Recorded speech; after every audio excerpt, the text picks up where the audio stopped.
Hello? Hold on. Music's gonna cut out. 1 second.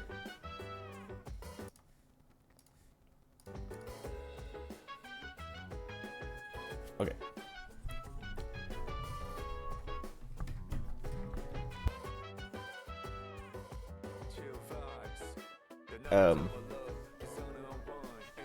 Only gonna stream for a little bit, maybe a couple hours, maybe a few hours. Just cause I didn't want to not play again. I just woke up like 10 minutes ago. But yeah, I don't like. I didn't stream Sunday on purpose. Well, I usually don't stream on Sunday. I thought about it, but I was like, nah, let me just chill and watch Vinny. And then last night, I woke up. I mean, I woke up around the same time as tonight. I think I woke up even earlier, a little bit earlier. But I was like, it's too late to stream. And then tonight I woke up and I was like, it's too late to stream. But this game, like the way it's designed, is like, I don't know. I was like, I can. I guess the way it's paced is like, because it's just like, you know, day by day by day, I can like do some days and just stop when I'm, you know, like it's divided up in a way that it's really easy to stop, like to avoid going super late. Like the only thing that can happen is I play and then like something happens where like story stuff happens or whatever that just like, you know, goes to the next day or a couple days, and then I'm like, okay, let me stop here, you know, instead of being like, oh, now I gotta sit through, instead of Xenoblade and be like, now I gotta sit through like 4 hours of cutscenes, no, an hour of cutscenes or 2 hours of cutscenes or like a 4-hour boss fight or whatever, like anyway, and yeah, I don't know, I like this game and I really wanted to play it. I didn't want to wait another day. Look at that, I'm like Lotus Juice. Anyway,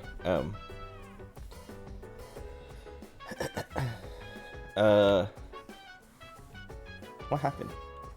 Oh, I guess I'm just gonna talk about work for a second. I was talking about how our Vegas office was. Oh, also I turned up the volume of the game a tiny bit because I was checking the VODs and I was like, the music, like you can hear everything, but I'm like, there's like, I don't know, like I'm loud enough that I want, like, I can turn up the music or turn up the game volume a tiny bit more and I'll still be fine. And, you know, because like, I don't know, it's good music and it's good, like, it's good sounds, so I wanted it to be louder. And then I checked and I was like, okay, it doesn't sound like, well, I haven't checked a VOD, but I will, but it doesn't sound too loud. But whatever. Anyway, work. Just a few minutes of work talk. Because I did the thing. I mean, not even really, but the ISP in Vegas for our Vegas office, they like, I don't know, I spent like all last week trying to deal with them to get them to fix our IPs and all that, and then yesterday, like Friday, I was on the phone for like, I don't know, 4 to 6 hours or something of my day just trying to get them to fix the thing. And then yesterday, I called them in the morning and they're like, oh yeah, you know, someone's still working on it. And I was like, how? They said it would take, you know, like they said it would be done by the time I got in on Monday. And the person was like, oh, well, you know, they don't work on the weekend. And I was like, the other person literally said they do work through the weekend, and that's why it would be done by Monday. And then this person was like, well, I don't know. It says they're still working on it. And I was like, how? Like, all they have to do is say, like, they literally gave me the wrong block of IPs. Like, the wrong IP block. Like, why? How does it take this long to just give me the right IP block? Like, just do the same thing you just did, but put the right numbers in. That's it. I mean, I wasn't, you know, telling that person, but I was like, well, I don't, like, what did something go wrong that they can't just, you know, undo it and go back to the other IPs or something? Like, did we lose our IPs, you know? And they're like, I can't really tell. It doesn't have any notes in here. And I'm like, well, can I talk to someone who does know, and blah blah blah. And you know, this person was like just really trying to defend that team that they're not even on, to prevent me from talking to them, to be like, hey, you guys, can you just give me these IPs real quick so I can test? And yeah, but it was annoying because then they were like, yeah, you know, they'll you know, they're like, I escalated it, so they'll reach out to you soon to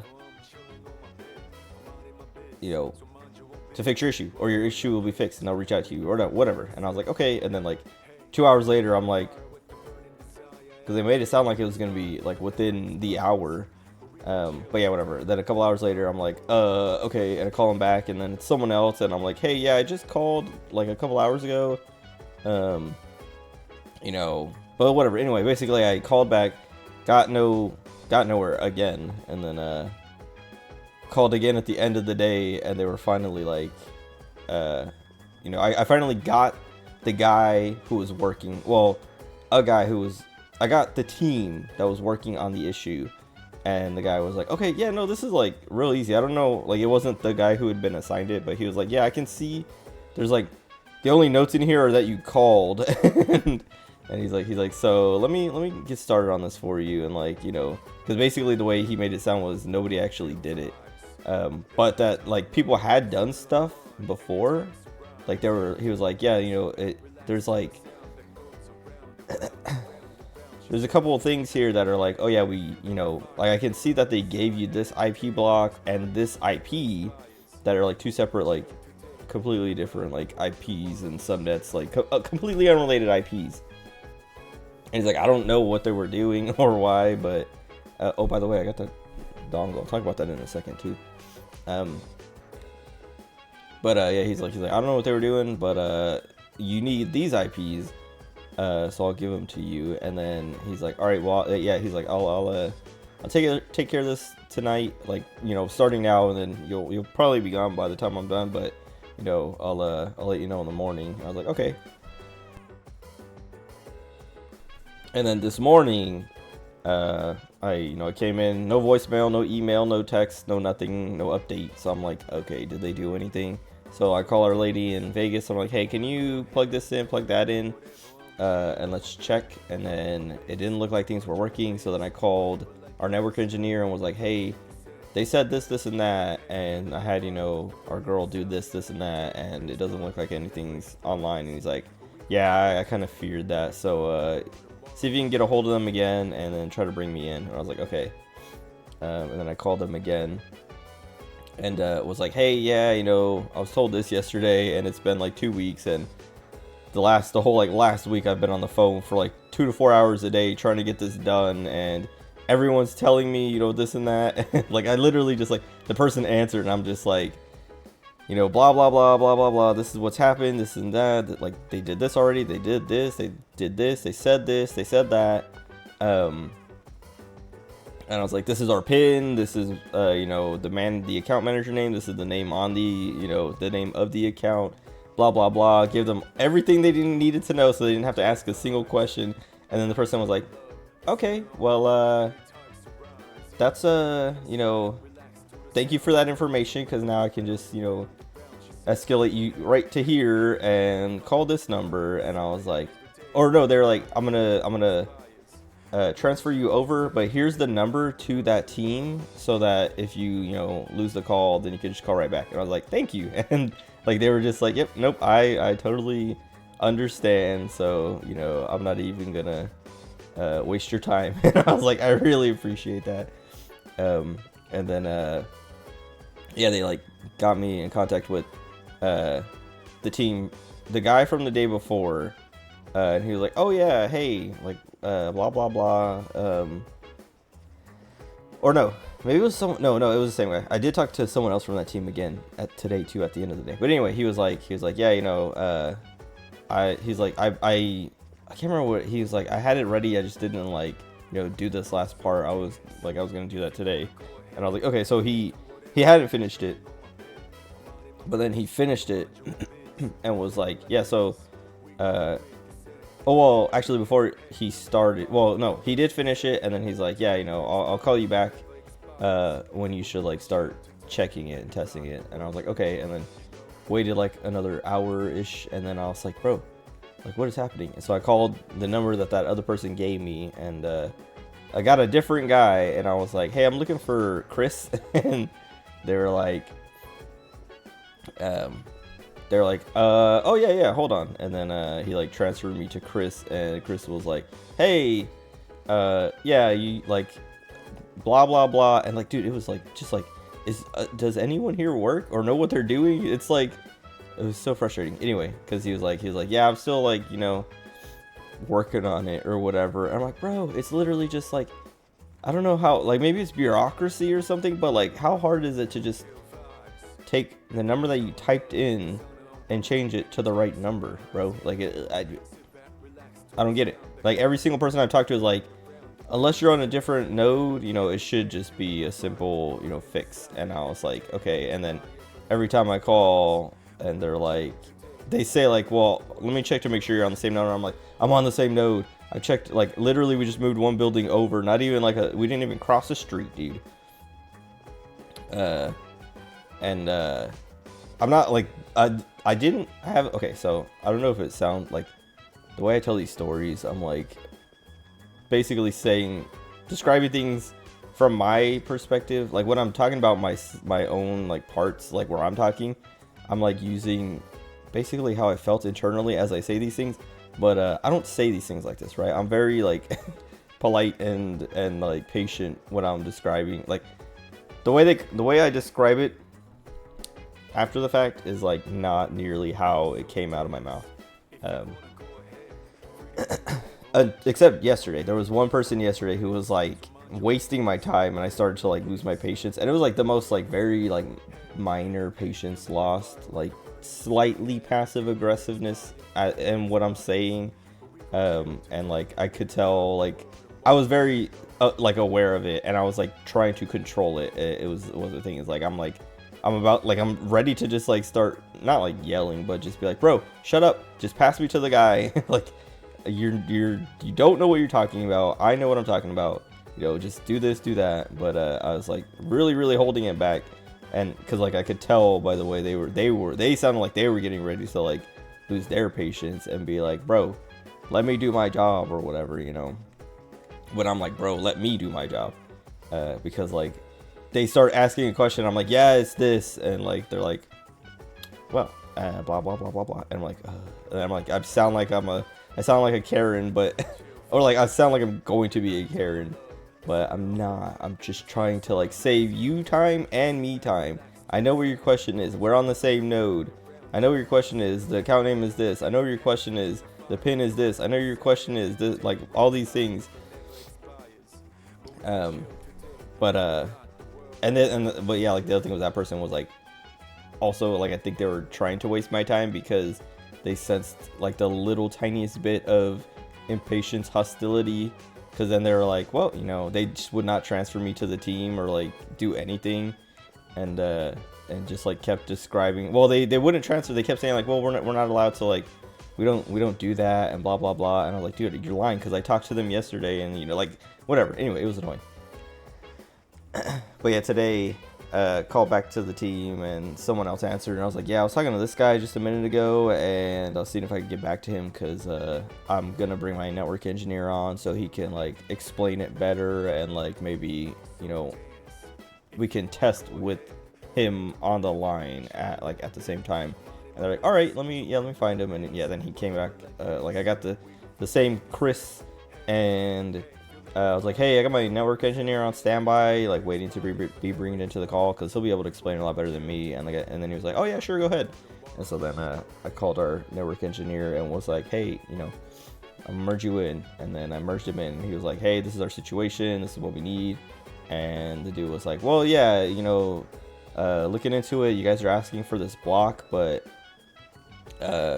looking at the old account, you only had 2 IPs, not the whole block. It's a shared block, and you guys had 2 of that block. And I was like, I could believe it, because we really only need 1. We only need 1, and I think maybe we had 2 as like one as a backup, or, you know, in case we wanted to add something in the future. And then our network engineer was like, that really doesn't sound right, because like looking at the config on the firewall, it looks like they had the whole block. And the guy was like, well, we don't really sell the whole block unless you're massive or like big, where you guys, it sounds like your office is only a few people, like, because I told him like, yeah, it's just, you know, this many people there. I was like, that, like, having a whole block just doesn't make sense to me, because the way, like, I described the setup, and he's like, yeah, no, the way it sounds like you have it set up, you only need the one for the firewall, and then the firewall goes to the switch, and then the switch, you know, everything else, like, you only need one. Because he was even like, should I just like cut you down to 1? And I was like, I'd rather keep it at 2, just in case, because I don't know why we had 2, and I don't want to cut off one of those IPs and then realize later like, oh, we did need 2, you know, and then have to go through all of this again to add 1 more. And he was like, oh yeah, I guess, you know, fine, I'll let you keep your 2. And I was like, thank you. But anyway, we got it worked out, and figured out that like, even if it was working before, we probably wouldn't have known in time, because the firewall, we turned the firewall, like we rebooted the firewall and waited like literally like 20 minutes, not even like exaggerating. Like we sat there waiting for it to boot up, kept talking to the lady in Vegas, like, hey, what lights are on now, and how does it look? And she's like, oh, it's just the stat light. And then you know, she's like, it's she kept saying it was orange, and we're like, you mean yellow? Like, it does, I guess, could look kind of orange. She's like, well, it's orange. And we're like, well, they're only supposed to be yellow or green on that one. And she was like, well, I guess it's yellow then. And so we're like, okay. And then she's like, oh, the stat light turned green. And then she's like, oh, now the temp light is orange. And we're like, orange or yellow? And she's like, oh, well, it looks orange. And we're same thing almost with every single light that came on. But, you know, she's like, yep, temp light. And then she's like, oh, it turned green. And she's like, oh, now the light on the port is on, you know. And it's like, okay. And like basically it took 20 minutes, and we're just like sitting there in silence, or like, you know, talking about whatever, like talking about Super Bowl or whatever, as we're waiting for this stupid firewall to boot up. It took so long, because even like both network engineers on both sides, like mine and then the ISP, were both like, man, I've never seen something take this long to boot up. And I was like, yeah, that's kind of scary. And now I'm worried that there's something wrong with the firewall itself, and like none of this, like, this was solved a long time ago. We just didn't know because the firewall itself is broken. But we waited some more, and then link lights came on, and like nobody could see anything, and like it was just like yeah, it was just like, you know, my network engineer was like, well, let's wait a couple more minutes then, and see if anything, you know, see if it actually connects. And then the ISP was like, he's like, yeah, no, I'm not even like, I don't see like an ARP or whatever. I don't remember what ARP stands for, but I know it's one like you have a device on like a device, and it like, you know, it gets its like MAC address or whatever, and like that, like I think ARP is the thing that translates MAC addresses to IP addresses or whatever. But anyway, because that's what the ARP table is or whatever. Anyway, he's like, yeah, it's not even ARPing. Like there's like, I'm not seeing anything. And then he's like, oh wait, I got something. And we're like, oh. And then he's like, all right, yeah, no, there's a MAC address in here. Hold on, let me look it up and see if it's like, you know, your firewall, like even like that kind of a firewall MAC address. And he's like, yep, it looks like it's your firewall. And we're like, finally. But then our network engineer was like, yeah, I'm not seeing anything yet though, or I'm not getting anything yet. And then yeah, then like 2 more minutes later, he's like, oh, okay, wait, I'm connected.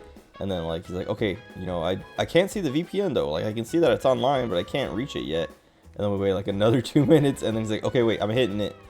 And he's like, oh, I'm in. And then he's like, all right, you know, the lady in Vegas, he's like, you know, try this, do that, plug this in, you know, blah blah blah. And then everything worked, and it was like, thank God, finally. And then yeah, then then it was like, all right, they're good, they're online.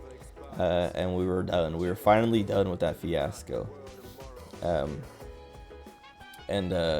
I was just like, so like, it's not that even today was a relief, but it was like, I'm like, bro, I have so much time. It's weird when you don't have to sit on the phone, you know, for hours every day, troubleshooting the same issue with 20 different people who are all basically starting over on your issue. And, well, anyway, and then yeah, then I'm like, then it became like troubleshooting their printer and a few other things, because the Vegas office has like some devices that, you know, are attached to the firewall, or the switch that's behind the firewall, and like all these things. And for some reason they're not working, and so I'm trying to, that is now the problem, but it shouldn't be that big a deal. I have some ideas that I haven't been able to check or test yet. But around like 3:30 I got a call from the ISP again, but it was a different guy. He was like, hey, I'm, you know, I see this ticket here, it's got your name on it and contact info, it says you were working with Chris. I'm trying to see, like there's not really any notes in here other than he contacted you, or you contacted him, and so I'm trying to find out what else needs to be done. I was like, oh no, it's good, like we're good now. And he's like, okay. And then, so he asked like what we did and what happened, and he's like, okay, well, I'm gonna write these in the notes, and then also I'm gonna do this for you. And basically he was gonna, because what happened was our IPs that we needed were attached to our old account. And the Chris guy moved them over, but he didn't move them in our accounts. And so this other guy was like, I'm gonna move them on your accounts for you, because I was like, yeah, he said to call the sales rep to get the like to actually move the IPs from account to account. But he never gave me our sales rep info. He said our sales rep would reach out to us. And I was like, I don't know who our sales rep is, so I don't know like how to check that, because yesterday this person said our sales rep was named this, and this was the number, and then earlier today Chris said our sales rep was a different guy, and he didn't have any contact info for him, but he said he would, you know, find his email address, send him an email, give him, you know, an update, and have him reach out. And then, you know, the guy was like, well, that's confusing, and I'm just gonna do it for you. And then he was like, it's an old system, so I don't really know how it works. I'll have to look up, you know, some documentation, but I'm gonna do it for you. And I was like, I appreciate that. And then he called back like, well, he's like, what time do you go home for the day? And I was like, 5. So, you know, if it's not done by the end of the day, you can still call this number and leave a voicemail, or you can text this number, or, you know, just, you know, I can wait till the morning. And he's like, okay, yeah, I'll let you know if it's ready by the end of the day. Then he called me at like 4:56, and was like, hey, Rigo, I have 2 minutes. And he's like, no, wait, I have 4 minutes. So this is what's happening. And then like literally was like, I fixed it. You're good to go. You know, blah, blah, blah. I'm going to close the ticket. Um, and then yeah, it took all. He literally at 5 o'clock and like 30 seconds, he's like, is that it? And I was like, yep, that's it. And then we just like, he's like, have a nice day, you know, blah blah blah, and like, when he was saying like have a nice day, I was like, you too, man, like stay safe, you know, like blah blah blah, because he was like he just talked about, we just like started talking about like gangs and stuff, because he's like yeah, you know, like basically we just started like small talking for a few minutes, because he's like yeah, I've been in Vegas my whole life, and like, you know, the weather right now is like some of the worst I've seen, and this and that, and like it's, you know, blah blah blah, and then he's like, yeah, I grew up in North Vegas and this and that and blah blah blah, and it's like I used to have to like you know, like Crips and Bloods were everywhere, you know, I'd be going to school, and just kids at school would have guns and stuff, and I was like, oh, okay.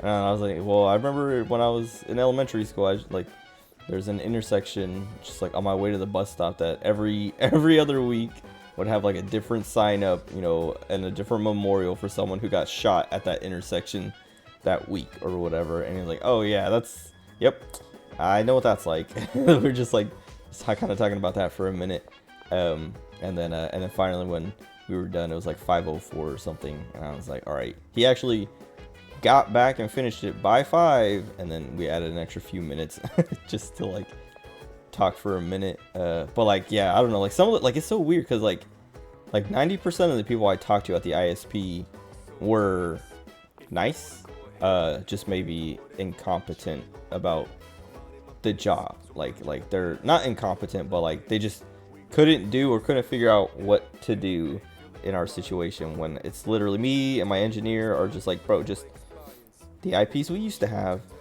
just give us back those IPs. And they're just like, oh, we got to do this, we got to do that. It might not work if you're not on the same node. It's like, we're on the same node. Well, like, why can't you just, like, you gave us a static IP, just change that static IP back to the old static IP. Like, how hard can it be?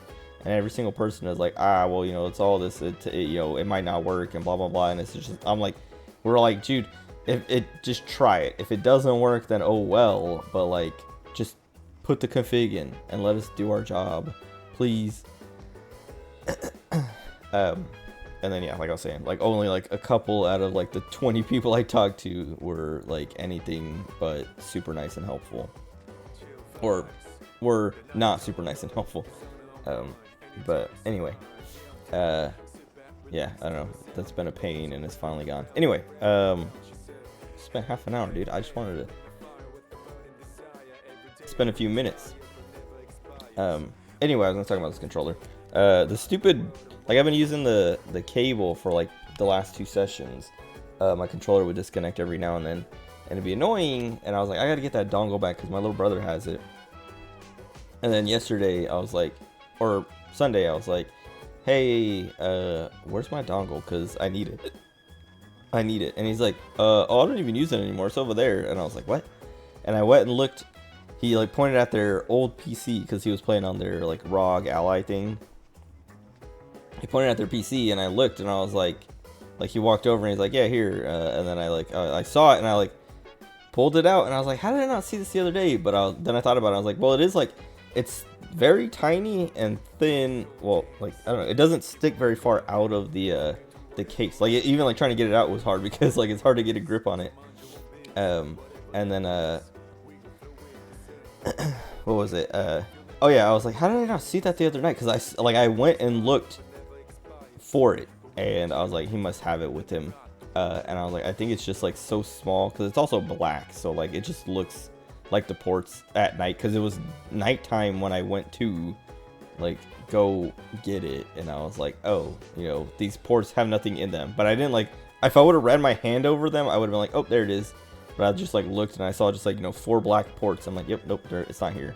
Because I thought it was orange for some reason. Like, when I was like looking for it, I was looking for an orange label, and it wasn't there. But then yeah, he was like, yeah, no, it's there, I don't use it anymore. And I was like, oh. And I was like, oh. And then I was just like grabbed it. I was like, man, I could have been using this the whole time. But whatever, now it's working. And it was nice, because like when I plugged it in and turned on my controller didn't pick up right away, but then I like, you know, set it to pair, and then it picked up.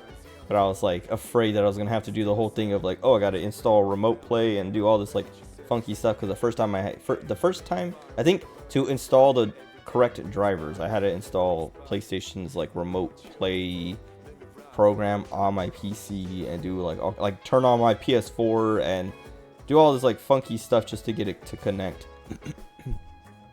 And I was afraid I was gonna have to do that because I was like, my PS4 is jailbroken basically, and I don't know if I can do that anymore. And I was like, yeah, I was just afraid of like having to go through all that, but whatever. Anyway, the video game. So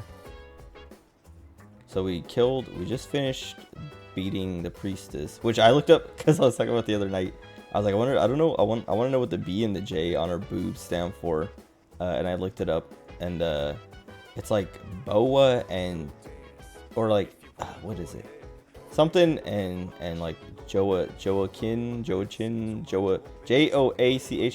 and it's like some kind of like Jewish like lore. I don't know, but I was like, okay, and I was like, that makes sense because it's, you know, these games are all like religion and mythology and stuff like that. Yeah.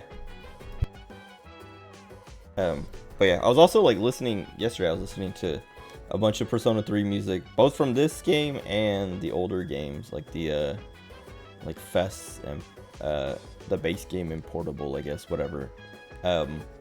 Just to like not to compare them. I literally was just like, I put on a playlist and it eventually like was going through all the different, you know, versions of the songs, and I was like, oh, and I was like, the lady on the music in this game, she sounds so different. And then I looked it up when I got home, and because I was like, is it like the Disturbing the Peace song, I was like, that sounds like a different person like completely, but the rest of them just sound like, you know, it sounds like her but like different in a way that I'm like, I wonder if like, because originally I thought it was just like because they re-recorded the music it sounds different, but I was like, I can kind of hear the Disturbing the Peace girl's voice on these tracks that like, I'm curious if that's her. And then I looked it up, and or at least a cursory search sounds like it's a new vocalist, and she's, you know, basically replacing the old one, at least on all the songs in this game. And so I was like, oh, interesting. Because she does a good job at sounding like the other lady on the old songs, but on the new songs she sounds, you know, way different. And I wonder if that's intentional, but whatever. Anyway, what do we gotta do today? It's Sunday, so the TV is doing the thing.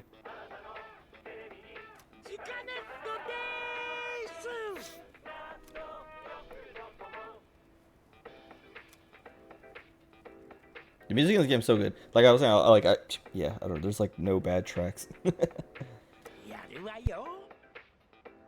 Oh, he talked about this last week.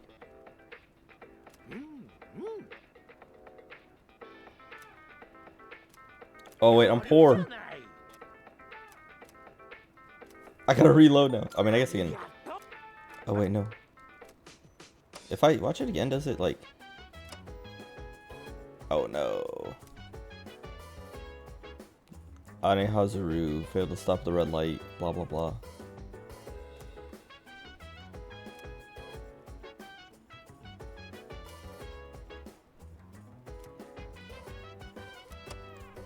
Dang it. I mean, I just have to reload my save, which is fine, because then it saves me the half an hour wasted on my save file.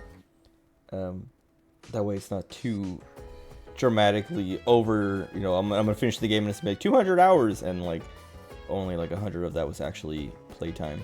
Whatever. Anyway, oh, I was gonna hang out. Okay, yeah, I was gonna say like I wanted to hang out with Maya. Wait, why is the network thing not on? Oh, Maya and the old couple. But I should go. I need money.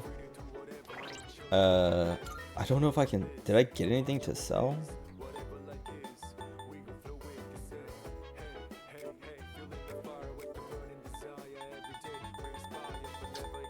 I mean, I'll sell stuff. I need 39.80. So let me what's the that one? I was like, what's the fast travel? I forgot how to play the game.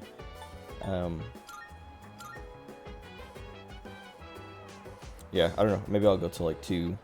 I'm not gonna stay up super. Oh, I guess I should talk to everybody. I'm not gonna stay up super late. Cause I still have to work. And tomorrow is Wednesday, which means the meeting.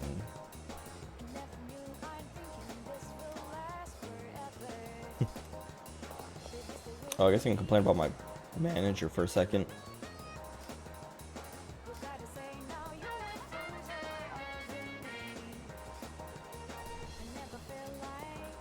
Let's see if these changed.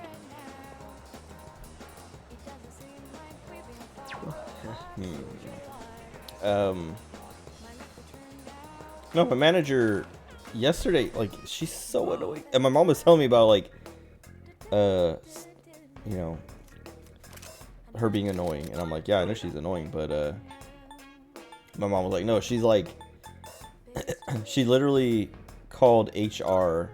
Okay, so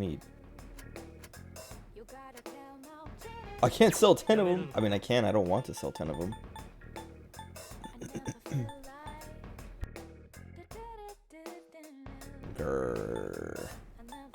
Can I buy stuff in the afternoon? Well, I don't want to work and ignore Maya.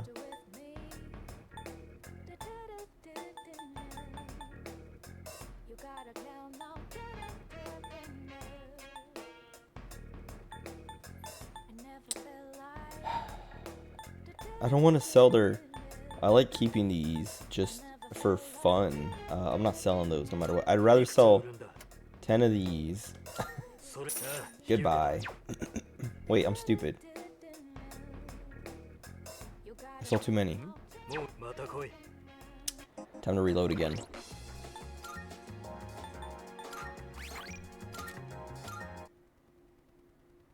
Oh, I might need money for, what persona? I need a hermit, right? Oh, we're good. Okay.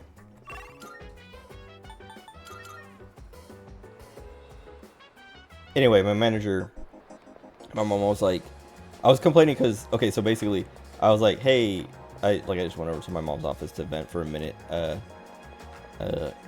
I was like, just like frustrated with my manager. I was like, she sent me a message on Teams, and she's like, hey, I want you to look into the Microsoft leak, and, maybe talk to our MSP to see, so it's 42, okay, wait, we can, that'll put us at 3806, so we need 184, no, 174, because it's 3980, right?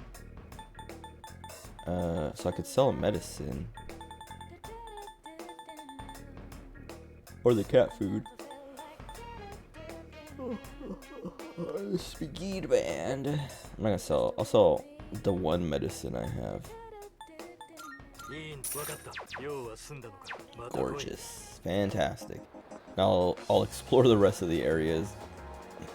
Anyway, I was like, she was like, look into the Microsoft leak, and you know, she's like, look into the Microsoft leak and talk to our MSP about it. And see what they think about it and what we should do. And she's like, I think I want to reset. I want everyone's passwords reset, and we can do it in, you know, small waves if that's to not cause too much of a disturbance and blah blah blah. And I was like, what leak? So like then I looked up, I like typed Microsoft leak, and there was something from September, and then I was like Microsoft. I don't remember what else I tried a few things. Because I was like, I don't know what she's talking about. And I didn't want to ask, like, what are you talking about? Because I didn't want to have to, like, basically I was just like, well, let me see if I can find out what she's talking about first. And then go to her. And then if not, I'll ask her what she's talking, ask her what she's talking about. And so that's what I did, is I looked it up. And, like, I saw something from September, and I was like, I don't think that's what she's talking about. And then I saw something from last month, like around the 12th, and I was like reading about that, and I was like, I feel like this is the only thing she could be talking about, and because like if there was like I don't know, if there was like a more recent leak, I would see something about it. But anyway, the thing that happened on the 12th was like, it wasn't a leak. It was like an attack from this group called Midnight Blizzard from Russia or something, or paid by Russia to like break into Microsoft. And like they didn't, it wasn't really a leak, like it was more like I don't know, they were penetrated. And the group like just like gathered a bunch of info that Microsoft had about them. So like basically Midnight Blizzard broke in to find out as much as they could about what Microsoft knew about Midnight Blizzard. And then yeah, there's like all these like, you know, a few things from Microsoft that are like, yep, this is what happened, this is what we're doing going forward to make sure it doesn't happen again. There's nothing you need to worry about. And I was like, okay, there's nothing we need to worry about, basic, like pretty much. And then like, I mean, there was stuff that Microsoft said is like, this is what we're gonna do, and if you want to like kind of follow our example, you know, this is what you should do. But it's, you know, they didn't get anything that's, you know, that concerns our consumers and stuff like that. And so that's what I told my manager. I was like, are you talking about the Midnight Blizzard attack? And she sent back question mark. I don't know. All I know is I changed our passwords over the weekend. And I was like her family's passwords. And I was like, well, the only thing I can find is this thing from Microsoft on the 19th about the Midnight Blizzard attack. And then I like looked at it again and I was like, actually, like I said, sorry, the article I read was from the 19th. The attack was on the 12th. And then I got no response. And so I went to my mom just to complain about that, because I was like, she wants me to change everybody's passwords, 150 plus people's passwords, because she didn't read the article, basically. Like, she just saw Midnight, I don't know, maybe like Microsoft attacked and exposed or whatever, I don't know. And just like was like, well, I'm changing all of our passwords and I'm gonna make everyone else in the office change their passwords. Like, just paranoia without even like paranoia about something you didn't even look into, right? Like basically just like, I'm gonna cause all this like headache for my IT guy and all of our users because I can't read. But then also like annoy our MSP. I was gonna say ISP. I mean, I guess like if you say IT services provider or whatever. But like just like, you know, make a headache for a bunch of people for no reason. And like I was like, yeah, whatever. I was like, cause she was like, in her first post, she was like, you know, look into the leak and talk to our MSP about it and see what they think and what they suggest. Because I want to change everybody's passwords, and if you have any questions, I'm happy to. She said, happy to talk. What's up, Bobby? Dude, I was talking about that earlier. Like the music is just like so good, and this song, like I was like the little like beep. I thought that was gonna be like, I thought it was annoying at first. I was like, I don't know. Well, I didn't even think it was annoying, but I was like, I don't know how I feel about that. I'm gonna get annoyed. But yesterday I was listening to the song for like 10 minutes of my drive home, and I was like, I like that sound. It's good. But what was it? My manager. Yeah, no, she's just like, she's so annoying. And I went to complain to my mom about that. And she's like, what? Why was she like, cause yeah, she's like, happy to talk about it if you have any questions. And then I ask a question, and she just is like, she literally sent question mark. I don't know. All I know is I changed my family's passwords over the weekend. And I was like, what? Happy to talk about it. And then I ask you about it, and you're like, I don't know, bro. Figure it out. And it's like, what the heck? What do you want from me, lady?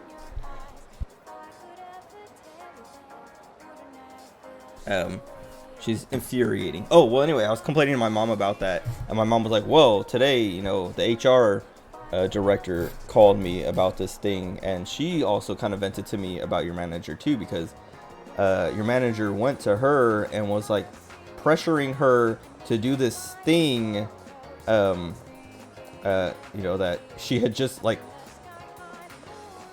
she asked the HR manager to do, or the HR director to do a thing earlier that morning, and then called her back that afternoon and was like, hey, is that done yet? And the HR director was like, no, I'm still like, you know, I'm on vacation. It'll get done, just like relax, like I'm on vacation. But she she didn't say like that, but she was like, you know, trying to say that. And my mom was like, yeah, the way she described it was your manager kept just like pressuring her, like, it needs to get done like now, like we're relying on you for like this and that, and blah blah blah. And my mom was saying the HR director was like, it made me really feel like I was at my old job and reminded me of why I left that job. And my mom was like, well, that's not good. And then my mom was telling me, she's like, yeah, no, I'm gonna talk to the COO tomorrow, because like the HR director is gonna quit, like either quit or make file a claim or whatever, because she's on vacation and the manager is calling her and telling her to work on her vacation. You're telling the HR director, hey, do work on your vacation. Like, what the heck are you thinking?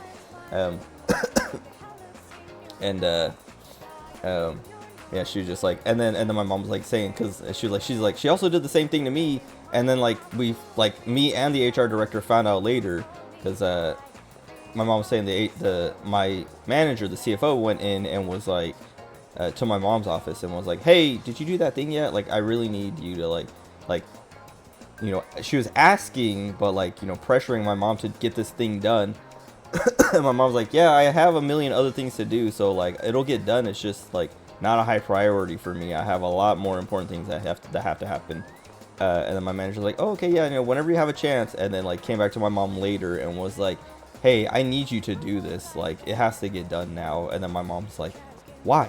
And she's like, oh, you know, this and that, there's reports and blah blah blah.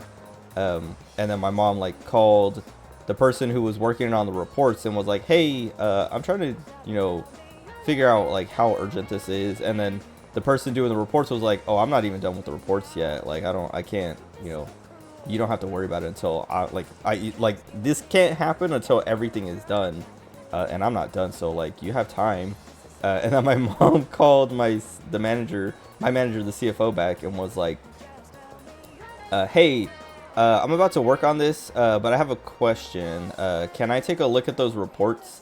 And then my manager was like, oh, actually the reports aren't done yet, so I'm still working on them, you know, blah blah blah. And my mom was like, okay, then why are you pressuring me? Like, my mom was like, why are you, you know, pressuring me to get this done when you're not even done with your side? She's like, oh, well, you know, I want everything to time, like, I want to time everything right, and I want it all to line up, you know, I don't want to have to, like, you know, go step by step, you know, have one thing done and then wait, and then go do the next thing, and then go do the next thing, you know, I want everyone working at the same time or whatever, blah, blah, blah. And my mom was like, okay, well, it doesn't, like, chill. And then yeah, then she went and talked to the COO and was like, hey, like, this lady's like, you know, she keeps pressuring everyone. Because then I told my mom, I was like, yeah, she does the same thing to me. Like, back when, you know, a few months ago, she was like, SharePoint, learn how to do SharePoint. We need SharePoint by the end of the year.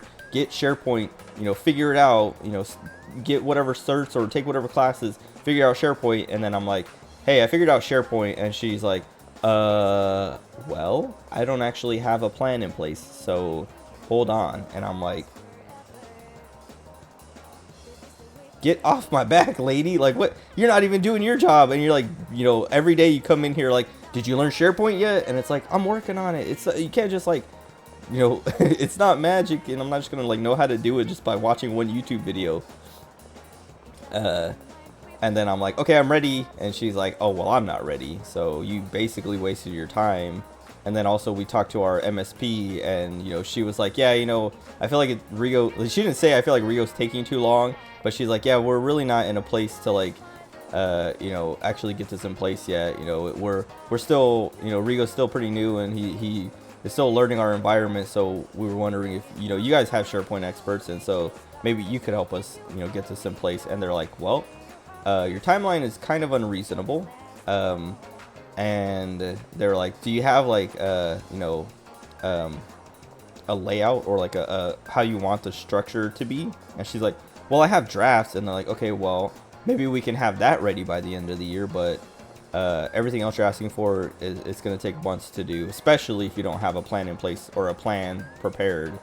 Because they're like, we're going to have to get in there and figure out how things are structured currently, and then, you know, figure out how to do things going forward. And it's going to take a lot of coordination with you, you know, blah, blah, blah. And I was like, see, like, everyone's telling her calm down, and she's still like it has to happen now, and then she's like, it has to happen now, and if you ask why, she's just like, well, accounting, they really rely on this thing, and if it doesn't happen, then they're gonna be set back so far, and blah blah blah. And then I talk to people in accounting, I'm like, hey, how are you guys doing over there? Like, if this doesn't happen, like what does that cause? I'm like, oh, it's no big deal, we'll just keep doing our thing, like, that doesn't, like I talked to my main contact in accounting, like the accounting manager, or I don't remember what he's not the accounting manager, but he's like the lead in accounting.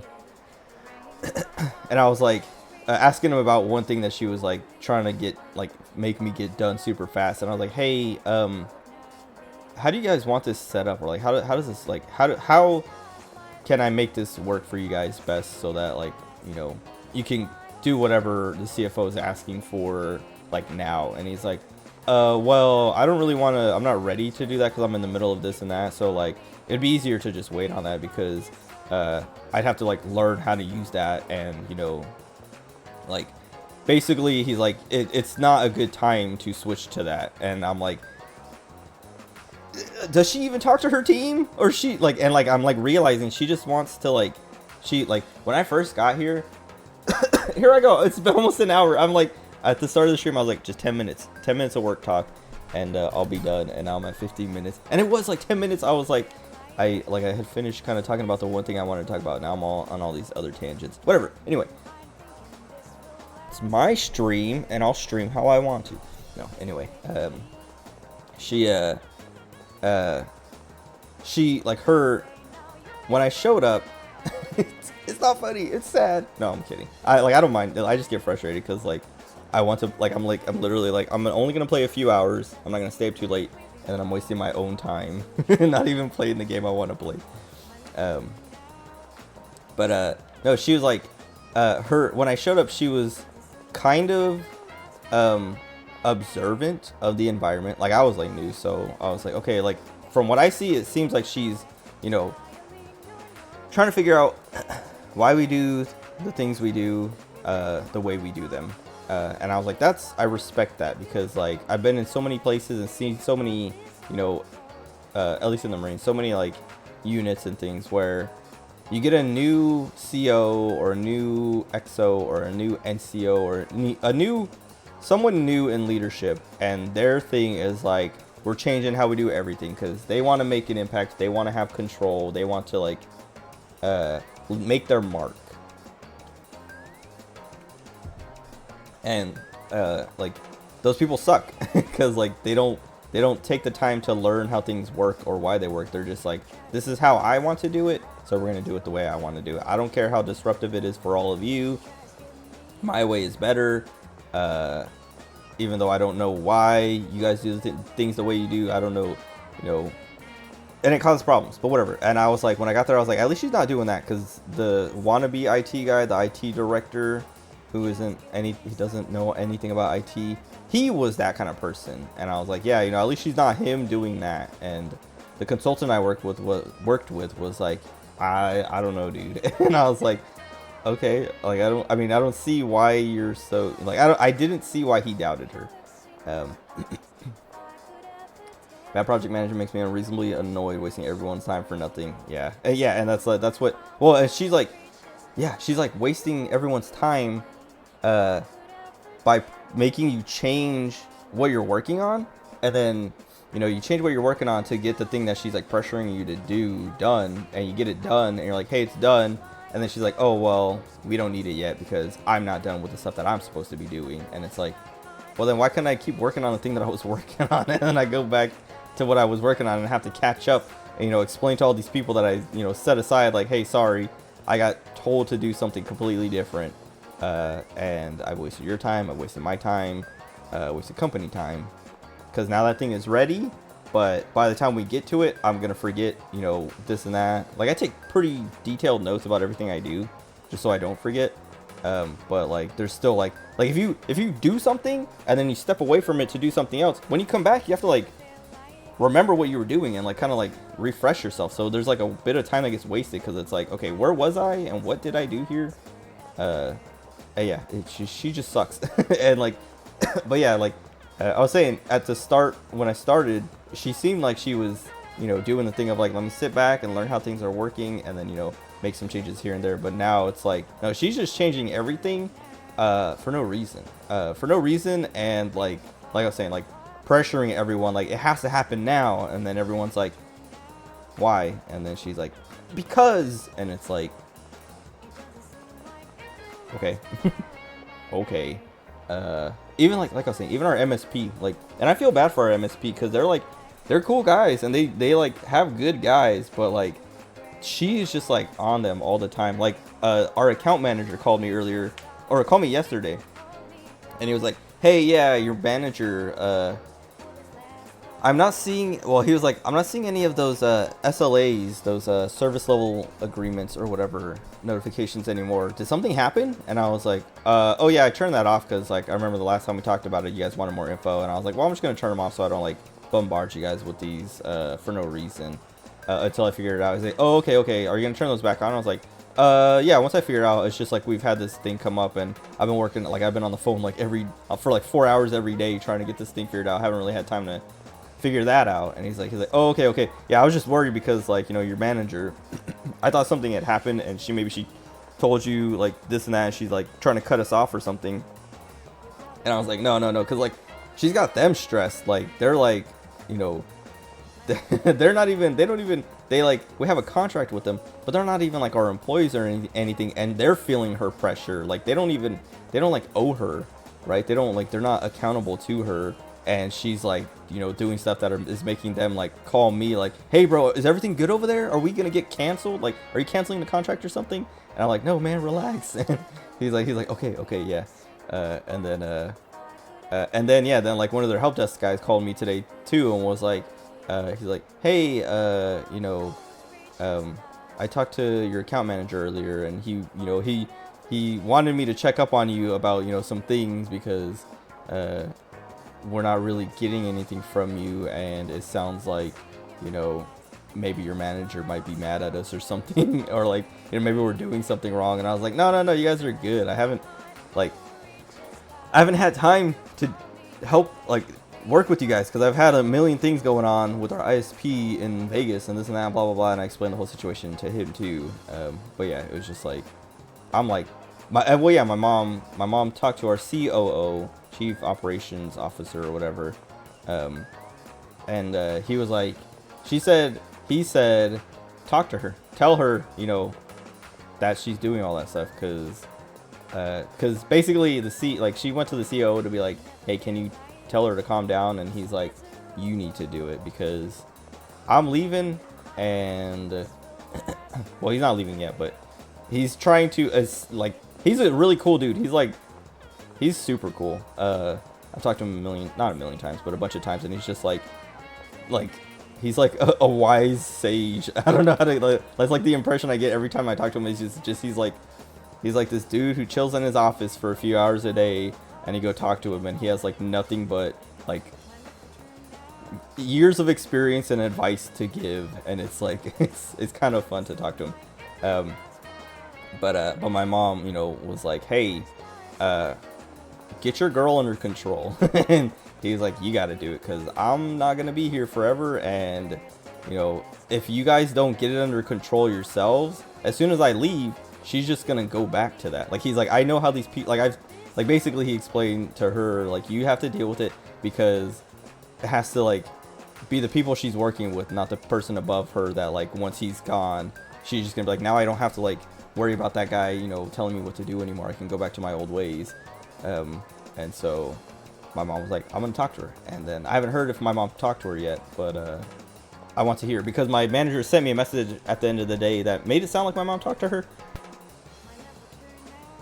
because she was like, hey, like, she sent me a Teams message at like 4:42 or something that I was like, I want to talk to you about this thing, and, you know, we can talk about it tomorrow in the meeting, or before the meeting, or after the meeting, whenever you have time.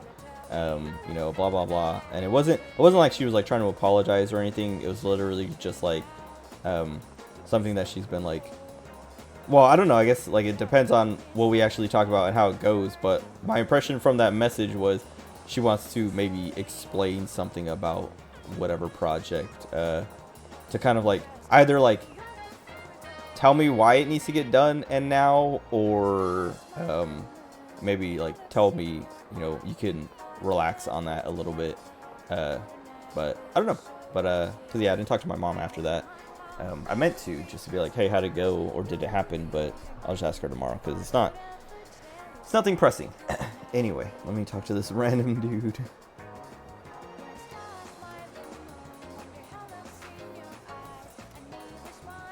I still haven't been to the theater.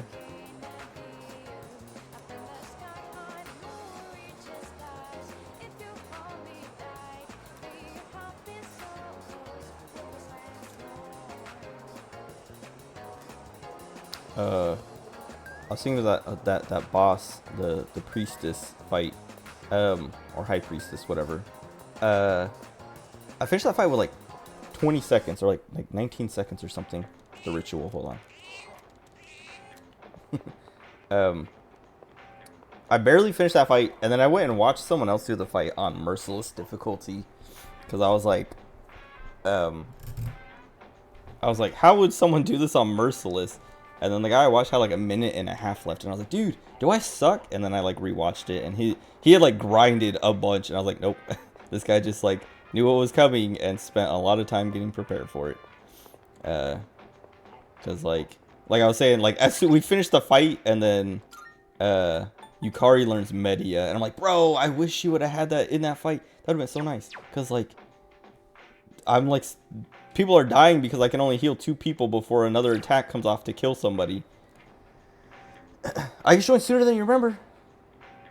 I think I was thinking of her. Oh, right, yeah, I do remember that.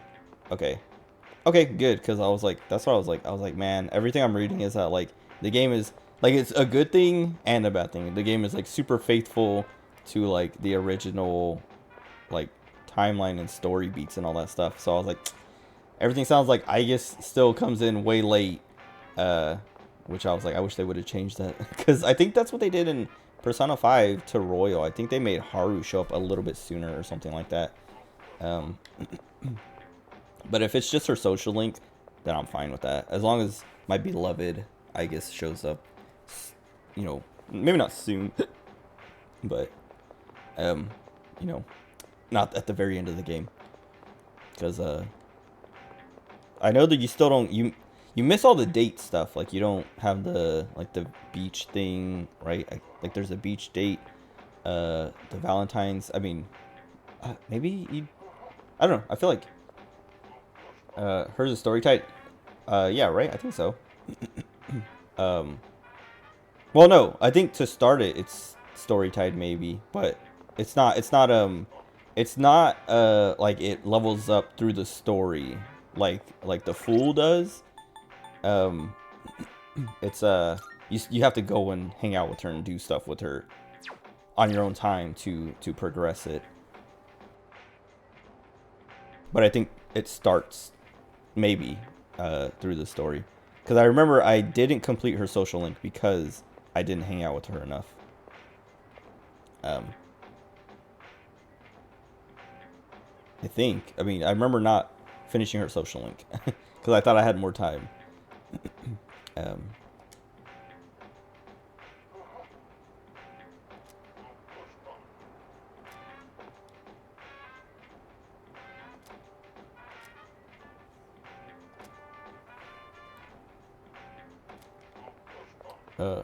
This game's gaslighting my memory.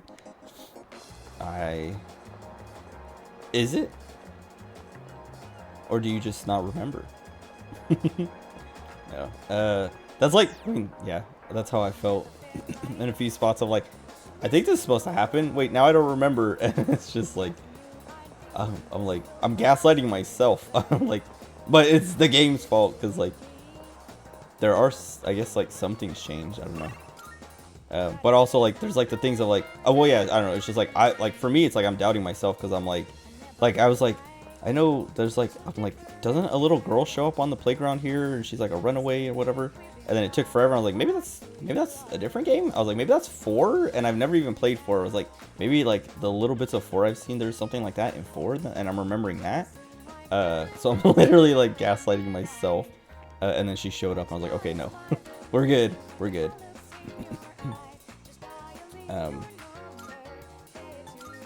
Anyway,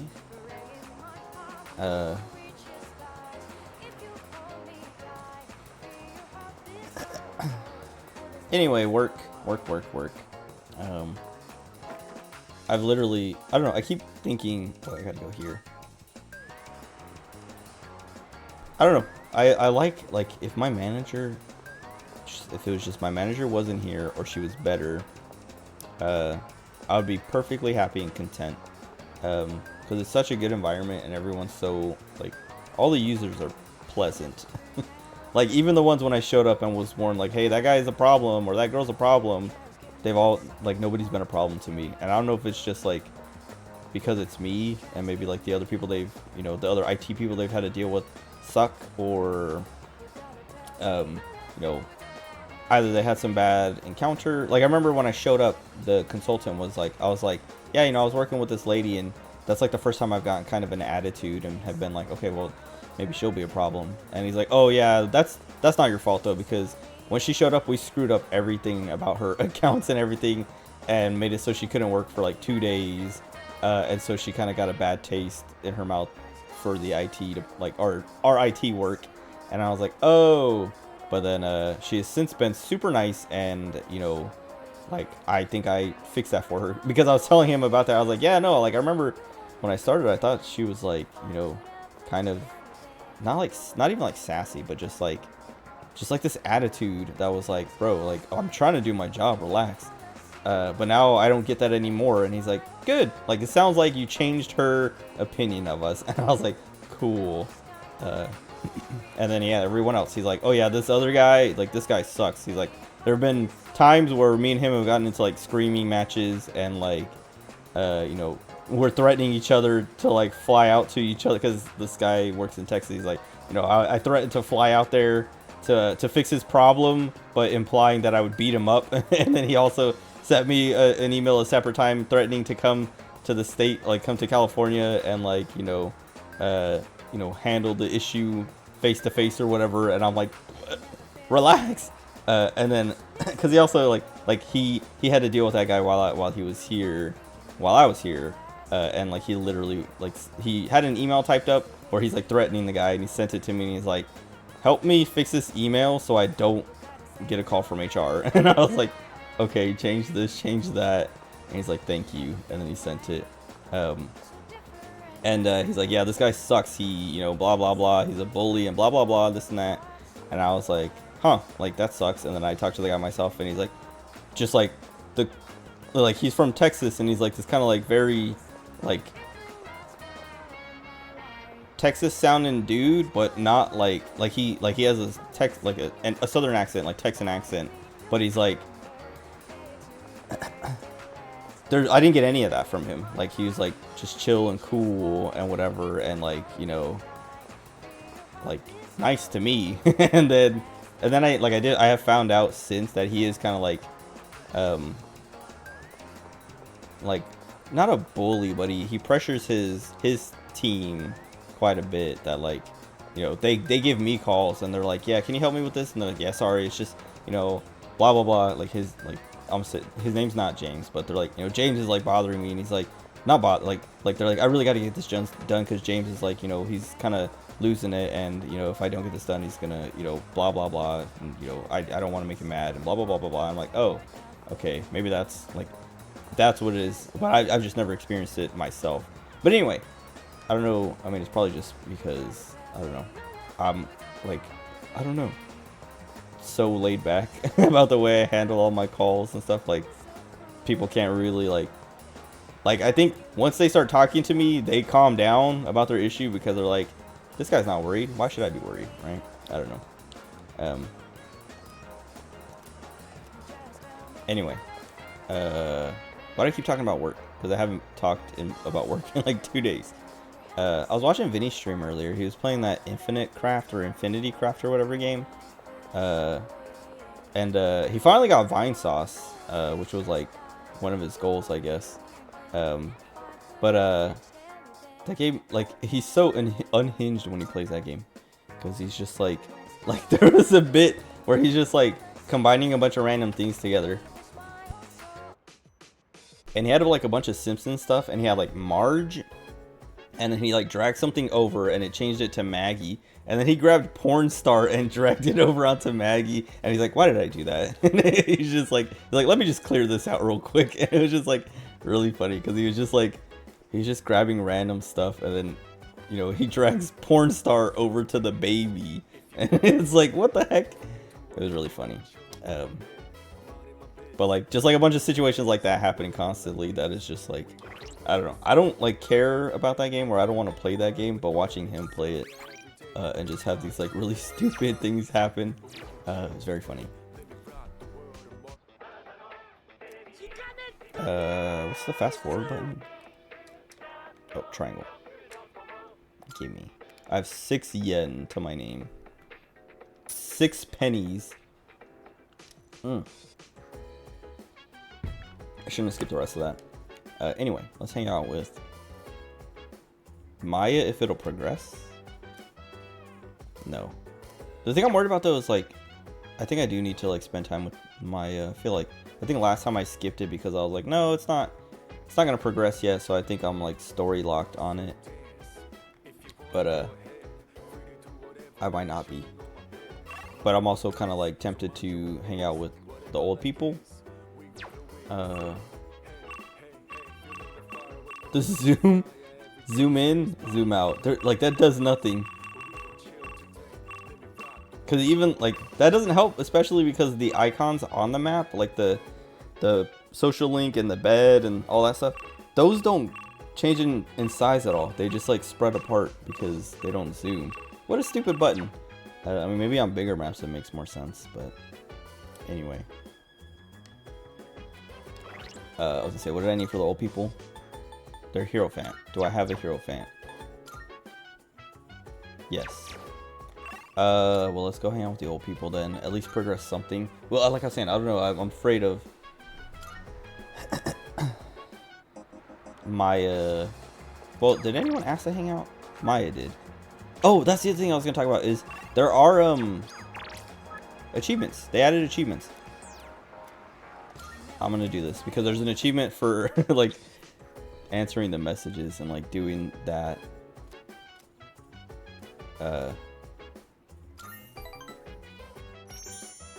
No, they like after I think Saturday, even after I finished playing on Saturday, they didn't have achievements. But then last night, or Sunday night, I think it was Sunday night, I opened up the game to like adjust the audio settings to turn the volume up a little bit. I turned it up like 20% or something. But like, hold on. Oh, I feel like our relationship will grow stronger soon. If the next weekend playing with her shows that it'll progress, then yeah, I just need to start like wasting the time to, you know, spend a little bit of experience to get like to progress, whatever. Anyway, they added achievements. I was like, I opened up the game to just like mess with my settings, and it was like I had achievements, and I was like, wait a second, or wait a second. Also,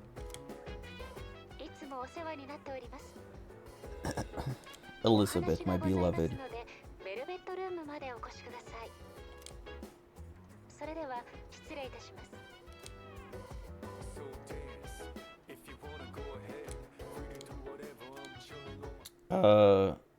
Is this her social link?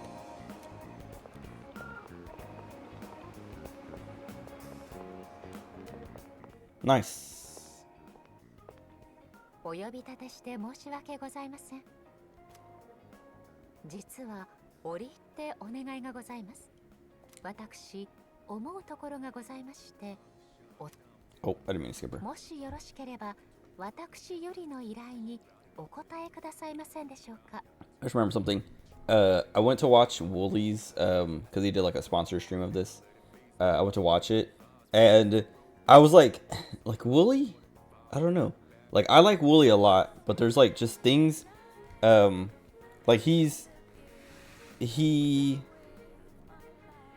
I don't know. Here I go, like analyzing a streamer and his the way he handles his stream. No, but he I like Wooly because I don't know, he's like he's a nerd and like he's a kind of a geek, and so like getting him like him being a nerd and a geek about games is why I like watching his stuff. But sometimes he does the whole like streamer thing of like, oh, like reacting and like all this and that. Cause like for the longest time, he never did react stuff. He never watched like the Game Awards or any kind of events or anything. Like never streamed those things. Like streamers do, you know, sometimes they'll like, you know, even like my favorite streamers like Vinny and German. I mean, German hasn't streamed in a long time, but Vinny like will do on his Sunday streams. He'll do like I'm just gonna watch a bunch of, you know, commercials, basically just react, you know, react content. And Wooly like never did that stuff. And then Pat was doing it and was like, bro, you got to get on this. It's like easy free money, basically. Like literally said it, like described it like that. And then Wooly was like, nah, it's not my style. It's not for me. And then Wooly would like, I can't remember why he did it, but he's like, all right, I'm gonna do it. You know, we'll just do one stream. We'll see how it goes, and then, you know, we'll see how it goes. And then he had fun with it, and, you know, realized how it's just like the easiest content in the world. And so he's been like doing it more regularly. And I never watch it because like I watched that first one and I was like, this is not why I watch Wooly. So like whatever, like he can do that. I'm just not gonna watch that.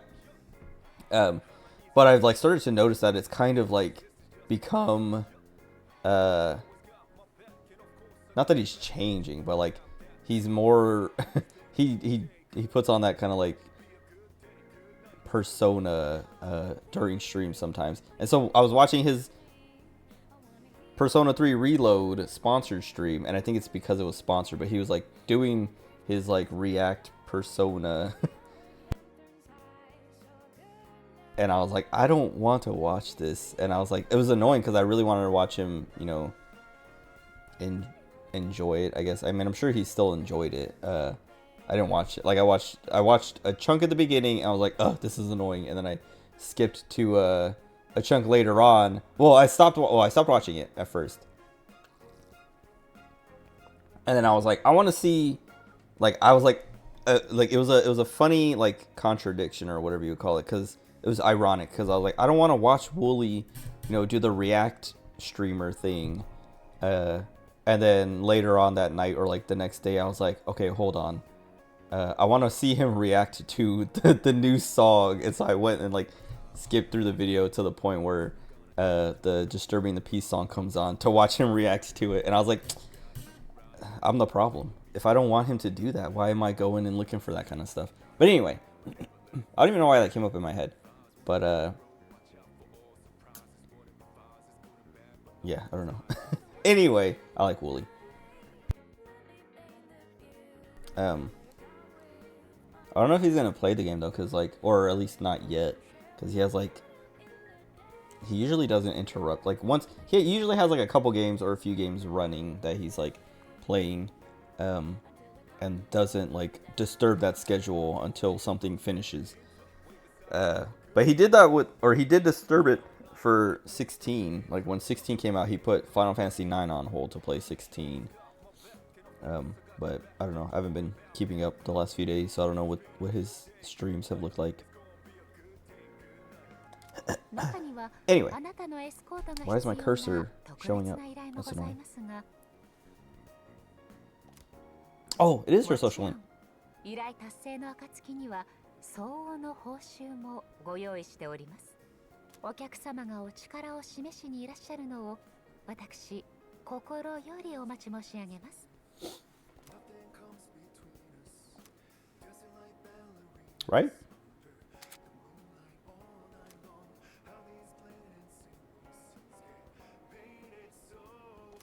Or is this new?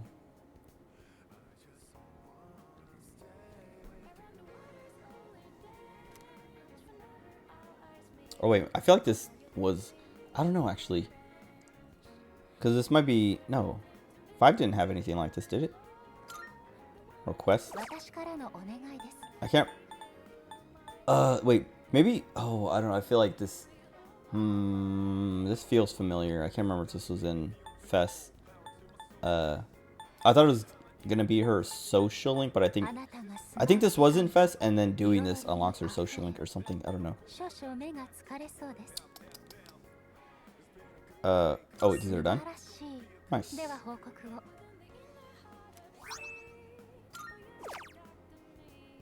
Retrieve the first old document. おやすでに条件をクリアしております Oh, jeez. 10 grand. I can use that. Okay. Milestone 2. 200 shadows. Old document 2. Pine resin. そうそう Soybean. My love for soybean powder is rivaled by none. No, wait. I do remember kind of doing something like this. Because I remember there's like certain days some things are available on, and if you miss it, you miss it. Because I think even like, I know there's like something you have to buy from the TV guy at some point that like, if you don't buy it, that's like your only chance to get it. And then like someone needs it or wants it. And I think it was Elizabeth. Someone wants it. They're like, I need that thing or I want that thing. And if you don't have it, then you're screwed.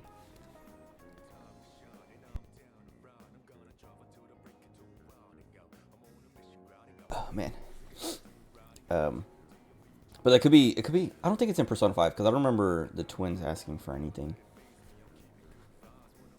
Like, I feel like what they want you to do is like, was it, fusing certain personas? I don't remember. But I don't know. My memories. This game is gaslighting me now. では何とぞ Oh, I have to like actually accept them. Is there a limit to how many I can で accept? は何とぞあなたはまあ Wait, that's cute. Where's the... Oh, no. I didn't mean to skip that. Every question you ask, you receive an answer that's right on the money.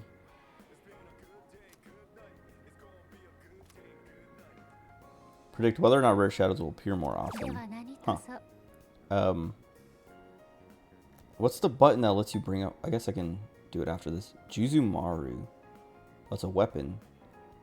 吉報をお待ちしております Oh, I found out also why I don't have the stupid Jack Frost item. You have to get him to level 11 or something like that. And I only have mine at like level 9 or something. では何とぞふふ Muscle drink. 吉報をお待ちしてお I り think I ま can just go get that right すそ now. ういえば Nice. So I can go back to Tartarus. I'm not going to do that tonight. Even though I was saying the other night... Oh. Bro, I keep punching the mic. Every time I punch the mic too, I have to hit the stupid gain knob. Why do they put it there? Why do they make it a super loose knob at the bottom? 素晴らしい Oh. Oh, nice. Oh, because she's outside now, so she's just give me those outside. Talk. ええ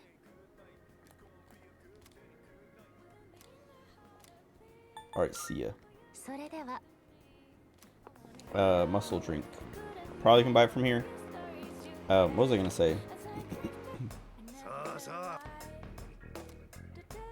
I already forgot what I was gonna say. Oh, I mean, she gave me money. I was like, that's so expensive. Aren't things on sale today too? Or is that Saturday? Whatever. Oh. What do you call me? I like how he says that.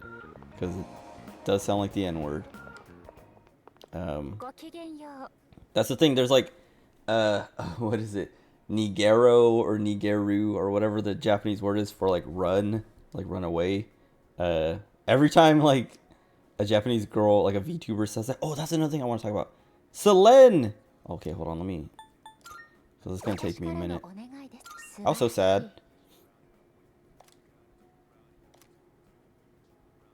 感謝いたします I will slowly savor each sip later on. Dude, Elizabeth's so cute. I like, oh. I'll have to bring her the Umiyushi beef bowl. I can go grab that right now. Dude, Selene, like, hold on. 吉 I'm not gonna make any progress tonight. 12 different drinks. Oh, nice. Dude, she gave me $10,000 to go buy her. That's why she gave me the money. She wasn't like, here's some money because you deserve it. She's like, here's some money because I'm about to ask for a million things. No, so Selene Selene is terminated from Niji Sanji. And I talked about it like a week and a half ago or so, like pretty recently. I was like, bro, like it was like around when Pomu graduated, so maybe like a few weeks ago. But like I was like, yeah, I saw that because Selene hadn't streamed in a long time, and there was like the Niji Sanji. Oh, let me get out of this area. This is the cursed area. We'll hang out here. I guess I'm just gonna sit here and talk for a minute. Niji Sanji, they posted like the letter on Twitter, and it's like, okay, who's graduating? And then like I look at it and it's like Pomu, because I thought it was gonna be Selene, and it was Pomu, and I was like, dang, that sucks too, but also like at least it's not Selene. And then I was like, I don't know, like if things are like I wouldn't be surprised if Selene graduated because of the way they've been like kind of like treating her the last like few months or whatever, just kind of like basically just like getting in her way, which is like why Pomu left, was because she was like, not because they were getting in Selene's way, but maybe but because Pomu was like, I know, like I watched a bit of her like last stream and she's like, yeah, you know, I just like I can't do the things I want to do here anymore. And she was like, I think she either she was already crying or she started crying because she was like, yeah, I had a really big opportunity to do like a once in a lifetime thing, and I had to miss it because of management here. Like they just wouldn't allow it basically. And she's like, so I'm leaving.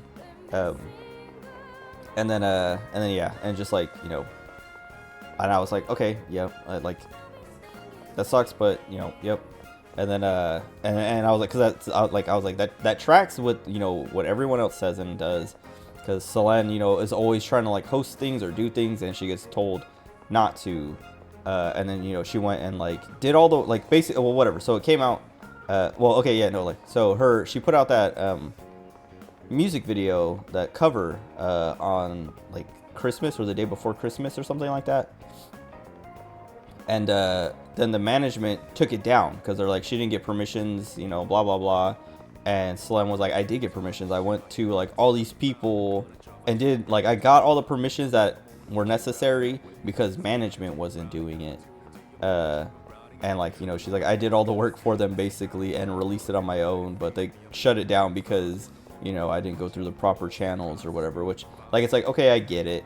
But then, yeah, then she just kind of like disappeared, and you know, it seemed like she was suspended or something. Maybe they even said she was suspended, but yeah. And then so that was like, that happened, and then Pomu graduated, and it's like, oh, okay, like that, yeah, like they did that to Selene, so it, you know, and Selene has been like the queen. She's literally been like carrying Niji Sanji En, or at least like carried Niji Sanji En to the point that they're at now.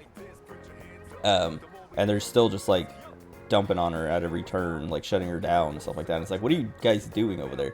But anyway, Selene disappears, and then she tweeted on the Selene account, like she had been tweeting on her Doki Bird account, like on her previous VTuber persona, or I don't know if she had tweeted at that point yet, but anyway, tweet came out. No, she had been, and was just like, you know, venting and like saying like, yeah, sorry guys, I something happened and I lost a lot of money, and so I'm opening up emote commissions and this and that. So like, if you guys could help, you know, I'll work for you, you know, commission me, because it was basically, she lost like $16,000 because she did all this work and Niji Sanji didn't help at all, and then they just, you know, ripped it off, you know, took it down basically, and said like, nope, you can't, you know, earn anything off of this. But yeah, so like, she like, you know, she's tweeting on her old account, you know, just like not say anything specific, but saying like, yeah, I need to make a little bit of money, so can you guys, I have some commission slots open, please commission me. And then then she was just like silent for a while, and then a tweet came out from the Selene Tatsuki account that was like, and this is like where like people were being like, so on VT, the VTuber board on 4chan, people are always like they call them rats with 2 R's, like because it's the stupid Picora Oge rat meme, but a rat is a rumor. And there are all these rats running around about Selene and what happened, and there's these like super like schizo rats of like Selene not being in control of her account anymore, and it's like the most like Pepe Sylvia like levels of like, what are you talking about, dude? And one guy, like, he was like, I don't think Selene is tweeting from her account anymore because she normally uses this apostrophe, and then that tweet has this apostrophe, like this kind of an apostrophe, and people are like, what? You're insane, dude. And it turns out he was right. Like, he noticed that just like this one tweet had a different apostrophe than she normally uses, and like, how do you even notice something like that, dude? Like it was like the most insane thing, because like he made that post, or post about that kind of stuff, and people are like, bro, you're like you're a schizo. And then like like it has come out that Selene attempted suicide, which like I was like it made me like, I'm still sad about that. Like, that's so like sad because of like the way she'd been treated at Niji Sanji, and like the stuff that they'd been doing to her. Like she said, at least the way she made it sound, like it was like the management staff, but then Niji Sanji put out their own like statement. Well, they put out their statement first, and then she came out on her old account saying like, no, like this is what happened, and I'm gonna talk about it. Like, she's streaming tomorrow at 5 p.m. I'm gonna watch it, and I don't know how long it's gonna be, but if it goes super late, I might not stream tomorrow night. But no, she was like, yeah, no, like it, like the Niji Sanji tweet that came out saying that she was terminated said it was the livers, so they said it was their VTubers that were bullying her or something like that. But in her tweets, she was saying it was like the staff, like management or whatever. But it could be both, because people have like, there are other rats rumors about like Millie and Enna being like bullies or something like that, which kind of sucks because I like them both. But they're kind of just rumors for now. I mean, there are things that like point to maybe it being true that I'm like, I mean, I wouldn't like, at this point I wouldn't be surprised, but also I would be very like disappointed if it was true. But anyway, yeah, like all this stuff started coming out, and like she'd been trending for like the whole weekend and like the last couple of days or whatever, because Niji, or maybe just like the last few days, like maybe it was Sunday night. I remember I woke up in the middle of the night, and like I woke up at like 3 a.m. and was just like, like what time is it? 3 a.m. Now it's time to check Twitter. And I checked Twitter, and I saw like either Selene was trending or something was trending, and I was like, what is this? And then just like it had been out for like half an hour or something, and I was like, whoa. And like then I was like reading into it and all that stuff. But yeah, I was just like, she, and I think I saw like the Niji Sanji post, and then as I was like reading about it, then Selene, tweeted her tweets of like, yeah, no, this is like, they suck. Like they're basically like lying and trying to make me look bad. But this is what happened. I tried to kill myself, and survived, and that's why I have like tweets that are saying like I'm in the hospital and stuff like that. But then from the Selene account, which she no longer had control over, she lost control on like the 26th or something, and there was a tweet that came out on like the 31st or the 30th or something that was like, it said like, I'm in the hospital recovering from my accident, I'll be back soon or something like that. And like the way the events line up, she didn't have access to that account anymore, so Niji Sanji tweeted that for her and was basically like trying to cover up, and like, yeah, I don't know, like it's just like super gross and like awful. And then yeah, she just like talks about how like she tried to do this and that and blah blah blah. Slam being terminated is bad look for Niji. Yes, especially with the way they tried to do it, because like their whole post was like, you know, we're terminating Slam because she, you know, kept breaking our rules and blah blah blah and this and that. And then Slam is like, I broke the rules because they're not doing anything. Like basically she was saying like, she kept trying to get them to do stuff and they would never like approve it, or were taking too long, or not paying, you know, the right people. And so then she was paying, like one of the things was she was paying artists out of pocket because Niji Sanji was taking too long to pay them, because like those artists have come out saying like, yeah, no, Selen literally PayPal'd me the money that Niji Sanji owed me because Niji Sanji was not paying me what they owed me. And you know, and that's like Niji Sanji, you know, that's part of why they fired her, was because she's like going around them because they're not doing their jobs, basically. Like they fired her because they suck at their own jobs and she had to do it for them, which is like, so. And well, yeah, they made this whole post with like a huge list of things that, you know, for why they fired her, and then she comes back and it's like, you know, here's why I did those things, because they wouldn't, or because they suck and were like treating me awfully. So I was like, well, then I'm just gonna, you know, do it myself or whatever. And then yeah, and then also like trying to like yeah, I don't know, just like they're trying to like smear her when they fire her, when all Selen has done is good for Niji Sanji. Like I was saying, Selen, when Selen debuted, she hard carried Niji Sanji EN and basically got it to the point that it's at now. And then they like just like treat her like crap. Like how many Niji Livers have been graduating. Niji Sanji more like dumpster fire. Exactly. That's what people are saying now. People are like, bro, like there's been like a high, like people keep posting this like clip of Millie talking about, like she's describing a black company, which a black company in Japan is just like a company that is bad to work for.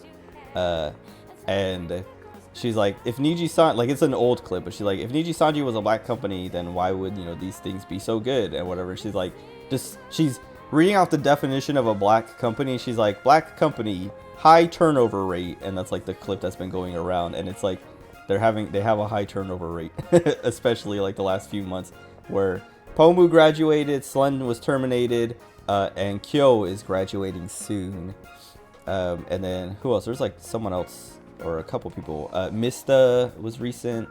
Like they've just been losing people, and like, yeah, it's just like, and like, so I was saying Pomu graduated, and like I think part of why Pomu graduated was because Selen actually put in like a resignation like thing around the time that they pulled down her video. I think, or no, actually I think it was like a month later or something. I think it said like, I think she said January 26th was when she like contacted them to say like, hey, I want to quit, and then they just like, they didn't say anything, and then they just like, she said she found out that she was terminated from that tweet basically. And she was like, yeah, and that's like part of also what's like so awful about them is like, they didn't even tell her she was fired, or weren't gonna tell her. They just tweeted it out basically. But yeah, I don't know, it sucks because like I was saying, Selen is my favorite Niji Sanji girl, like period. Like Selen was like what really like made me pay attention. Like I was saying, Selen carried Niji Sanji EN because like I didn't care about Niji, like there was a few Niji Sanji JP girls that I watched, but EN I was like, I have no interest in any of these girls at all. And then Selen showed up and I was like, wait, this girl's great. And then started watching like, you know, Alira, Millie, and you know, other girls as they like came along. And Selen actually got me to watch like guy VTubers for like the first time. Not like I didn't really like subscribe to any other channels or like consistently watch them, but like I'm not a unicorn, which is basically a guy who like doesn't want the VTuber to interact with guys at all, basically. I'm not that, but like if I'm watching a VTuber and a guy is on there, I'm like, I usually tune out because I'm like, I want to watch a cute girl doing cute things, not a guy. I don't want to hear a masculine voice in here.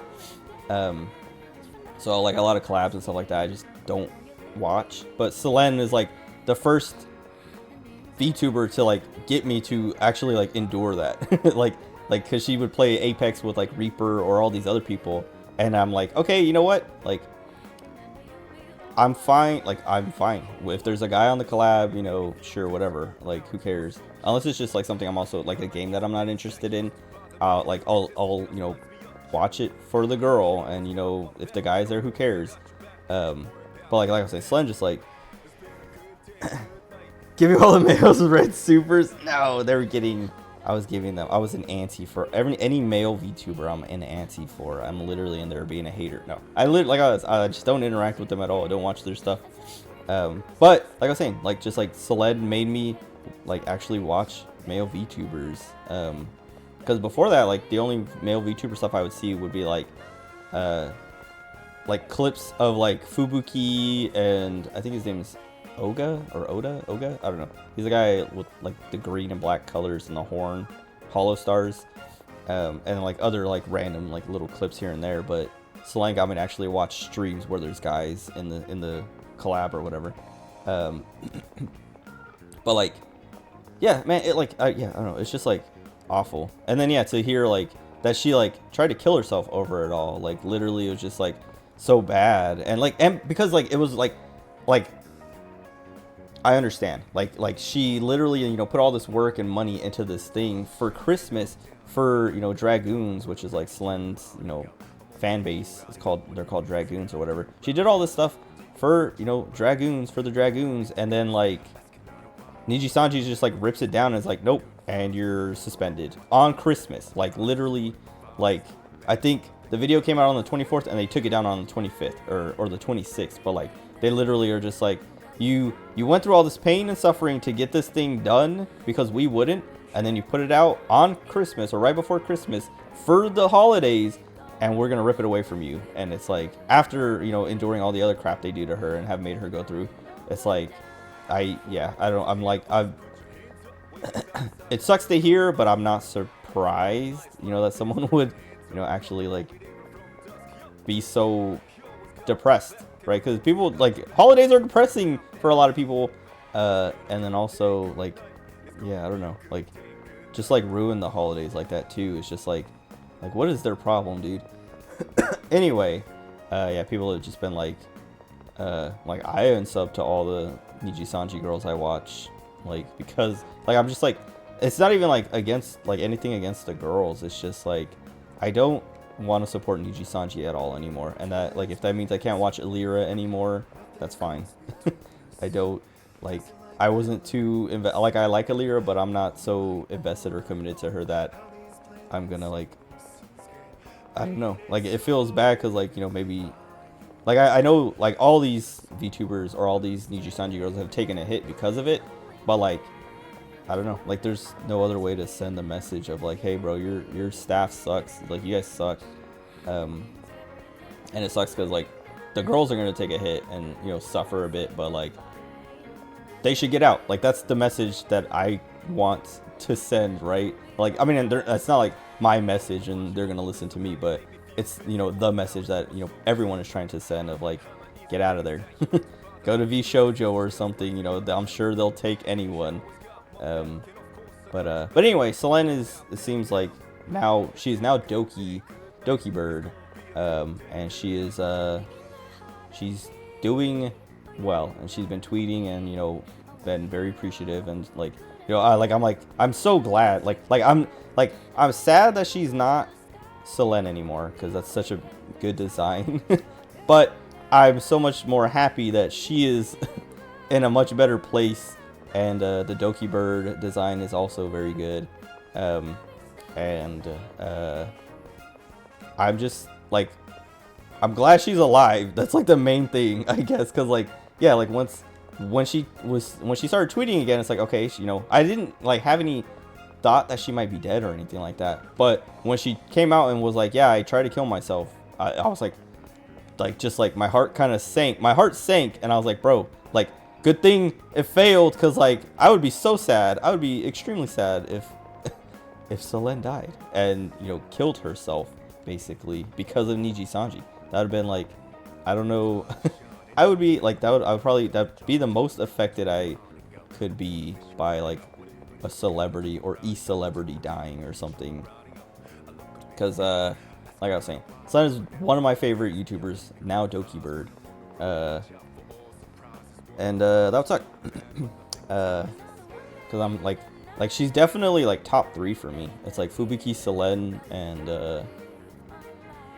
Nanamona Maru from Verse. Like I like a lot of VTubers, but those are like my top 3. Not in that order. Like I feel like they kind of well, Fubuki is like number 1 no matter what. I like every time I like rethink about my like do I even like I don't watch Fubuki as much anymore. I just don't have time cuz I work and like I don't know, her hours aren't always lined up with mine. But like I'll think like I don't know, maybe Selen has, you know, Doki has like taken that slot, but then I'm like I just watched one clip of Fubuki. I'm like, nah, nope, Fubuki still has it. My Kami Oshi. Gonna be a lot more graduations from Niji. Not gonna invest time into watching Niji. Nothing against the talent, but the company sucks. That's kind of where I'm at. Like I like a lot of the girls. I like Alira. I like Rosemi. I liked Pomu before. You know, I mean, I still like Pomu, but she's not there anymore. I don't know if Pomu has started up again on her like alt accounts and stuff like that or old stuff. I haven't really looked into it. I didn't follow her, you know, leave, but I also haven't really been in the mood for watching Pomu stuff, so like I haven't like sought it out yet. I mean, I will find it eventually, but I don't know. I haven't like checked on the status of that. But like, and then like I was saying, Millie and Enna, I like Millie and Enna, but there are rumors that they were, you know, part of the problem. And if they're part of the problem, that's even like that sucks, and I won't watch them anymore. But like, I mean, I'm not gonna watch any of them until like I don't know, there's like signs of change, or maybe if they, you know, post something, you know, maybe not like because I want to hear the drama, but I would say post something, you know, addressing the situation, or you know, maybe talking about I don't know what they see or experience and stuff on like unless someone can change my mind basically, like it's gonna have to come from them, but like that's it. The other thing is like I'm not gonna be watching their stuff, so like if it does come out, I'll have to see it trending at some point. But I don't know, Niji Sanji En at least I'm not watching. I'm probably still gonna watch like the few Niji Sanji JP girls that I watch. But yeah, I don't know, it's just like, what's their problem? Fubuki is the white fox that most people followed and fell down the rabbit hole. Yep, I know. Yeah, it's like Fubuki, Miko. Who else? There's like a few. Suisei. Like there's like a few that were like they had something that started trending and just kind of like that's like what dragged people down into the VTuber rabbit hole. Like Miko had the whole like stay home. And other things like, you know, the N-word trend from GTA, from San Andreas, or not San Andreas, GTA 4, San Andreas. Oh wait, no, it is San Andreas. Wait, hold on. GTA 5, or yeah, why did I say 4? 5. Sorry, I'm already thinking 6 is, you know, 5 now because of the trailer recently. GTA 5. Sorry. When I don't even remember their names now. My brain is like not ready like in that zone. Those actors reenacted that. I don't know if you guys have seen that clip, but like they recorded it like a real life version of it. What's his name? I can literally. I mean, I'm sure you'll tell me, Aiko, but I'm gonna avoid looking at the chat because I need to remember it.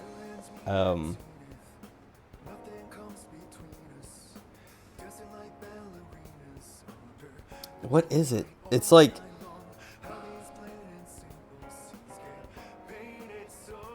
right on the tip of my brain. I know what it is.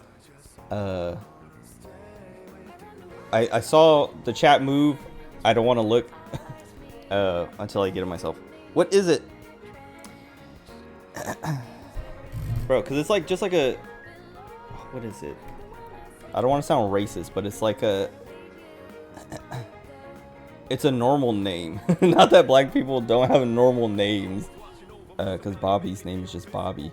But like, I feel like a game like GTA would do the stereotype thing of like giving him a name of like does something, if that makes sense. What is it? Franklin. Oh, you wrote Bob. You wrote Will Smith. Stupid.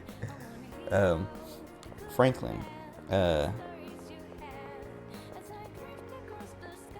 yeah, no, like all these VTubers, they like do the trend of like, or not do the trend, but they like early on, especially like pandemic days, there's just like, you know, a VTuber said or did something, you know, Suisei has her hi honey thing, Fubuki has like a million like just different things, like the little Scatman bit. What's like Fubuki's biggest thing? I'm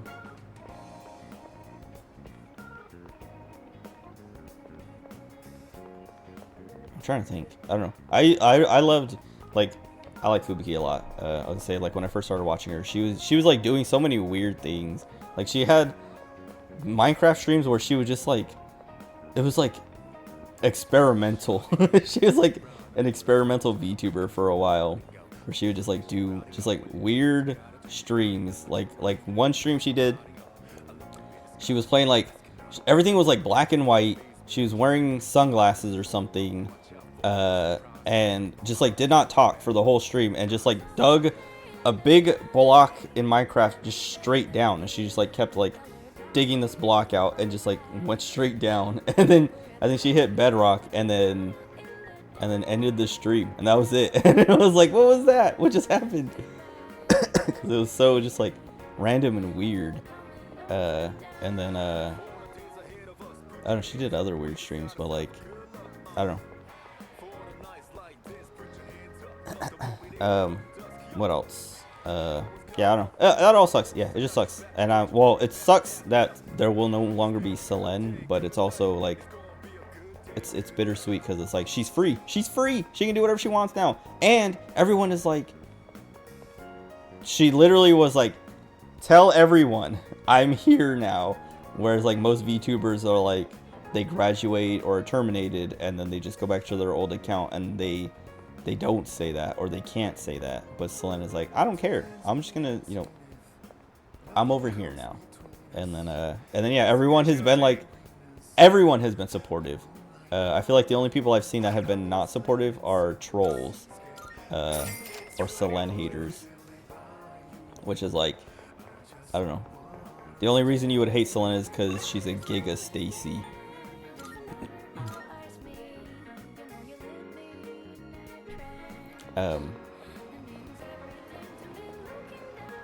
But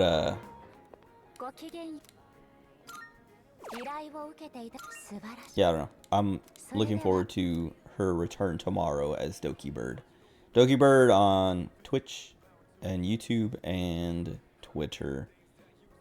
Which I think the stream is on YouTube, but I saw people saying that she used to stream on Twitch before she joined EG Sanji, and but maybe she's just going back to YouTube because that's like what she's been used to for the last couple years or few years or whatever.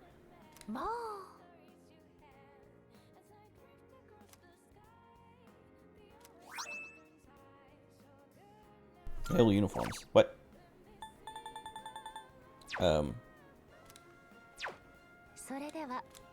But what was it? Like Selene, when she was Selene, she would stream on Twitch, so it's not like she's, I don't know. I mean, she might do both. I don't know. Who knows? Oh, let me go to every vending machine and get all the drinks. She said there was 12.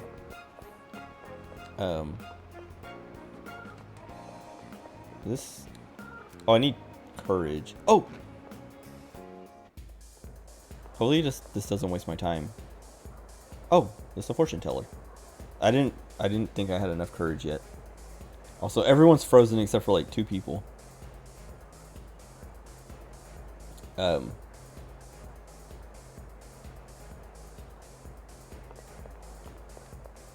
what was it? What was I saying? I don't know. Anyway, I'm excited. Like I said, it's like a relief to know that she's fine, even though she wasn't. But I didn't know she wasn't. Den mother or mama?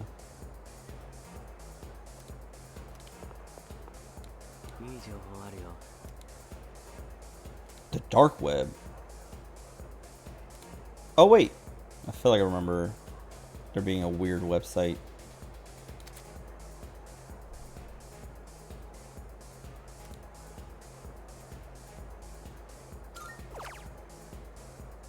Iwatodai forum school X site.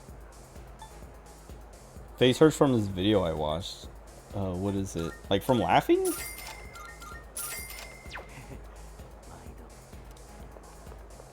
Also, who goes to a club to like browse the dark web and sell links? I don't know.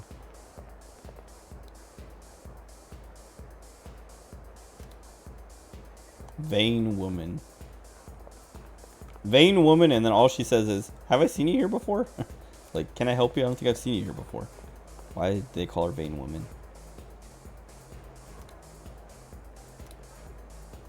Yeah.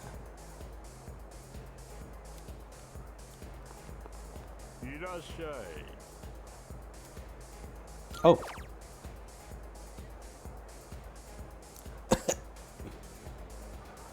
It's expensive but doesn't do anything. Excuse me? More experience. Restore 1 HP upon death once per battle. Cool. And that's once per battle too, and not just like once per run or something. Protect square from all ailments. How do you even... I mean, I guess he might be rich by the end of the game or something.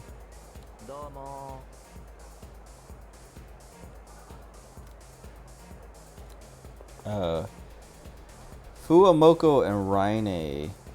Fuamoko tried to roll their R's. It's just cute. I was smiling. Smiling hurts. A hint of drunkenness emanates from the restrooms. Dude, I love Fuamoko. They're like fantastic.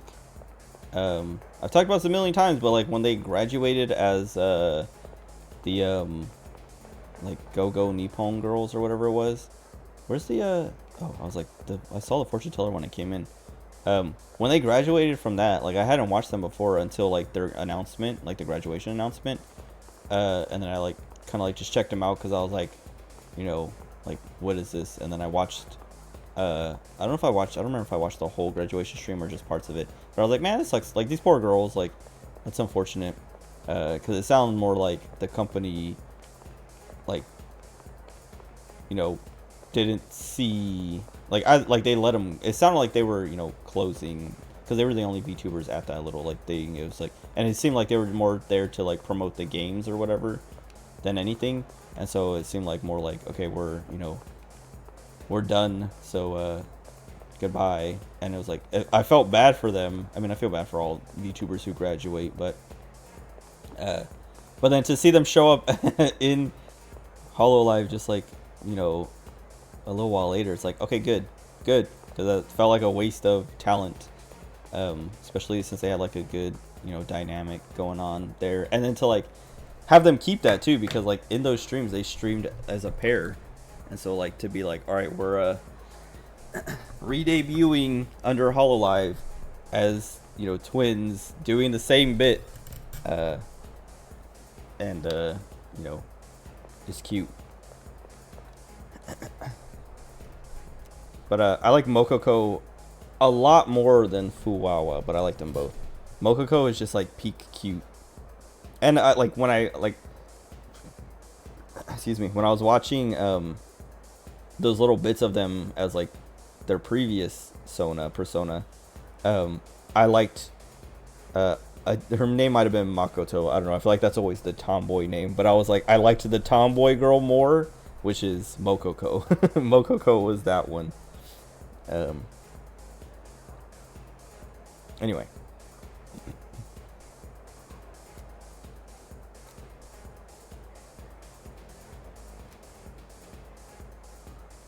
I pretty much watch if anytime I open up YouTube, like right now, I'm gonna open up YouTube. If I see a Mokoko clip, I watch it. Like if Mokoko's face is there, okay, there's no Mokoko, so I don't have to watch anything. There's a couple of Korones though. I'm tempted to watch those. Um,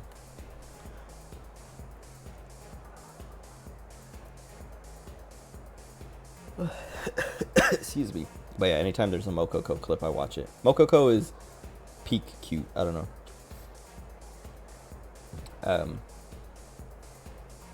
And I like the way she pronounces things because like they do the thing. Who else do they do that with? There's like other VTubers where like, when it's being subtitled, they like the subtitles are spelled in a way that it's like, you know, implying that the girl says it weird. And I didn't even notice it until I started watching like Mokoko clips, and they were like subtitling it and they were adding like that weird like combined AE letter. I don't know what it's called. It probably has a name, but like they were putting it in places or like, you know, spelling things weird, and I'm like, what the heck? And then I was like, oh, she does say it like kind of weird. Even some Japanese that she says like it's almost like Korone, where like she has like a weird inflection on some things.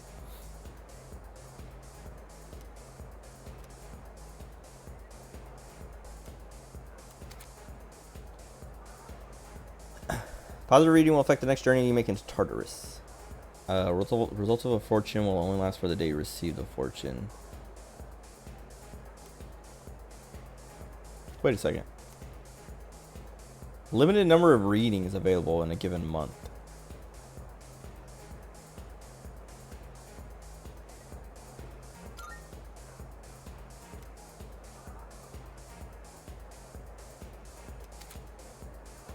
Now able to select a new fortune, rarity fortune.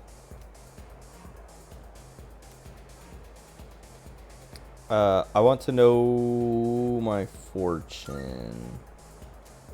Oh, and then the future thing is for... Oh my god, why is this so expensive? The future thing is for social links, isn't it? I don't want to do this right now. I do want to do it to complete Elizabeth's thing, but I don't want to go to Tartarus tonight, and I don't want to waste it. So I'll save this for when I go to Tartarus. We're still on the same day. It's 2 hours on the same day. It's kind of wild. Okay. Vending machines. I feel like there's one over there, but I can't go there right now. I know there's one here. Anyway, VTubers, why can't they just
Hello? Hold on. Hold on. Music's gonna cut out. Hold on. Also, hold on. Trying to think of something to tweet. I made a Blue Sky account, but I haven't like done anything with it yet. But I'll figure that out. Probably this weekend, and then probably also post there. I don't know what they call it on Blue Sky. Not tweeting. I mean, they don't even call it tweeting on X, formerly Twitter anymore. I feel like I see everyone do that now. Even like more professional areas are like, you know, you can find us on X in parentheses, formerly Twitter. Anyway.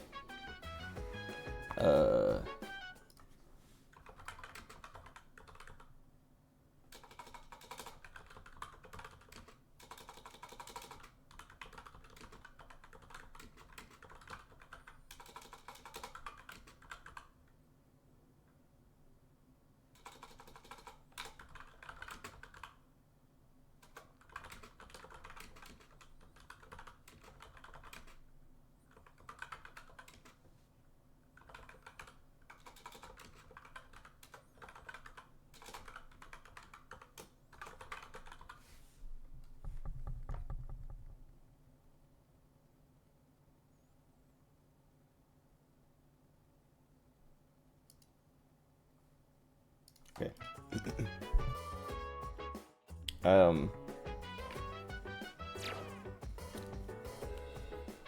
What did it? I was at the. I think last thing I did. That was weird. My controller. What? Why is it? What is happening?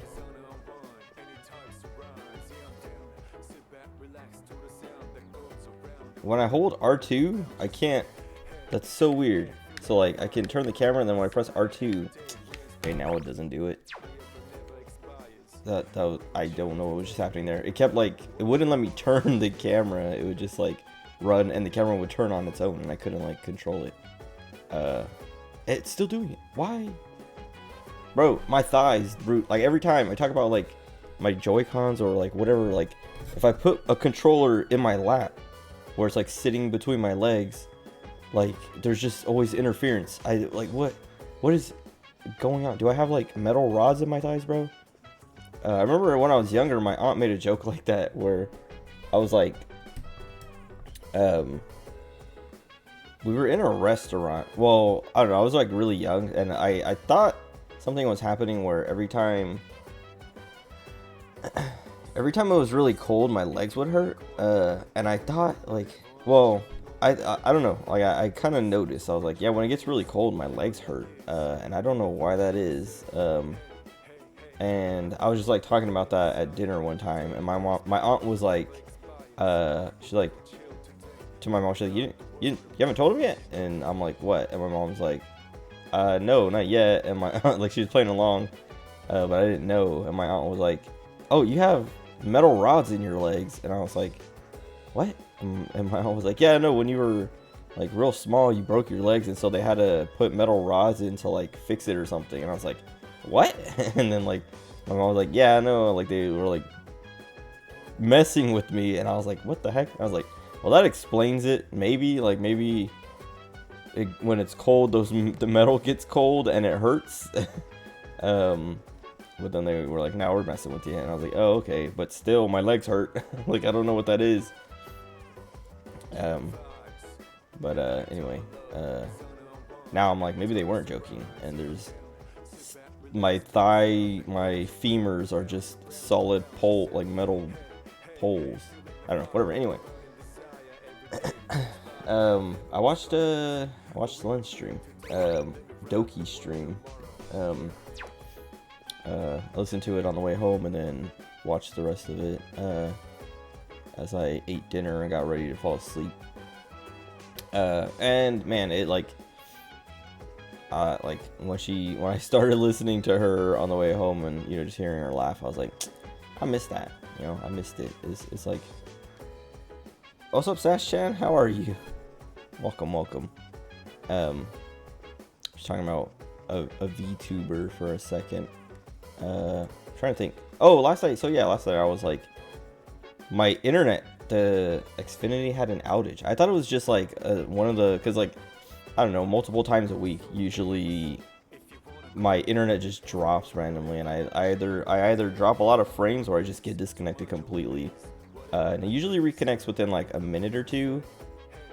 And so I thought that's what was happening last night. I was just like, I was just done talking to Elizabeth, and she's like, buy me 12 different drinks from vending machines and blah blah blah. And I was getting ready to do that, and then my internet cut out, or like I just like my internet cut out, and I was like, what? And I was just like kind of sitting here waiting for it to reconnect, and then it like 2 minutes passed, and I was like, is it gonna reconnect? And then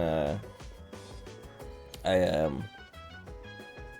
got on my phone and opened up the Xfinity app, or Xfinity X-Fi app or whatever, to look, and it was like, there's an outage in your area, and I was like, oh great.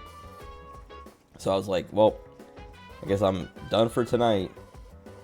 Yeah, it was an ISP. Like, I don't know what the outage was, but my internet was out for like 2 hours at least. I fell asleep eventually because I was like, I'm not gonna stay up anymore. Like, it was 2:40 something when I went to sleep, or like the last time I looked at the clock before I fell asleep, and my internet was still out. And then when I woke up in the morning, it was like, when I woke up for work, it was working. And it said it came back on at 4, because I get like my controller keeps like not, like keeps just not disconnecting, but like not taking inputs.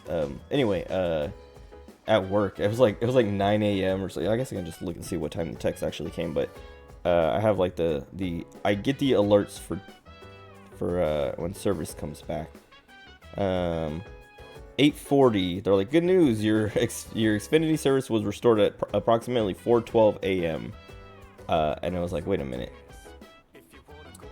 4 hours later, they're telling me my service is back. How's the game going so far? Pretty good. I'm enjoying it quite a bit. I don't know if you've ever played Persona 3, but I played Fest like 10 years ago, and I liked it a lot, and I was really looking forward to this, and I'm very happy with how it's been and how it's turned out.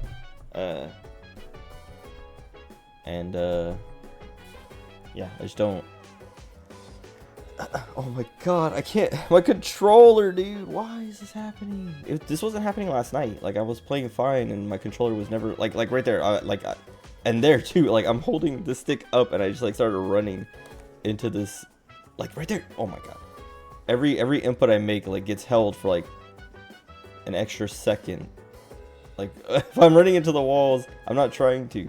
I'm literally just trying to run this little route that I've been running as I'm talking, and I keep like. Okay, now it's working. I don't know, this is annoying. I don't really know what to do other than plug my controller in, but I don't want to plug my controller in because then it's gonna disconnect every time I just barely move it. Whatever. Anyway, I'm enjoying it quite a bit. It's very like nostalgic, but also just like it's been so long that some of it I'm just like, I don't remember a lot, so it feels kind of new, and like with the new, like with it being a remake and some stuff being new and like redone, it feels new, and it's cool and it's good. Yeah.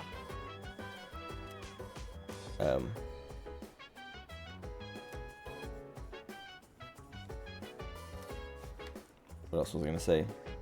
I was gonna complain about work for a second. Oh my god, I want to plug in my controller. I don't have the cable. Hold on.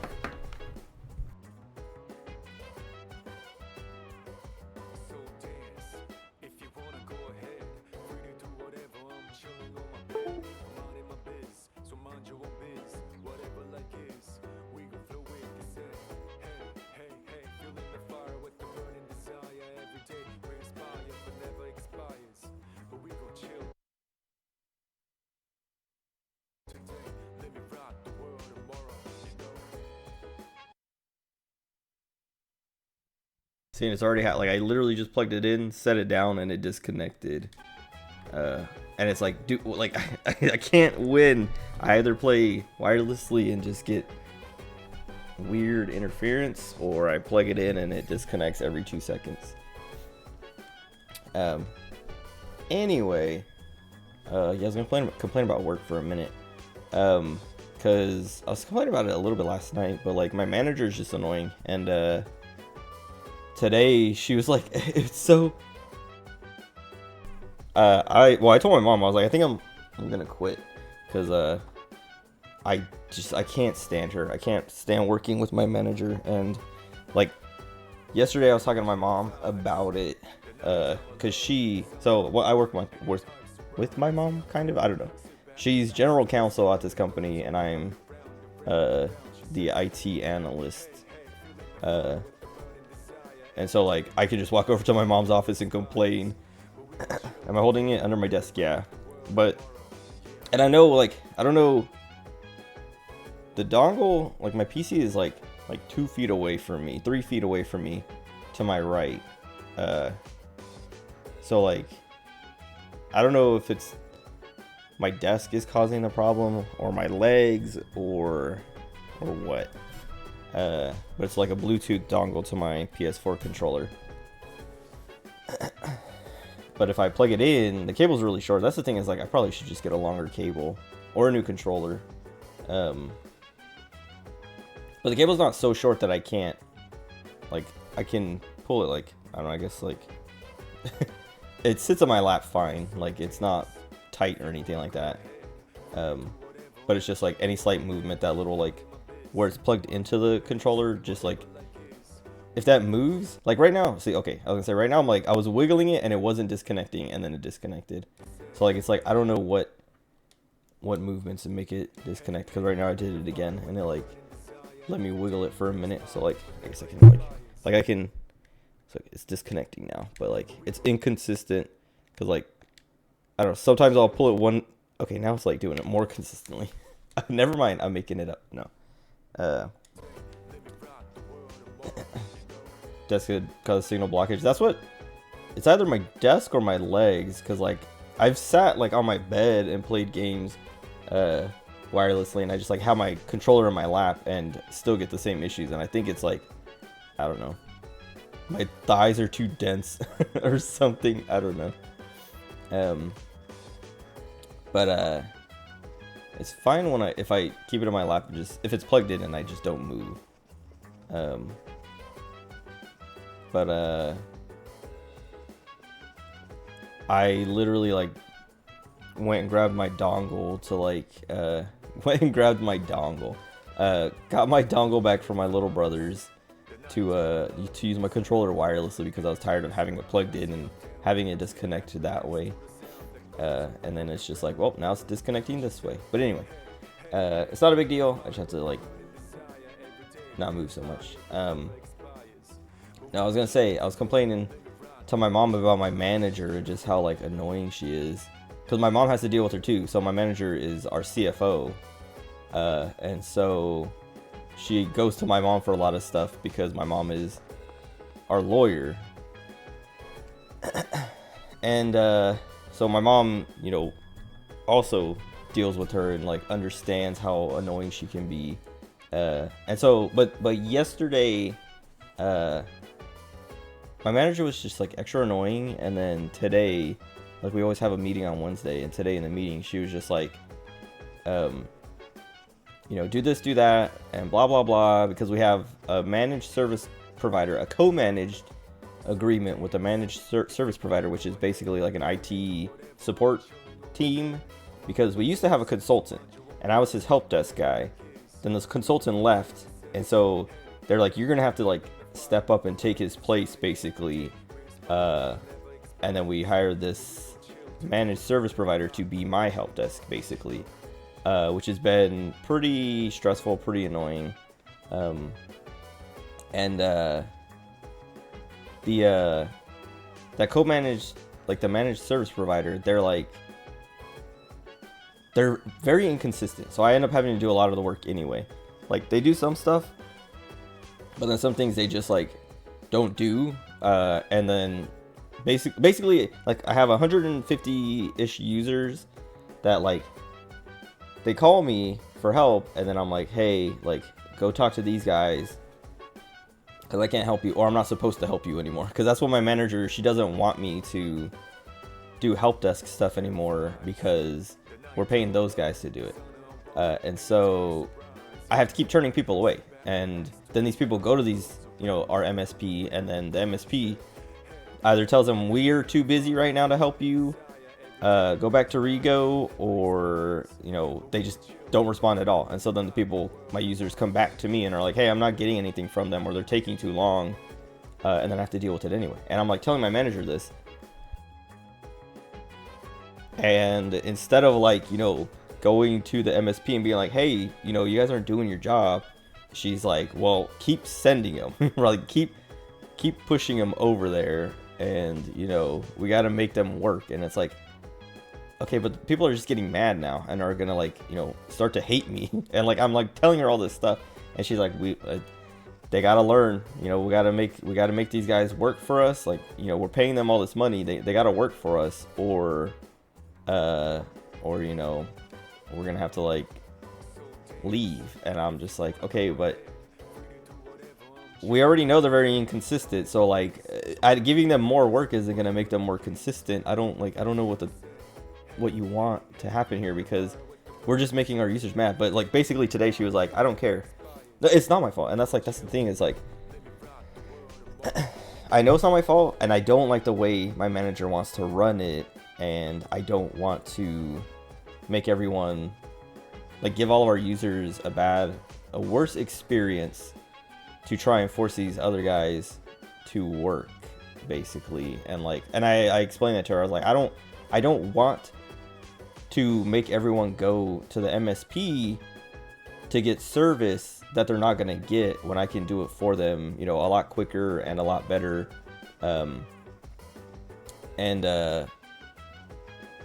You know, like, yeah, and she was like, she's like, I don't care, we need to make these guys earn their money, so I want you, so she's like, I want you to change your phone so that every call that comes in forwards to the MSP, and then they're supposed to give you access to their ticketing system, so I want you to go into their ticketing system and copy all of our tickets over to their ticketing system, and any new tickets you put in there if they don't go into there, and then everything that they have in there copy over to our ticketing system so we can monitor their work and stuff like that, and like basically try to like micromanage them. And I'm just like, I don't want to do that. And she's like, we have to make them, you know, we have to hold them accountable and blah blah blah. And I'm like, okay, but like all this stuff, I'm just like, I'm done. Like I was saying, as soon as the meeting was over, I went and told my mom. Like I literally walked down the hall. She's on the opposite side of the building, and it's very annoying because like whenever people on that side of the building need help, I have to walk so far. But it's not a big deal when I'm just like taking a break to go complain to my mom for a minute. But I was like, I'm just like, I'm done. I'm like, I literally in the middle of the meeting, I started looking up like jobs closer to home that I can, you know, the same, you know, help desk IT stuff closer to home, because I was just like, I'm gonna look for a job somewhere else, and just, you know, I'm done. Because like I was saying, we had an IT consultant who was above me, and I was his help desk guy, and he left because of my manager. He's like, I'm done here. Like, you guys suck. I'm leaving. And he'd been there for like 13 years or 14 years. Like the day he left was literally his like anniversary, like 13th or 14th anniversary at the company. And my manager's only been here. I think she came in March. I started in June, so she was only there for a few months when I started. But she's coming up on 1 year, and she's made all these changes that has caused our IT consultant to quit, and then like a few other people have left. And I don't know if the other people who have left because of her. But when I was complaining to my mom was like, "Hey, don't worry about me." She's like, you know, if you're unhappy here because of her, like, I don't blame you for leaving. Like, she's like, I'll be sad because I can't see you every day, and you know, yeah, like I'm gonna have to, you know, we're gonna be losing a really good tech, but like, don't force yourself to stay and be miserable, especially for her, because my mom doesn't like her either. So, would I leave? Yes, and that's what I was saying. I was telling my mom, I'm like, I'm literally going to start looking for more like an IT job or help desk job closer to home, so I don't have to drive an hour every day to then have to deal with my manager. And like, it sucks because like I like everyone else. Like my manager is the only person that I dislike. There are people who I find annoying, like my supervisors. She's not really annoying, it's just annoying working with her sometimes because she's kind of lazy. That would be nice. It would. And like I was saying, I was telling my mom about it, and she's like, you know, it's gonna suck to lose you because you're like, when that IT consultant was here, he's like, you've been the best, you're the best tech we've had in like the last 5 years. Because everyone we've had has been like lacking in some way, and you're, you know, killing it in every aspect. And they're not just being nice to me, because I've seen the work that the people before me have done, and even the IT consultant, like I've like he's like, me and him worked pretty well together because he had more like technical knowledge and experience, but I was like way better at dealing with our users. Like he was like, you handle them so much better than I do, and like they like you so much more that they've stopped calling me for help and they just call you. And I was like, cool. Like I'll take it as like, that is a compliment, you know, to know that I'm taking your work from you, because people are like, I would rather go to Rigo. Like he's nicer and quicker. Look at me. Yeah, well, that's what sucks. That's what I'm saying. I really like everyone and working with all these users. I just don't like my manager and like the way she wants to run things. And so like that's and like I was saying, I like have told her, you know, I don't want to do it this way. I don't like this, you know, and she's like, well, we got to make these people earn their money. And if we don't, then you're just going to keep doing help desk stuff all day. And I'm like, I'm fine with that. Like, I don't like, but she doesn't like, the problem is, do I go by Rigo at work? Yeah, that's, everyone calls me Rigo. I think, I don't know how many people actually know my full name. I think, well, I know some people get confused by it because like when they look up, you know, my name in the like our global address list or whatever to like email me or something like that, or get my phone number, they'll call it, and then like I've had a few people do this. They call it and they're like, how do you pronounce your full name? And I'm like, oh, Rigoberto or whatever. And like, okay, I was like looking you up and I saw like I typed in Rigo, and then this like long name came up and I was like, is this the same guy? And I'm like, yeah, sorry, but yeah, everyone just calls me Rigo. No, they call me Booty. No, what was it? Yeah, no, whatever. Like, I was like, I'm just kind of done. It sucks because like, and I was saying, my mom was telling me that like when I was complaining earlier, or I was complaining yesterday, my mom was telling me that there are a few other people, like higher up people, like our HR director and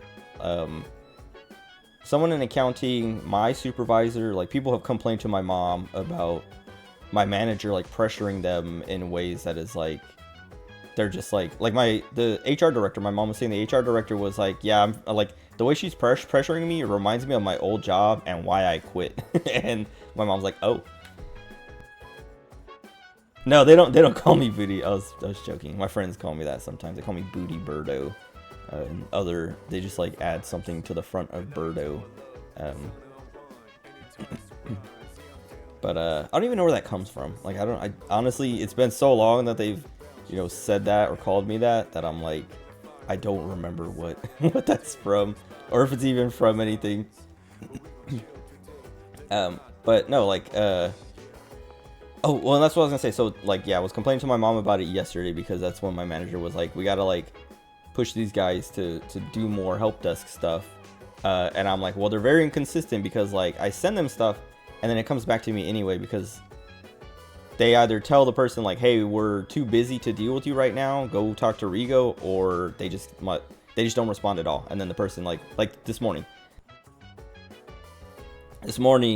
I got a call from a girl in our construction department who was like, I can't print. My printer has been having issues for 2 weeks now. Those guys aren't helping. Can you help? And I was like, yes. And so I got her taken care of in an hour. And she's been like dealing with these problems for 2 weeks because those guys, like, she sent them an email. It took them like a day to respond. And then when they responded, like they went back and forth during that day. And then they're like, what's a good time to work on this today? And she said 1:30. And it was like 10 in the morning or something.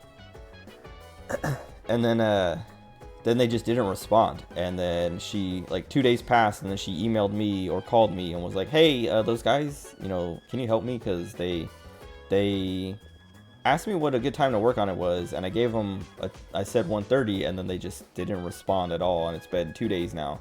And I was like, well, just, call them and, like, bother them again, because that's what my manager wants you to do. And she's like, okay. And then tried again, and they got no response, and like emailed me and was like, hey, they're not answering. And I had to ignore her because like I had like a lot more important, like I had a bunch of stuff going on, which is like what kind of my manager's point is, like, so I have like I don't have all the time. I can't deal with everybody basically. And I ignored her kind of on purpose to like force her to use our MSP. But I really wanted to help her because I was like, I'm sure, like, I know I can take care of this really quickly because I'm good at my job. But anyway, I just like was like leaving it, trying to like get her to, keep bugging them and basically bug them enough that they finally deal with it. And she was, and like, cause like I think it was like either Friday or Monday, like it was either earlier this week or at the end of last week, she emailed me, or she made a ticket in our ticketing system that's like, hey, I need help with printing. And one of our MSP's help desk guys called me about a different issue and was like, hey, I'm working on this and I have some questions. And I was like, okay. And then at the end of it, he's like, is there anything else, like, is there anything I can help you with right now? Like, you got anything going on that you need some help with? And I was like, well, I got this girl who can't print, and she kind of like been trying to get your guys' attention. And he was like, oh, okay, I'll look into that. And then I didn't hear anything until this morning, like I was saying. Then this morning she calls. She sent an email to them that was like, hey, can we work on this today? And she CC'd me on it. And then as soon, like, I saw it when I was driving in, like I got a little notification, and it was like, printing issues or whatever. And I was like, oh, I gotta see what that is when I get into the office. And then as soon as I clocked in, my phone rang, and she was like, hey, I can't print, can you help? And I was like, did you talk to the MSP? And she's like, yes. And they're not doing anything. And I was like, all right, what's going on? And then I took care of it in it was like 15 minutes.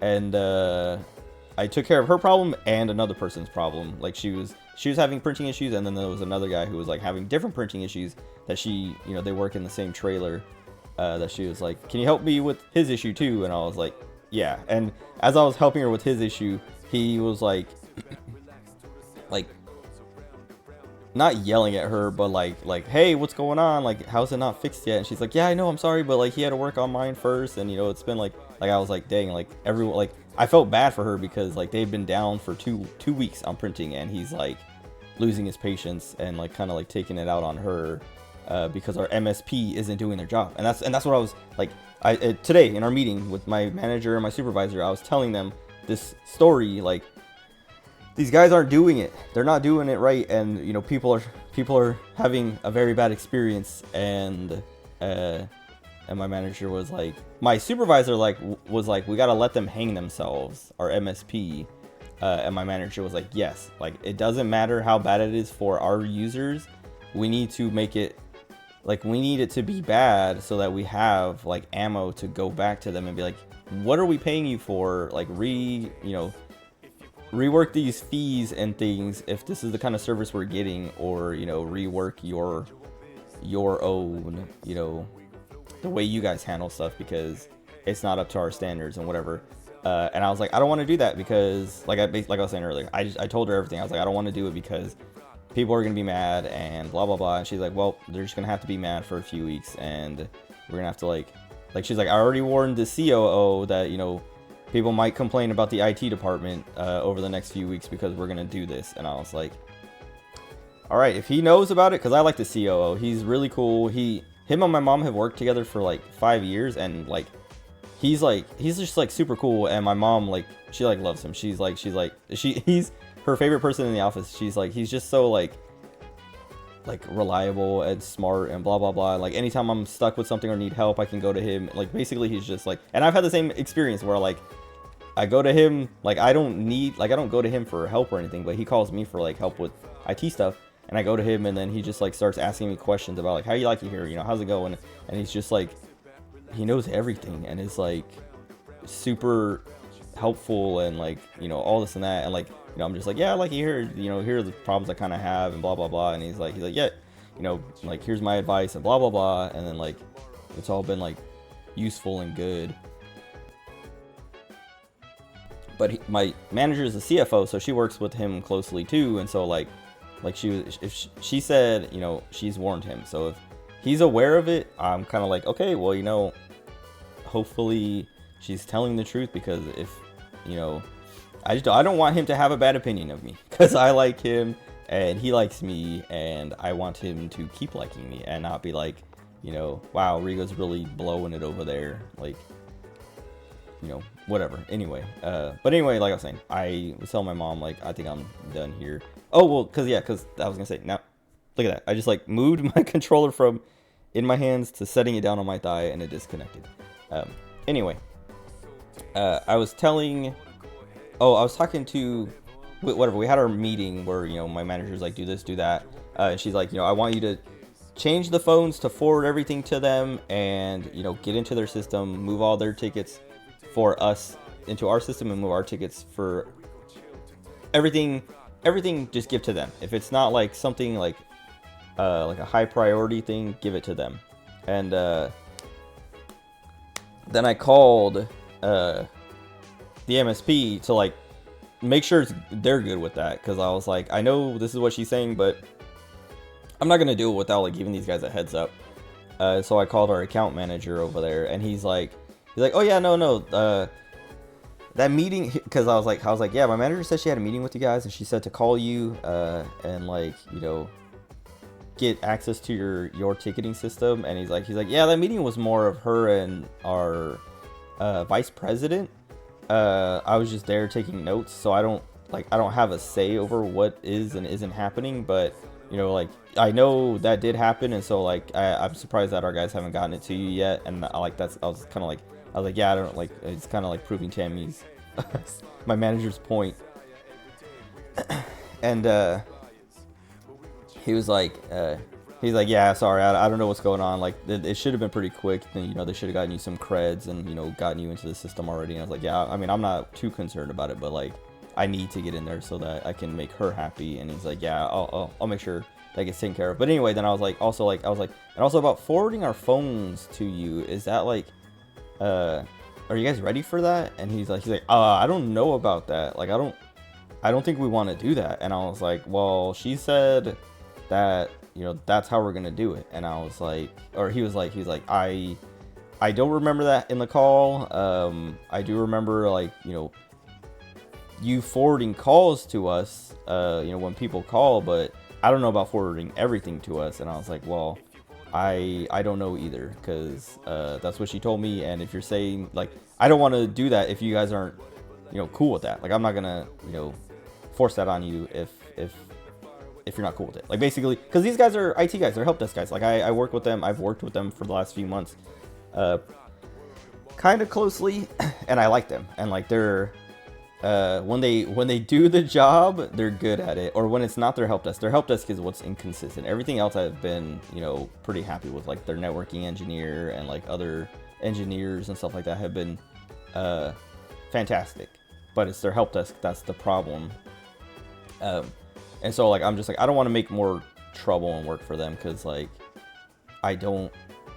Yeah, I don't know. I just don't want to be a pain, but I understand at the same time what my manager and supervisor want. But so like I talked to him and he's like yeah, I don't know if we want that. And I was like, all right, well, you know, I'll talk to my manager again and see what's up. But he's like, I'll talk to our vice president and see what's up. And so then I went to my manager at the end of the day and was like, hey, I talked to the account manager and this is what he said. And she's like, well, I don't care. Tomorrow you need to forward, like, change the phone so that you forward everything that goes to the help desk to them. And if they ask questions or like, you know, they suspect anything, because we're co-managed, so we have a different contract. If we were fully managed, it would be a different contract. And like, cause that was I was saying the account manager said, you know, if we make these changes, it sounds more like you guys want a fully managed, like our fully managed service package rather than our co-managed. And I was like, I don't know. And so I told her that, and she's like, she was like, we need to be careful with our words because we need to stay co-managed. We don't want to be fully managed. So whatever you have to do and say to make it sound like you're still like triaging, because that was like the agreement, or part of the agreement is like, things come to me and I triage and determine what goes to them or what stays with me. And if I'm forwarding all the calls, that's not triaging. But she's like, you need to like basically lie to them that you're triaging by sending all the calls to them. And I was like, okay. But then I was talking to my mom about it, and my mom's like, if you're not comfortable with that, like, don't do it. Tell her. And I was like, yeah, I'm gonna tell her tomorrow, because like I'm not comfortable doing that. Like she needs to, like, and that's the thing is like I've said this a million times. Every time I've complained about work and talked about her, is that she's annoying and she's very like pushy and aggressive about like getting things done and done a certain way, and it's annoying. And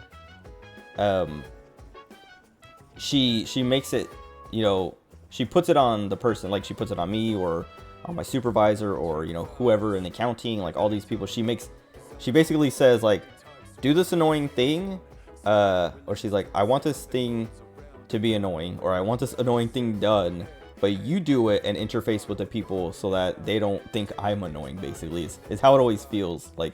Because I know these guys think she's annoying already. Like I know they don't like her and think she's like so just like very like controlling and aggressive and pushy about, you know, getting things done. Especially like she has like fake timelines all the time. Like this needs to happen now, and like, or like by the end of the week and blah blah blah. And then like I do the thing by the end of the week.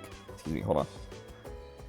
I feel like I have a hiccup ready, but it's not happening. Whatever. Anyway, she, you know, like she'll pressure me to get things done, you know, in a certain amount of time, and then I get it done, and then I go to her and I'm like, hey, this is done, but now I need your part to like finish it. And she's always like, well, I'm not ready for that. I don't have it, or blah blah blah, or I only have drafts or whatever. And it's like she like puts all this pressure on everyone, and then her own side, she doesn't even do her own part. And it's like my mom was complaining because she was like, yeah, you know, she keeps pressuring me about like this contract that, you know, she wants me to look at.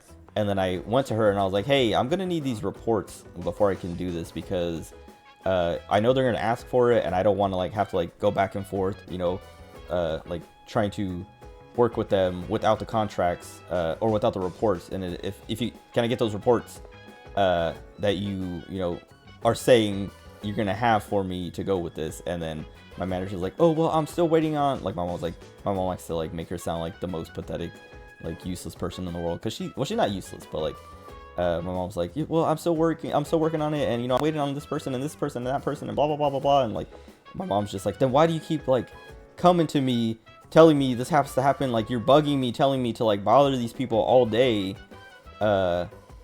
and you don't even have your stuff ready. Like, I can't even do my part because you're not doing your part. And but you still want me to like annoy these people. And yeah, then my manager kind of just like has like my mom hates her. Like, every time my mom describes like any interaction with her, she's just like, yeah, I just like glare at her every time she stands on my doorway trying to like get my attention. My mom's like, I just like look at her like, what do you want?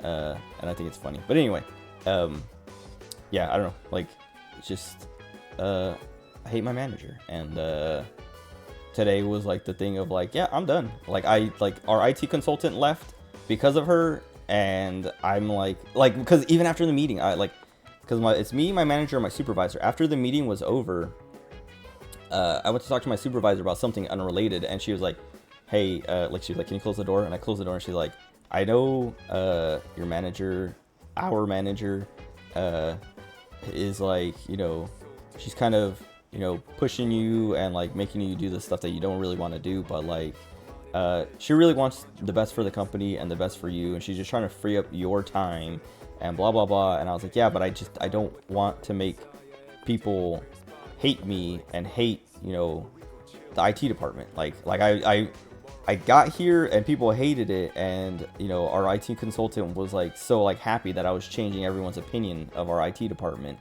And like I don't want to lose all that. And she's like, yeah, I know, he was the same way, like, and he, you know, he liked where it was going and liked where we were getting it. And but then, like, you know, the stuff that he was like, basically she was saying like the changes that, you know, the CFO is making and, you know, making you make are why he left. But she's like I didn't even say anything about quitting, and she was basically like, don't quit. Like, she's like I need you to, like, you know, just kind of like let it happen, let them hang themselves. You know, it might be a tough few weeks, but we gotta just like we gotta make them hang themselves, or make them, you know, step up. And I was like, okay, well, I don't like it. And she's like, yeah, I know.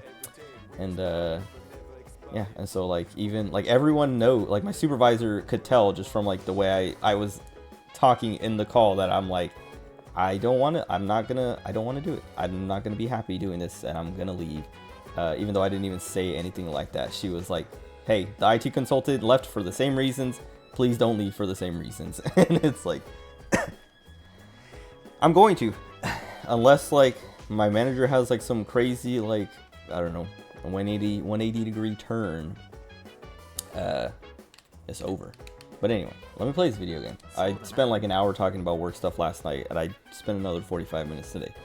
And I missed out because like I streamed for like, I think I was at like 2 hours last night when my internet cut out, and I wanted to go for like 3 hours, and I made no progress. I'm still in May 10th, which is, I started last night's stream in May 10th. Hold on. No, yeah, whatever. At the end of the stream last night, we went to Elizabeth, and she's like, hey, buy me a bunch of soda. And I was like, okay. And then my internet cut out, and I was like, well, I guess I'm just gonna go buy a bunch of sodas and then stop playing for the night. So I bought like 6 drinks. I'll buy the rest in the next game day so I can get to the other vending machines. Let me just finish talking to all these NPCs. I don't know what I want to do tonight. I think I was gonna hang out with Maya or something. Or I don't know if I can, actually.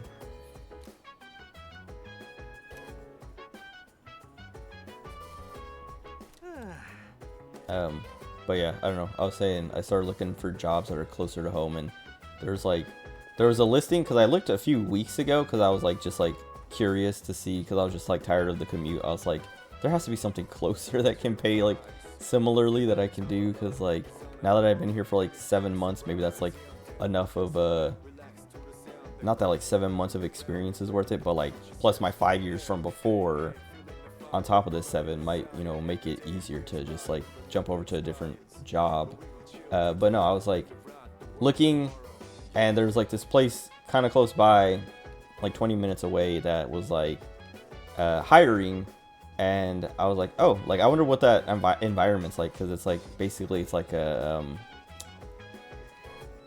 plant nursery kind of thing. And I was like, what kind of help desk support do they need there? But I don't know, I'd be interested, you know, to hear what they need and all that, and you know how that works. But I didn't like make any calls. I was just like looking around, and then yeah, like I was saying, I was in the meeting, and like, you know, I was just like, after she finished talking to me and started talking to my supervisor, because basically and well, that's the other thing, is like, I hate this meeting because it's like, what did you do last week? How long did, like, basically you track everything you did and how long it took, and if you don't hit 40 hours, she like harasses you about it. And it's like, where's your other 4 hours? Like, why are you only at 36 hours? And it's like, I don't know, lady, like 4 hours of like, I took breaks sometimes, you know, I'm allowed 2 15-minute breaks a day, so like there's like what, 100, like 2.5 hours there, that's like breaks. So like the other hour and a half, I don't know, like maybe going to the bathroom, or you know, making quick phone calls that I didn't track because it was like a 2-minute phone call or 5-minute phone call or whatever. Like, who cares? Like, what is your problem? And like, I hate that. But anyway, she does that to me and then to my supervisor. And so like, when like today in the meeting, once she was done telling me how to do my job, she was like, all right, like, now your turn, to my supervisor. She's like, I've been picking on Rigo, you know, for like the last hour. We got to get to your stuff. And then she went to talk to my supervisor, and as they were talking, I was just like, jobs near, you know, home. And then that nursery came up, and it now has like a urgently hiring button in the top left that is like, I'm like, maybe I go to this place because like they're urgently hiring. So I don't know. I'm probably gonna call them tomorrow and be like, hey, what's up with that? Depending on how the day goes, if I have time. Because like a lot of the stuff that my manager wants me to change is gonna take like hours to just like adjust and like, you know,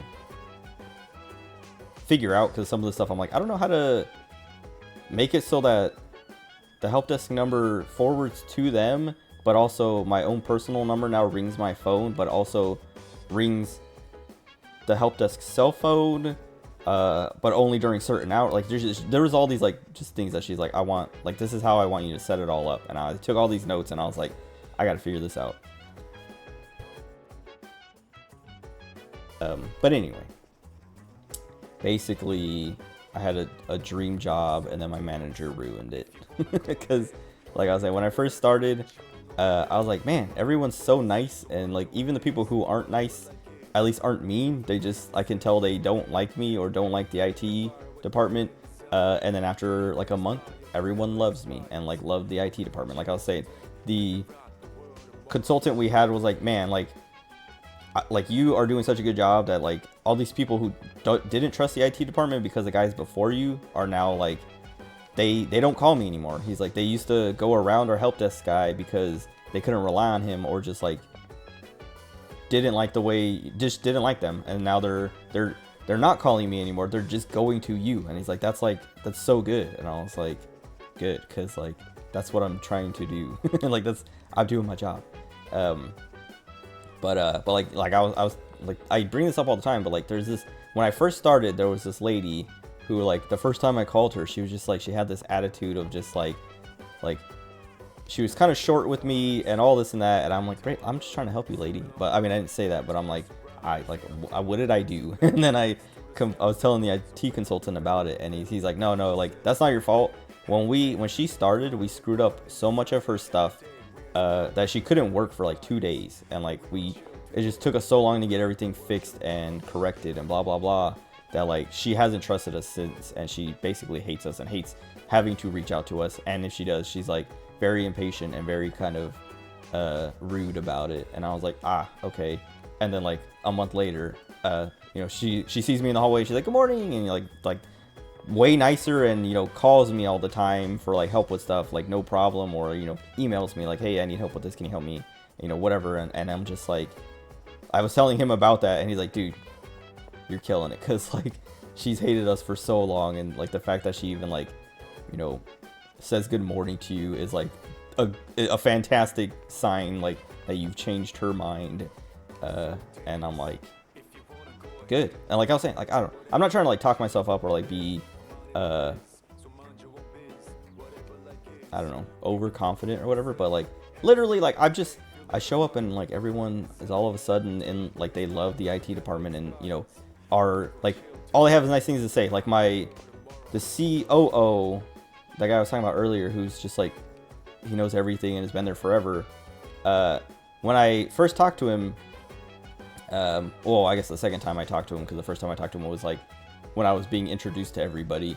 But the second time I actually like had to talk to him, he's like, man, like, you're doing such a good job. Like, I hear nothing but good things from everyone about you and blah, blah, blah. And I'm like, cool. Because, like, if it's making it to him, like, cool.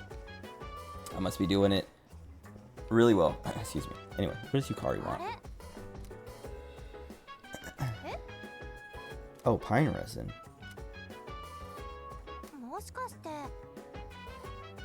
My my phone charger here, I went to like part my eyelashes and like I saw my reflection in it, but it looked like a bug crawled across that. I was about to like freak out. That was easy. But yeah, whatever. Anyway, enough work talk. What? Why do we keep talking about work?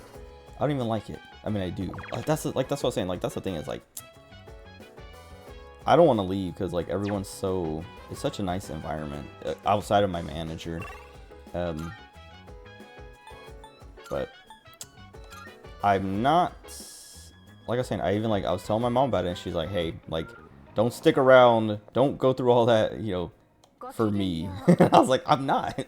But I wanted to talk to you about it because like, I wanted to, you know, you're my mother and I would like to hear what you have to say and what you think about it. And basically she gave me her blessing, which I didn't need, but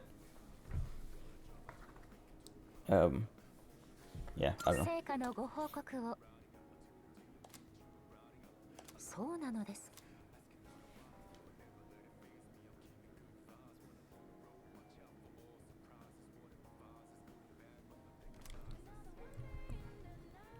Soybean powder.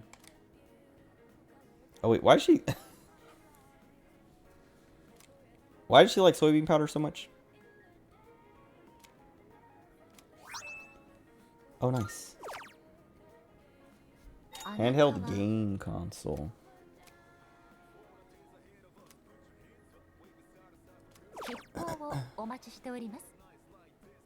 June 6th. But yeah, whatever. Anyway. I don't know.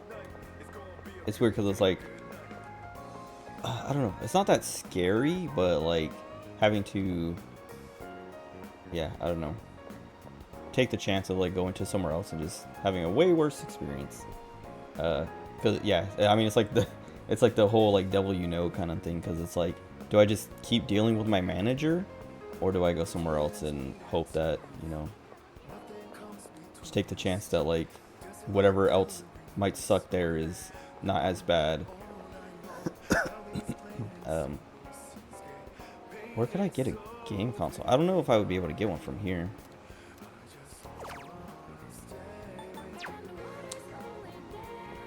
What other shops do we have? I mean, maybe, where's this place? Guided by the Spirits. I don't think they're going to be selling video game consoles. Oh, I heard that Liam O'Brien plays the cop in English.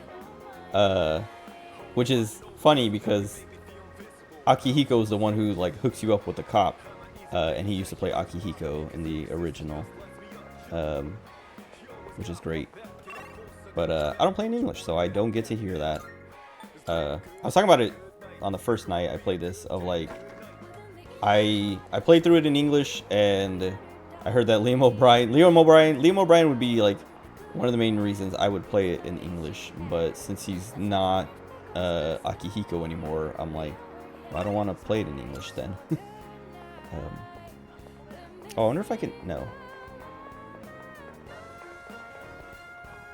I don't think this place would sell the game console.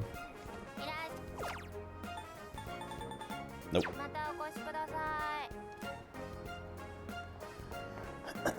Okay, so what do I want to do? How do I want to spend my time? I could go work, but Elizabeth gave me so much money, I don't need to work again. I could go to Tartarus. But what? I mean, there's no social links. Oh, the shared computer, that's what I was thinking about doing, I think. Because bought that dark web stuff off that guy.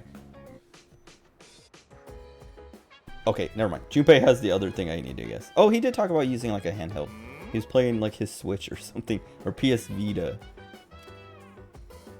or PSP. I don't know, whatever.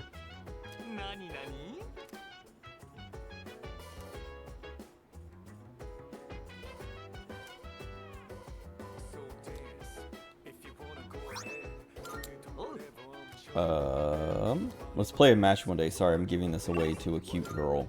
I wonder if Junpei would care if I was like, I'm giving this to a girl, a cute girl. I'm trying to get in her good graces. I'm actually just trying to get paid.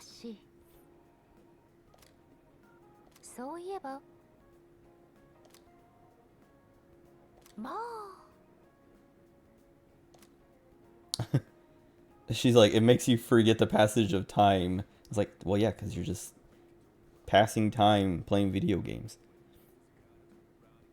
Oh, cool. She gave back.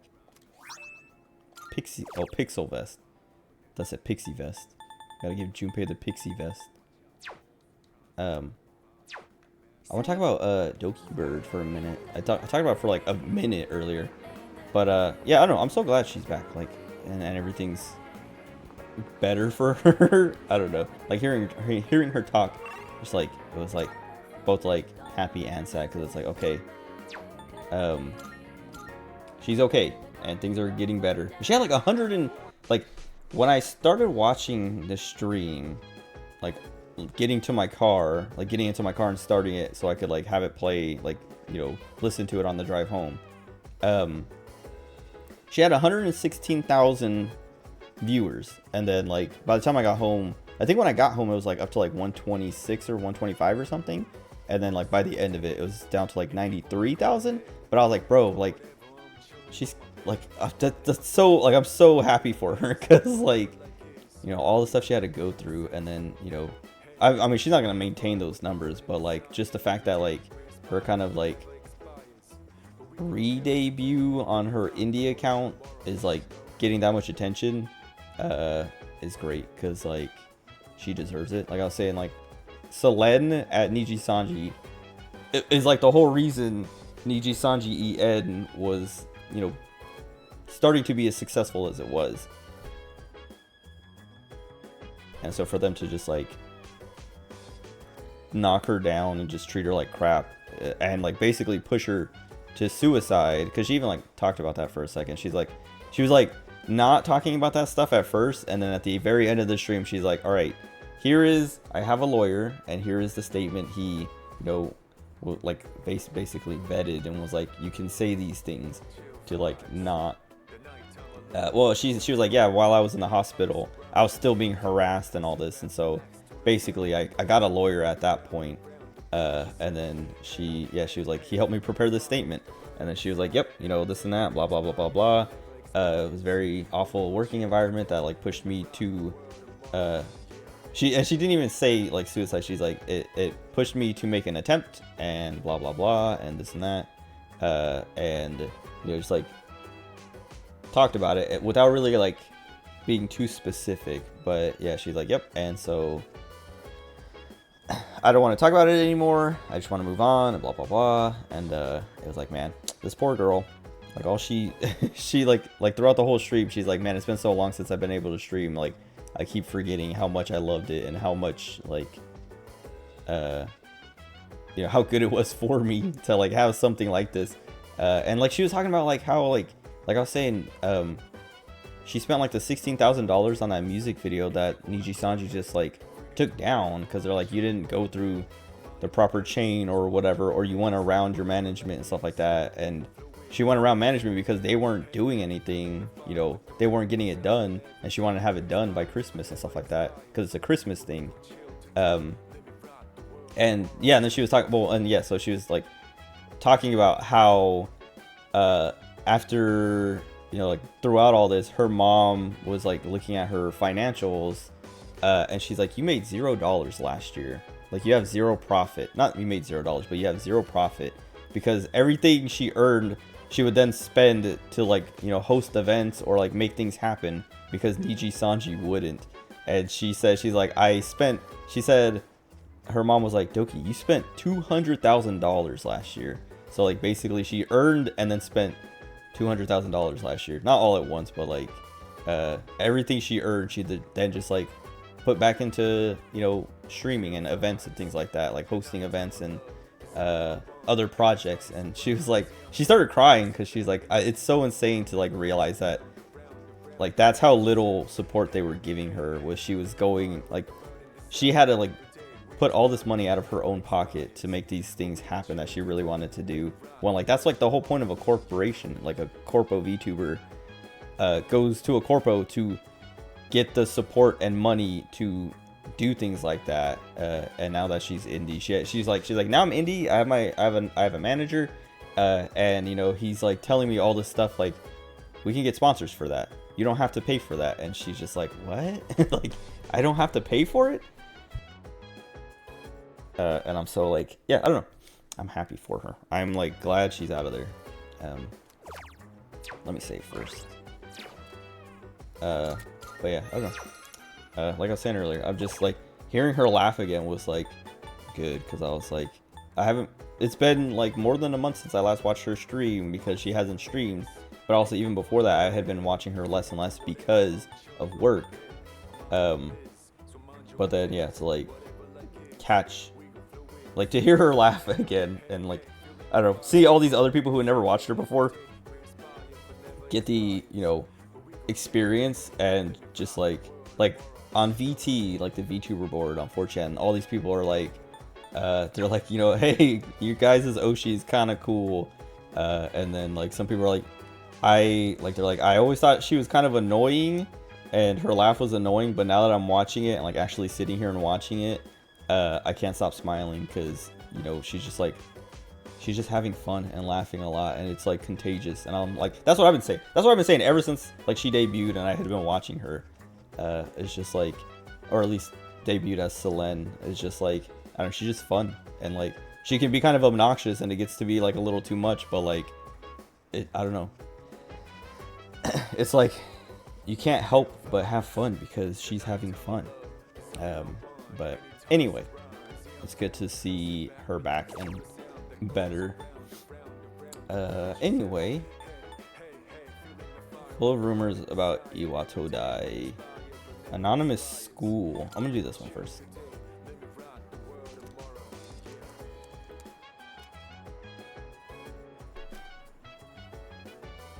Secret about the vending machine in front of the station.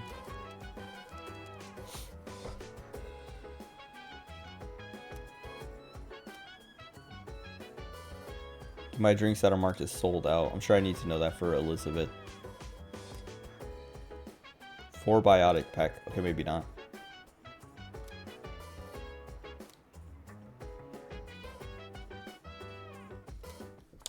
Maybe I should have went to the fortune teller. I know I found them last night, or found her last night, but I didn't actually get a fortune telling because I was like, I'm not gonna do Tartarus tonight. But I was like an hour and a half into the stream or something, and I didn't want to start Tartarus because I would go like forever in Tartarus.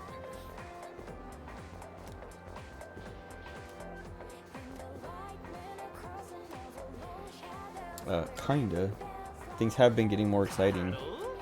But where's Aegis?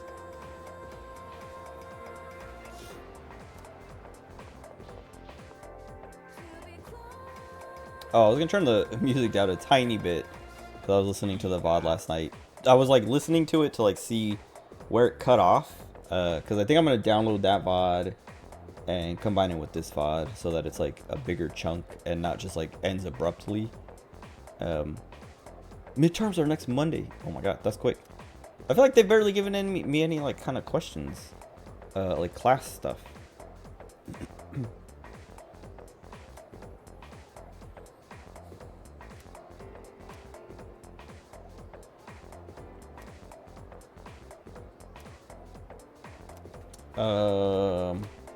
I feel like I don't want to sleep.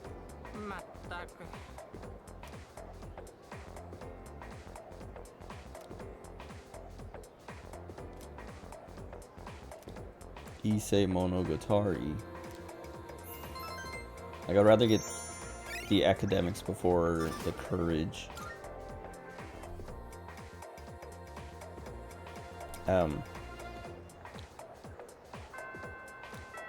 Yeah, I was listening to the VOD and I was like, okay, I turned it up. Like it was here before, and then I turned it up to here. I think I'm gonna go with here. So it's like just a tiny bit quieter, but I feel like that's like actually probably the perfect spot. New burger. Wait. With unknown ingredients. Extra salty fries. That's the thing, like, Five Guys, everyone's like obsessed with their fries. But they're too salty.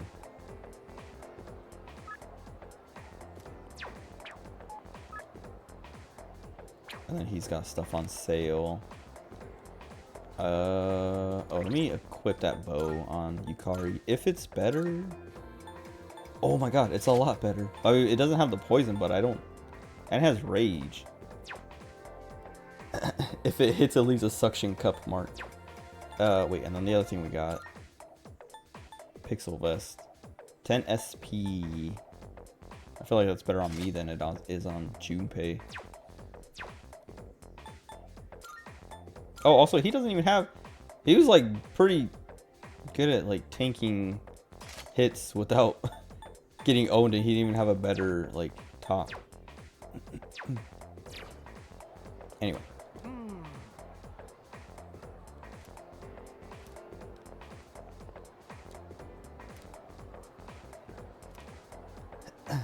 I like to do Tartarus all in one go, so, like, I think I'm gonna...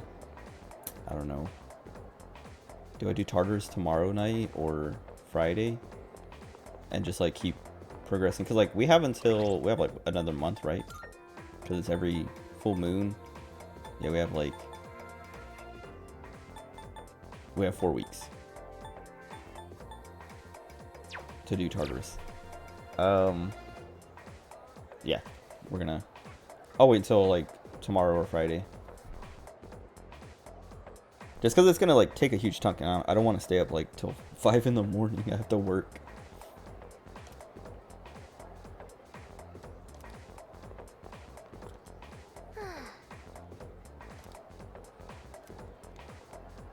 Wait. Maiko and Suimitsu. Oh, so I looked up how to... Oh, I looked it up on stream. I was like, how to do the Suimitsu thing. Because I was like, I don't remember who that is, and I don't know what to do about that. But apparently I have to talk to Kenji, and he'll tell you about him. I don't know if you have to progress the social link, his social link to a certain point, and then he'll tell you, or if you just talk to him. But if I find Kenji, I'll ask him about the dude.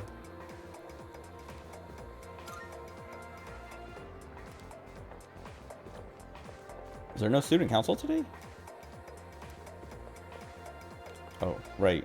Everything's gonna be messed up because of student count or exams.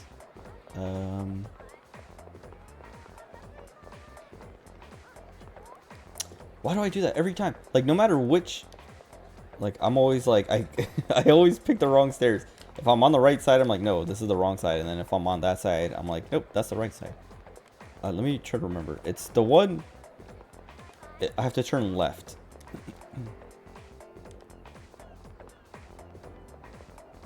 This guy doesn't do anything. What else did I do today? I was watching Vinny after Doki Bird finished.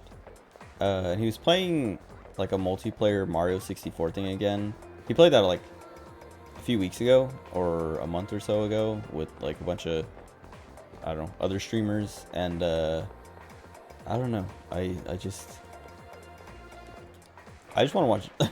I was talking about unicorns last night, like VTuber watcher unicorns, and how they're like, they don't like it when VTubers collab with males because it like breaks their immersion of them being, you know, of the like the unicorn himself being, you know, having a chance basically with the VTuber.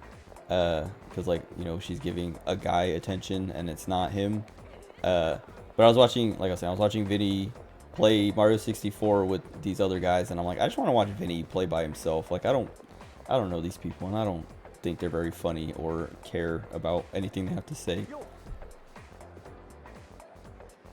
So it's kind of the same idea, but not like, I'm not like, I want Vinny's attention for myself or whatever.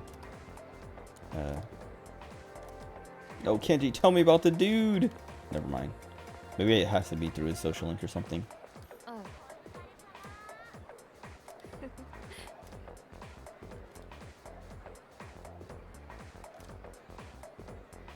Studying in the library. I wonder if I should get my academics up to like level 3 before. I don't know. I don't think it'll be... Well, I don't know if it'll be that serious. And I think they're going to let me cheat anyway, so that like, if I don't know the answer, I just hit the network button and it's going to be like, here's the answer. Where? He's... Okay, hold on. Is there a vending machine? Well, okay, we have 6 drinks. Let me just see if I can get all the vending machine stuff real quick. So I can make Elizabeth happy. She gave me my allowance. So this is 9. So I'm missing 3 still. I have to do my ritual.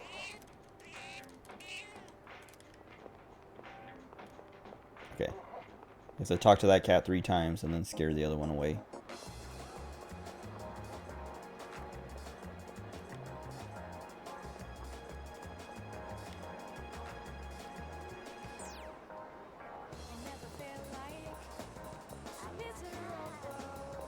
Man, the music in this game is so good. I was talking about it the other day, maybe last night, of just like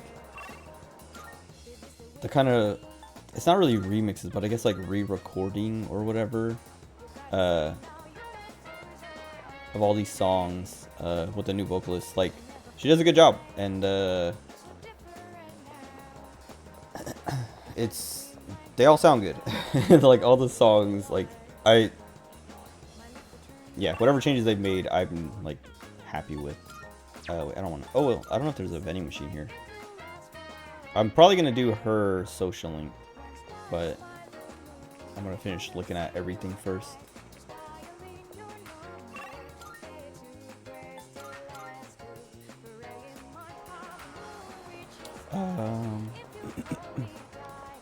This other one in front of the station has stuff you can get. I don't know if it's more than one though.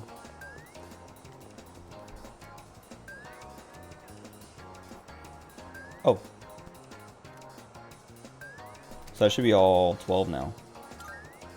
Because it says there's 3 that are listed. Oh, and then that one goes out of stock. That's pretty... Wait.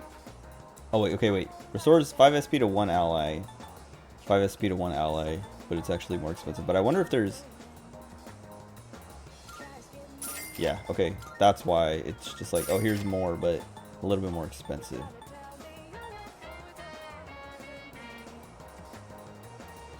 $10 SP to all party members, but I have to give it to Elizabeth, and she's gonna be like, she's gonna drink all my drinks. What's up, Aiko? Welcome, welcome. How are you?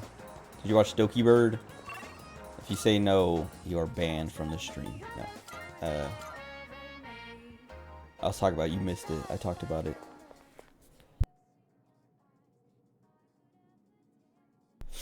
Excuse me.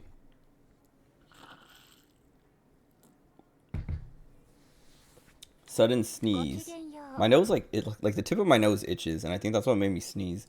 And it still itches, but like I don't know how to explain it, but it feels like it's like inside my nose, like under the skin, below the skin. Where are? Here we go. Oh, I have to do it from here.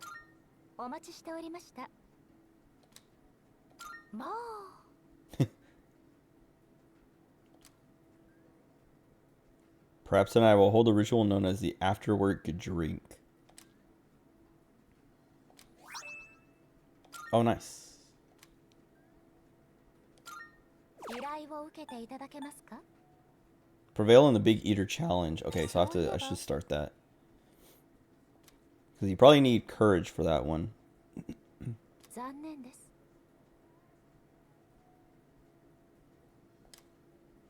吉報をお待ちしております。 I gotta start eating there.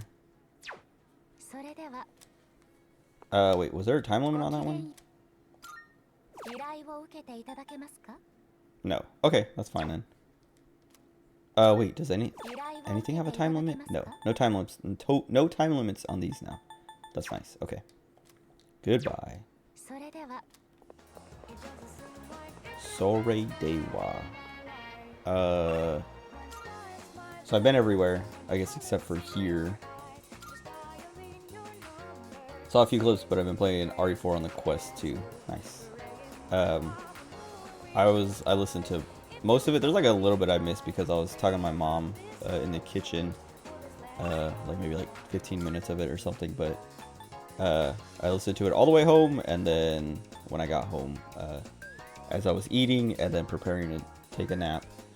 And yeah, I don't know. I'm glad she's back. Hearing her laugh again was very nice. I keep trying to save that way when I can just pop this open. Yeah, I'm gonna hang out with her. Wait, what is she? Her social? Oh wait, we haven't even started, right? Oh, whoops.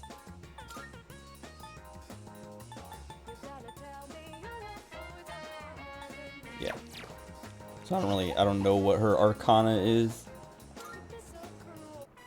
Oh, she was waiting for me? We met one time. Oh, I guess I bought her a drink and then food.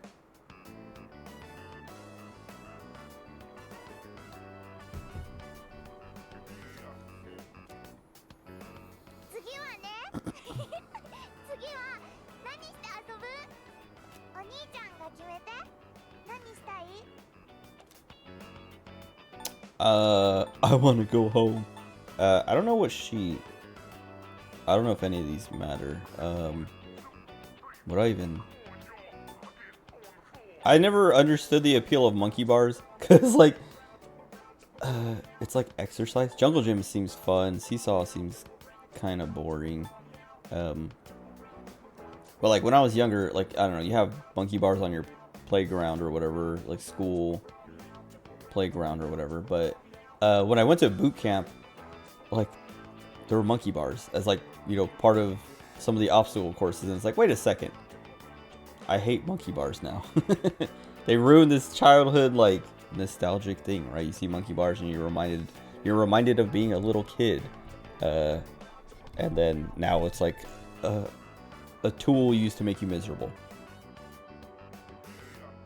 Apparently my experience translated well to playing the game in VR. I'm almost to the castle now. Nice. Let's do the jungle gym, so we can fall and break a limb and be trapped. I love climbing on top of stuff. Oh, great. Immediately. I mean, I remember doing this one, but I like how it's just like, the first time you meet her, she's like, I hate my home.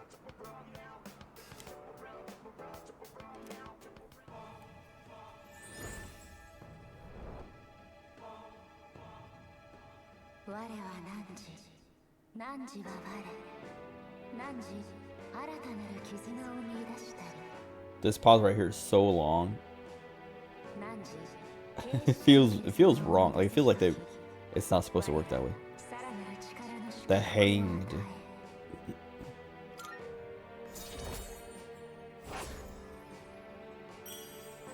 Girl at the Shrine.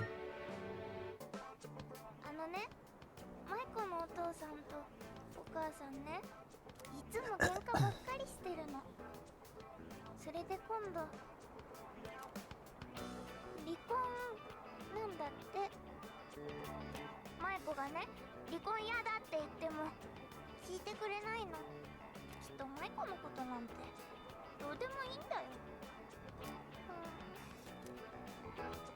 え、また遊んでくれるよね。マイコとお兄ちゃんお友達になったもんね。お兄ちゃん。月曜と水曜と土曜はここにいる。 I like how she's like, I'm here Mondays, Wednesdays, and Saturdays. Like it's like a business or something. Like these are my operating hours.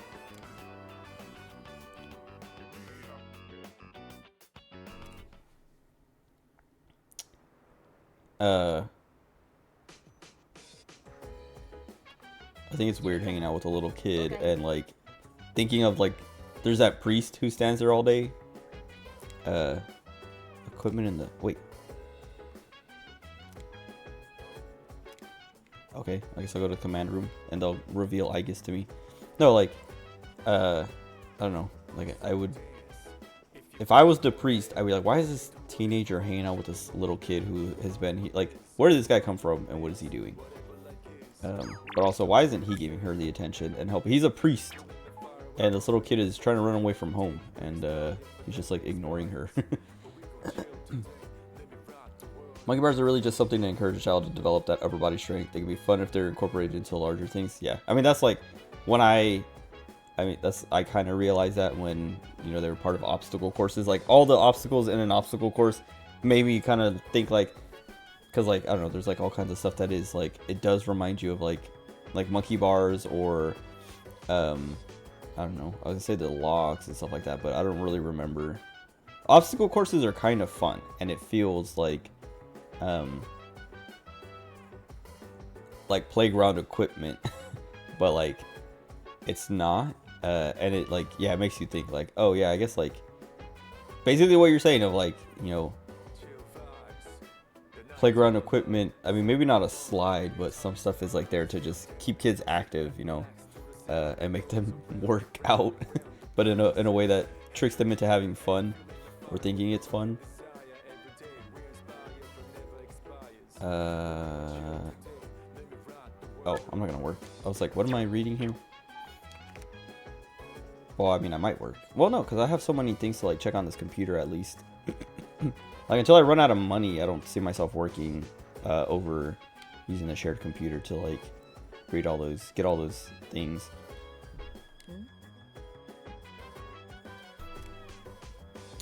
Wanted to chat.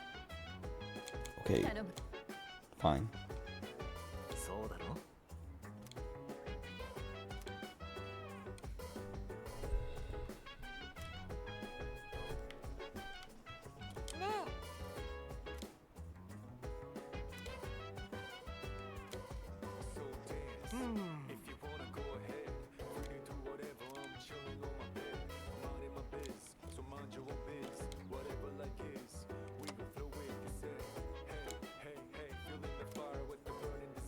Nice. People are recovering. I don't think I ever really paid attention to that of like after a full moon mission, people recovering. Oh, there's a vending machine up here. I don't think I ever checked this one. Aquafina. Starvix. I've had the Cylon tea before.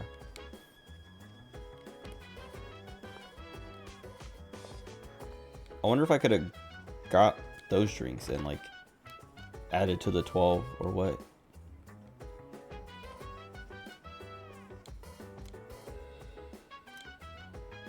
Oh, this is how I find out they've been spying on me? Oh, I'm spying on him. 街の真ん中にシャドウ、しかも交通機関を乗っ取るか。これはいよいよ始まった可能性を検討する必要がありそうだね。モノレール。モノレールにモノレール。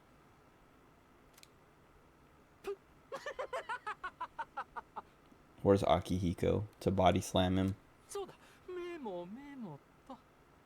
This guy takes notes for his puns. He does it on purpose then. だが、今回の勝利は偶然に味方された要素が大きい。 Lady Luck played a large part in our victory. I don't know about that, bro. I had to do that fight 3 times. 特に最後、運転台の操作を Oh yeah, I guess I guessed at the right あれだけで controls. 命に関わったに違いない。シャドウが集団で機械を乗っ取るという前例のない行動。モーターが壊れてモータ Make ー him ど stop. うしたんだ今日は冴えてるぞ。メモっと。ちゃんと歩道を歩きましょう。シャドウは大変。 Oh my god. 本題からだいぶそれたところで乗ってきてしまったが、まあ Mitsuru just wanted us to watch him be cringe. そうだ、書き溜めておいて今度みんなが集まった時に全弾発射だ。靴下を発掘した。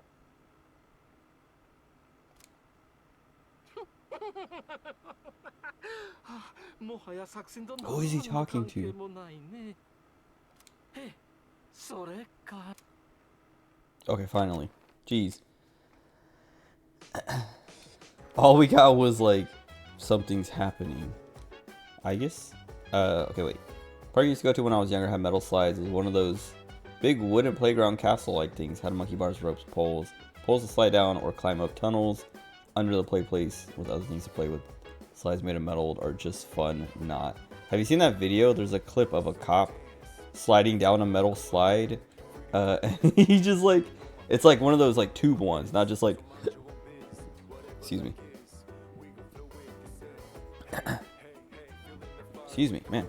A bunch of burps in a row. Anyway, it's like one of those tube slides where like it's like a tunnel basically, like you slide down it and it's covered.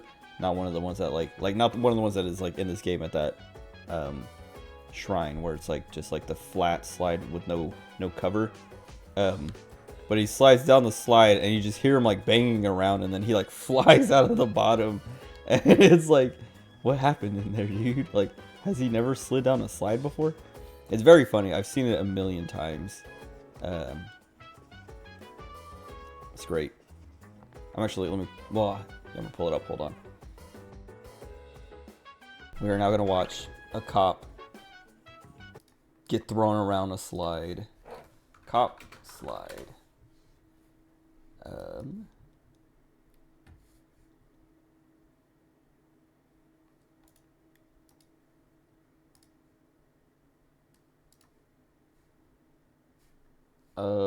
Hold on, let me pull this up.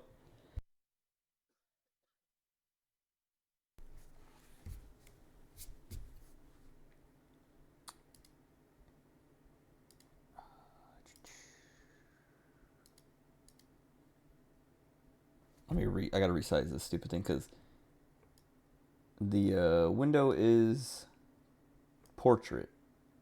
Because I don't know, I assume it was a TikTok or something. And now it got moved over to YouTube Shorts. Also, ignore like the borders. It's not even. Okay.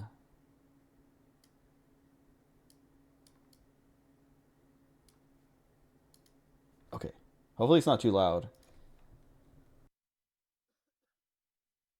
I gotta unmute it first.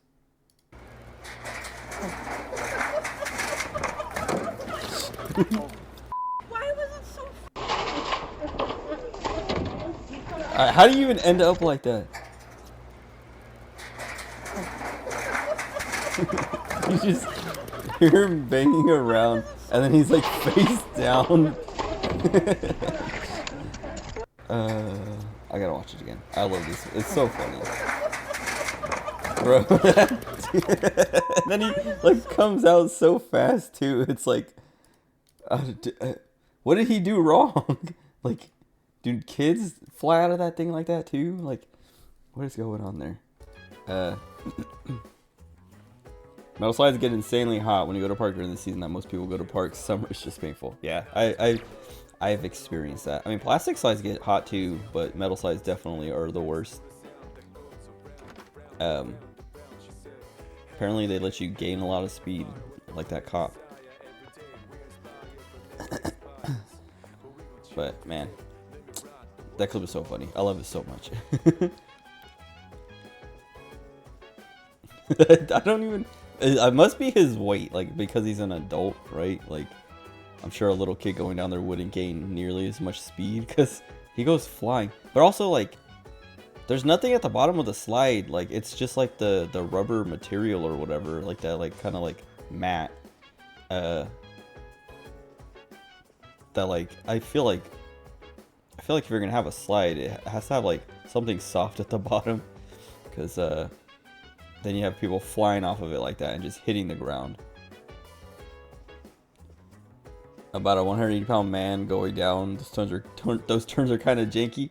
I don't know if they're that janky though, cause like I feel like if you went down a slide, like I just don't know how he ended up face down, because like I can't see, like I can't imagine what goes on in that slide that would make him flip over like that, because like I don't know, it just doesn't look like there's that much time to get flipped over like that. Like has he just never gone down a slide before? I feel like if you've been on a slide, you have enough like control over your slide. Like you have, you know, hands and feet. You can like make sure you don't get flipped face down. I don't know what happened there.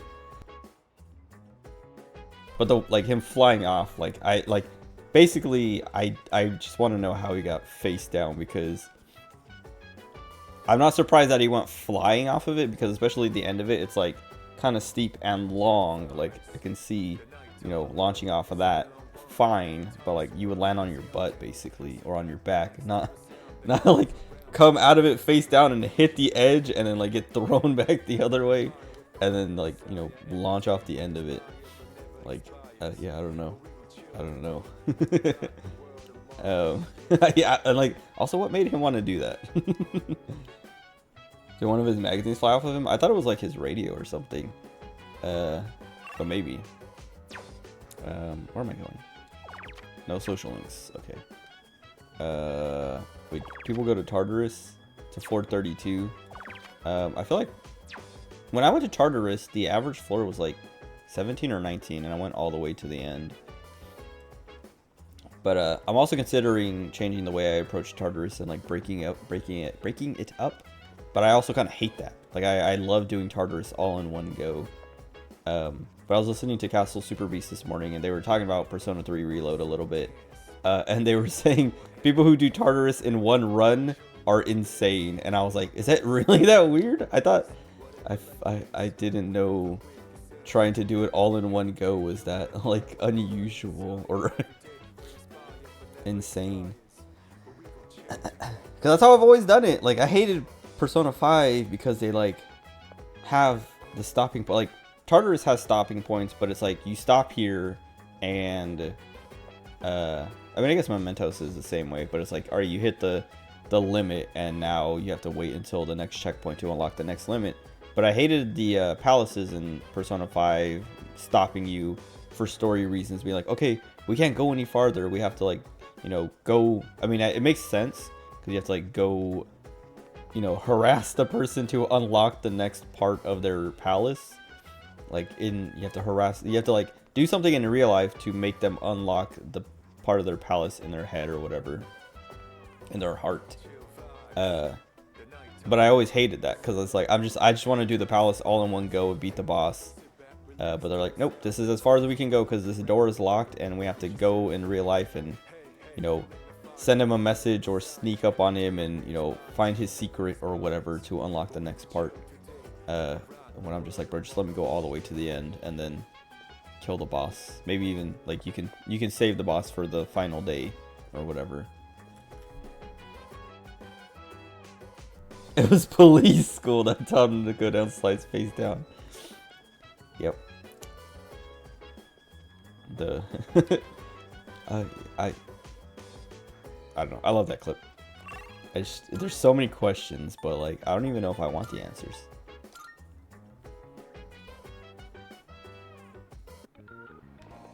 Elizabeth, did I do anything for you? Oh right, because I started the 楽しみにしております。 Hanged Arcana. 私からのお願いです。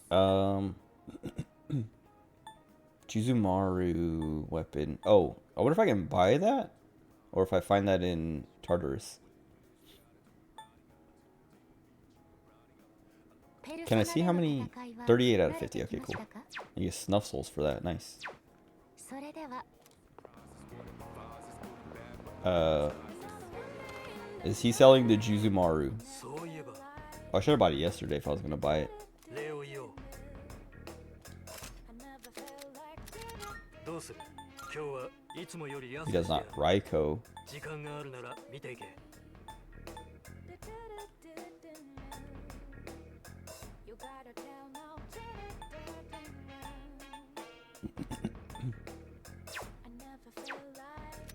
どれだ？ん？もういいのか？ Let me じゃあ go.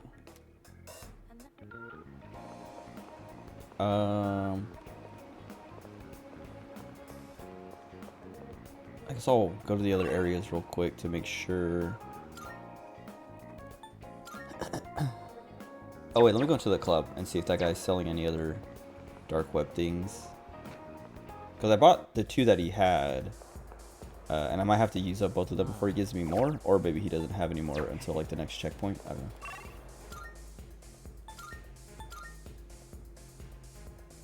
Oh, I was talking about, yeah, Castle Super Beast. They're talking about Persona, Persona 3. Yeah, I don't know, it's just like fun to hear their experiences and opinions and stuff like that. But I was talking about like watching Woolie's like sponsor stream of it and just being like, I don't want to watch this. But then the way he was describing it, I'm like, maybe I go back and watch it because like I like Reggie. Like when Woolie started bringing Reggie on, it was like a thing of like, who is this guy? But I pretty quickly grew to enjoy his presence. And they have a pretty good dynamic. But it's fun to watch, like, I don't know, it's fun to watch, like, their dynamic is good, because, like, a lot of the things that, like Woolie just has a lot more video game experience. Like I was saying, Woolie, used to, he used to do QA. Also, is this, like, railing have glass underneath it? I can't, like, this side over here, there's this pane right here. It looks like there's a glass pane, but, because there's, like, a bit of a reflection on it. But the rest of it is just like, it doesn't look like there's any glass until like this one at this angle, like the same kind of angled one as on the other side. It looks like there's like a pane of glass, but the rest of them don't really look like that. Anyway, Woolie, I don't know, it's fun to watch Woolie play things or have Reggie play things and just kind of like it's fun to watch someone go through it for the first time, but also like have someone there to like explain to them, you know, why things matter or you know, like the importance of some of that stuff. But yeah, like hearing the way like Woolie was talking about it, he's like, yeah, you know, Reggie has never played a Persona game. And so showing him Persona 3 and like also seeing this new stuff for myself for the first time is, you know, like the way he talked about it, I was like, now I kind of want to go back and actually watch that stream, even though I was like, I don't want to watch this. Just like see all that. But I can see myself, I don't know, like I was saying, not enjoying it very much just because it's sponsored, so he's doing the whole like, I don't know, like he's playing it differently. He's doing it more like a React streamer kind of thing. And I'm not into that. I just don't really watch React streams or React streamers that much. Like if it's a streamer I'm watching and I like, and then they do like a stream where they react to stuff, you know, just like watch YouTube videos or something, that's fine. But like the XQCs and the, I don't know, the Hassans and all these guys who are like, their whole thing is just to watch YouTube videos and read tweets and stuff like that, it's not for me. And also like I was saying, Wooly, like I feel like that's not really like, I don't know, Wooly isn't good at that. Like I don't like Maximilian, dude. That's like his thing. I also feel like he's not very good at it, but apparently I'm wrong because he's so successful at it. But it, like I say, he's not good at it in that like everything is just so obviously fake and forced. That like I just can't find any enjoyment out of it. Like it's so like not genuine that I just don't like it. And that's like how Wooly's like persona stream felt at the beginning of like he's trying to react and like do this thing that it feels very like the hashtag sponsor, you know, might be coloring it a bit or something, but like that's what like it feels like, because that hashtag sponsor is there, he has to like sell it. And not a fan, but like hearing him talk, like I was like, okay, maybe that's just like that's how it starts, and then like it goes away as, you know, he gets into it more. Because like the way he was talking about it, I was like, that's not what it looked like when I started. Like, you know, like, yeah, I don't know. Anyway, I'm just a hater, even though I love watching, like I love Wooly. Wooly's one of my favorite streamers, content creators. Moonlight Channel. Who do you think is hot? Taiyaki at the school store.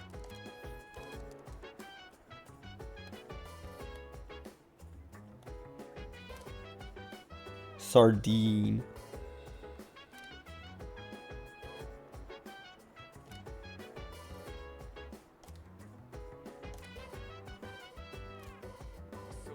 Oda Nobunaga.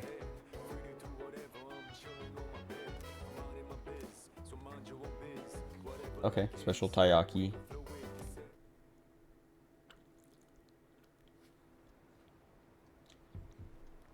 If it's not SP item, I don't care. You know, the two of us have never really hung out before. Is this the start of his social link? How do I get those emoticons?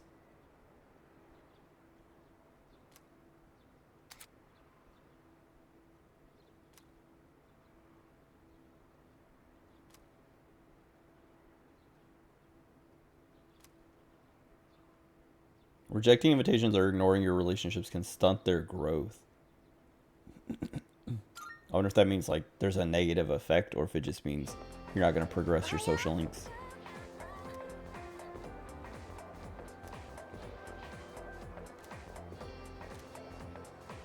Thanks to our hard work.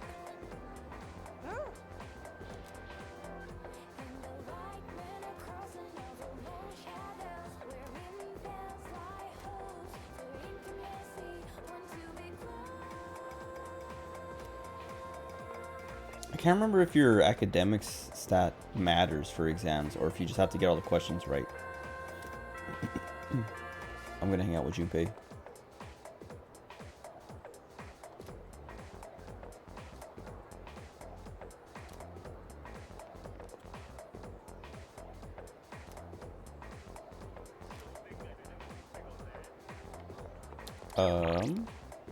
It's good for your skin.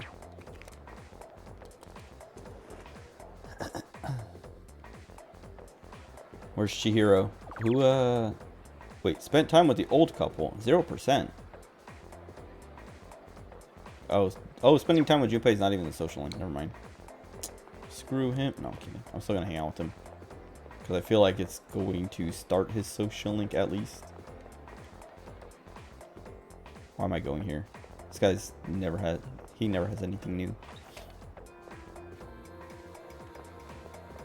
Oh, I was saying, I was listening to Castle Super Beast.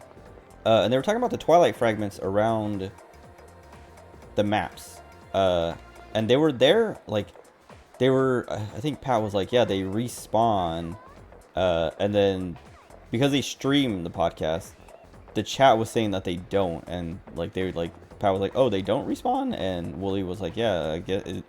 I didn't see any respawn or whatever when I was playing, and Pat was like, I'm pretty sure I saw some appear, like there were more on the map after I picked them all up, and then the chat was like, no, they don't respawn, they just like after like certain points more spawn on the map in different locations. And I was like, okay, like I don't know, I don't know, chat's wrong very often, like people just don't know what they're talking about,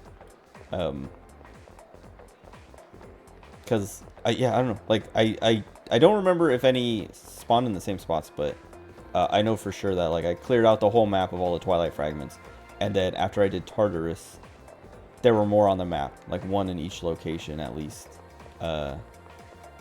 Maybe not at least, but one in a lot of the locations. And I don't know if they were in the same spots, but there were like every map had like every one of these had at least one. Ah, yeah, it's time to go for some brewskis with Junpei. Yep, some. What kind of drinks did we even just get? I was gonna like make a joke about one of the drinks we got. Some, what do they call it? There was like a fake Mountain Dew, whatever. Cielo Mist. Can I go in here? No. Okay, whatever. Let me wander around the map before I hang out with Junpei.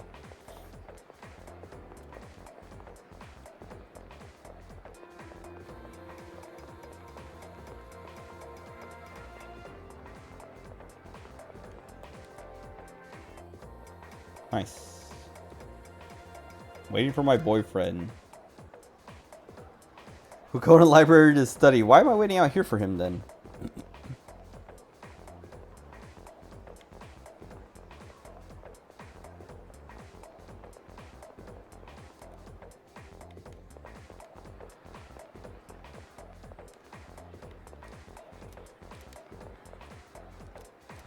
What was that,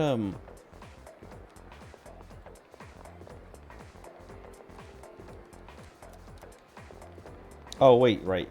I was like, I just want to like go inside. I don't actually want to do the social link for that guy, but everything's closed because it's almost exams time.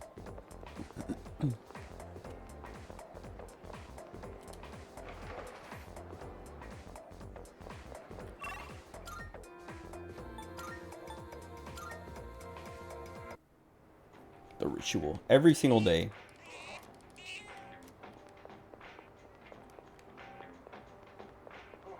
The Ritual. What's that? Isn't there a movie called The Ritual? I'm trying to remember. I feel like I've seen a movie called The Ritual. Hold on, I gotta look it up. Because I know there has to be at least one movie called The Ritual. Which one is that? Oh, right. I think I was talking about this kind of recently. I think Honda was saying he watched it. And I was like, oh yeah, I remember. All I remember about that movie was like the weird like antelope deer monster thing. Which when you look up The Ritual, that's like a lot of the pictures are of it. I don't remember much about that movie. I don't even remember. I remember watching it, and I don't remember much about it, and I like the feeling that I don't remember much about it. Is that like because whatever in my brain, the fact that I can't remember much about it makes me think I was not.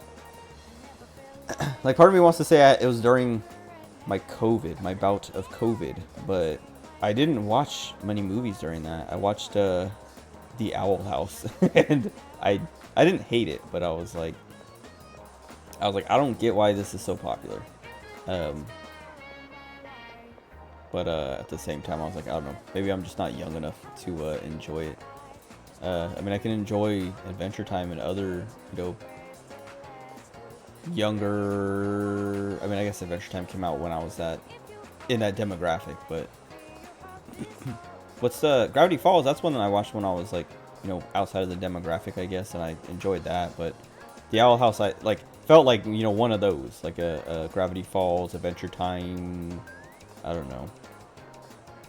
Steven Universe. I didn't like Steven Universe. I didn't watch much of it, but I was like, this show sucks at the very beginning. But like part of me feels like I watched The Ritual around COVID. Like I don't know. Also, I wonder if I would like The Owl House if I watched it when I didn't have COVID.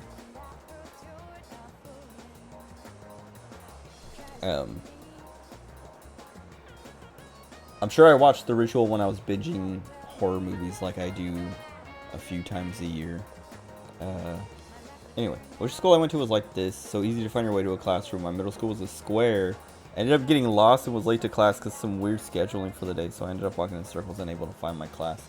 I remember that happening to me in elementary school, and I've definitely had dreams where that, like, I've had at least one dream like that. Well, like way past high school. Like I remember, like within the last few years, I had a dream where I was in high school and I had my schedule and I had to go to class, and I could not find my class. But it was like, it wasn't really like a nightmare, but it was just like one of those kind of like dreams that comes up that is like, here's some free stress for you, and it's like, why? But my elementary school was pretty simple. Like it was easy to find class, but I do remember if there was like a part of the school that was on the other side of the cafeteria that, like, I remember I didn't even know it existed until I had, like, I got my, like, classroom assignment or whatever, and I was like, I couldn't find the classroom until I think it was when I was in middle school, actually, because I remember like going from one class to the next and like leaving class and being like, okay, room whatever, and I'm just like, where is this? And also, like, middle school was the first time, like, we had portable, like, they call them portables, which I assume just means portable classroom, because it's not like a solid building, it's like a little, almost like a trailer park trailer kind of thing. But I remember I had never been to the portables, but they had like a little thing on, like a P or something in front of the classroom number, and that meant portables, so I knew I had to go over there to find my classroom. But the other one that was like on the other side of the cafeteria, I'm like, I don't know where this is, and like I like wandered around, and then I like asked like the what do we call them? We called them campos. I think we called them campos in high school too, but like the campus security guards or whatever. And I was like, where is this classroom? And she's like, oh, it's on the other side of the cafeteria. If you just like go to like where you're going to the cafeteria, because like the way you go into the cafeteria, there's like two walls and then the cafeteria, and there was doors to the cafeteria, but those doors were always closed and locked, and you had to like line up and then go left and then go down a hall, and like basically there was like a line that you would go to, like go down this hall and then go into the cafeteria. And if you went right, you could follow that hall and it would take you to those classrooms. And I remember like being like, wow, I didn't even know that existed. Like I didn't know that right turn was there. I just hadn't, I don't know if I just like never looked that way or what, but like I went to that school for like kindergarten to 6th grade, going to the cafeteria every day, and I did not know you could turn right there. And yeah, then I went to my classroom and was like, I wasn't late, I don't think, but or I might have been late and just was like, it was the first day, so like nobody cared, but I was like, huh. But like once I knew that, like, I don't know, like I was saying, like our layout was pretty simple. Like all the classrooms are just like here, here, here, and then the portables, and then go through the cafeteria, and then there's like a few over there. So it wasn't like a maze or anything like that. So there was a lot of open area for like blacktop and a field. So like the layout was basically like the classrooms were kind of like, I don't know, like all along like half of the edge, and then like the portables out here, and then everything else was blacktop and like a big old grassy field. So you you could just like walk along the edge and find your classroom eventually, basically, or go to the portables and just look at the portables and be like, oh, these are the 100s, these are the 200s, whatever, and then like go to your class. I don't know. High school was like almost easier because it was like, here's the quad, and then the classrooms are all along the quad, and then there's some out here. And I think it was that simple. I'm trying to think. I don't remember.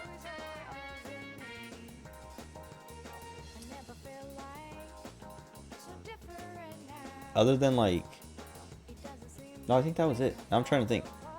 I kind of want to look up the layout because like now I'm like, I don't remember actually if there's anything else to it other than I remember when I was going to the school, like someone, I don't remember who it was, if it was a teacher or another student or someone, but someone was like, yeah, our school used to be a prison or like like some kind of like detention facility or something. And I was like, it kind of looks like that. Like I would not doubt it, because it's just like such a boring layout design or whatever.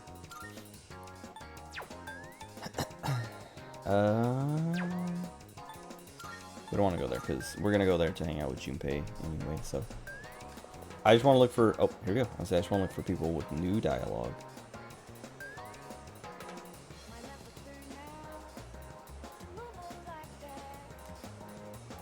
I don't need friends. I do have friends who help me out like that, I guess. I don't know. I don't ask my friends like, do you know how arcade machines work? Kind of feel like it's pretty easy to tell. You just put a coin in the machine. The thing with arcade machines is figuring out, does this take money or tokens? Like I have to like exchange my money for tokens or something, or I need like a little card. Oh, that was the thing, is like I was talking about the it's a sturdy looking sandcastle. That's not even, that's just a hill. There's even a tunnel running through it. Kid who built this must be very skilled. I was gonna say, I was talking about looking for a new job, and one of the jobs was or one of the places, well, I don't think it was a help desk thing. I think it just like came up because I searched up like help desk or tech support or whatever. But Dave & Buster's, like somewhere near me, is hiring someone to repair their machines or something like that. And I was like, that'd be fun to do, but I don't have any experience doing that. So I don't know if I could, like, I don't know, I was like, maybe I apply for that because that'd be kind of fun. But Dave & Buster's arcades are not, or well, it's not even really like an arcade. It's like, there are some arcade machines, but they're like modern arcade machines where it's just like, pay $5 for this, like, I don't know, gigantic Space Invaders cabinet that is like, I don't know. It's not your grandpa's Space Invaders.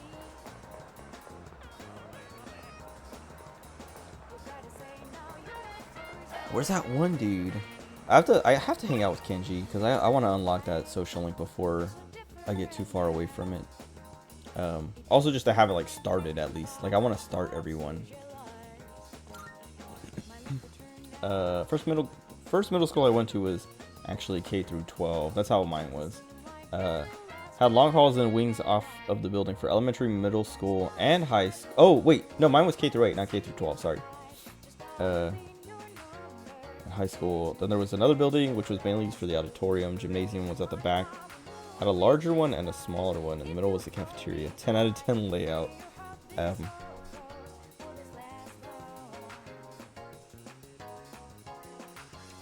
We used our gym as our auditorium. And that was the other thing that was confusing, is like our school was like connected to another school. Like where I was saying, like, you go to the cafeteria and you can go left to go, down this hall that takes you into the cafeteria, or go right to go to the other classrooms. If you went to the right, there's those other classrooms and then a fence that like divided our school from another school. So like we shared like a block basically, but we were separated by like a fence, and I never understood. Well, I understood why, but like I was still like kind of like why, because so like the other school was like a mixed language school or something. Like it was for people who spoke Spanish. I think it was for basically students who spoke Spanish as like a primary language and needed to like learn English or get better at English or whatever. Like basically immigrants or whatever. And then they would like I don't know if it counts as a transfer student though, but like because like there were kids in my classes sometimes who were from that school. Like in some of my classes in middle school and also like in elementary school, they would come to class on our campus like once or twice a week. And I think that was like a, you know, like transitioning them to, you know, come over to our school eventually, like getting them good enough at English and stuff like that, that eventually they could come over to our side. And like, so like I was saying, like I know why the divide was there, but it was like, I don't know, like did they need a big old fence to just like segregate us like that? But also, yeah, it was just like, it was weird because like, why not just like have it all be one school? Because it had a different name and everything, and its own, like I was saying, its own buildings and stuff like that. I was like, where's Junpei? He's upstairs.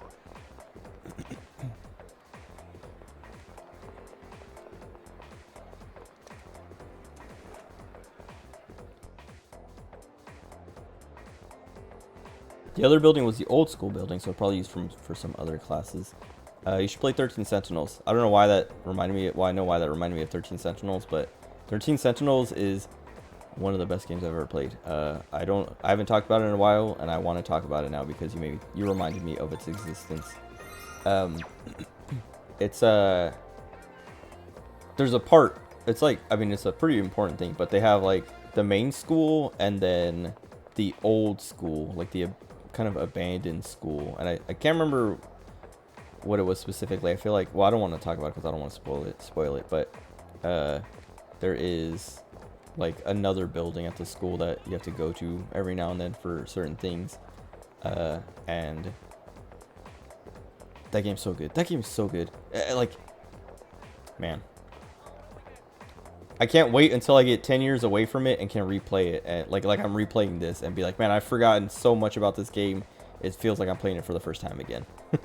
Unless they remake it. I don't think they would though, because it's like it's Vanillaware, and I feel like they don't get. I mean, didn't they remake like? They remade like Odin Sphere or something, or like maybe just ported it with more content or something. I don't know. Anyway, 13 Sentinels Aegis Rim. That game is fantastic. I have my whole playthrough, I think, on YouTube. If you don't want to play it yourself, but I say like it's. The great thing about it, like it's something that I feel like you have to play it yourself, because literally everyone, well, I say literally, there are people who are going to run down the same path, because there's just, you know, so many people in the world to play the game and only so many combinations you can do it. But anyway, the way the story works is, or the way the game works is, they split the gameplay up into like the tower defense kind of thing gameplay, and then the visual novel stuff, and then they also have like a codex thing with all of the information that you get as you're playing through it, so you can go there and like, you know, reread stuff or like read stuff and like, you know, connect the dots if you're like, wait a second. But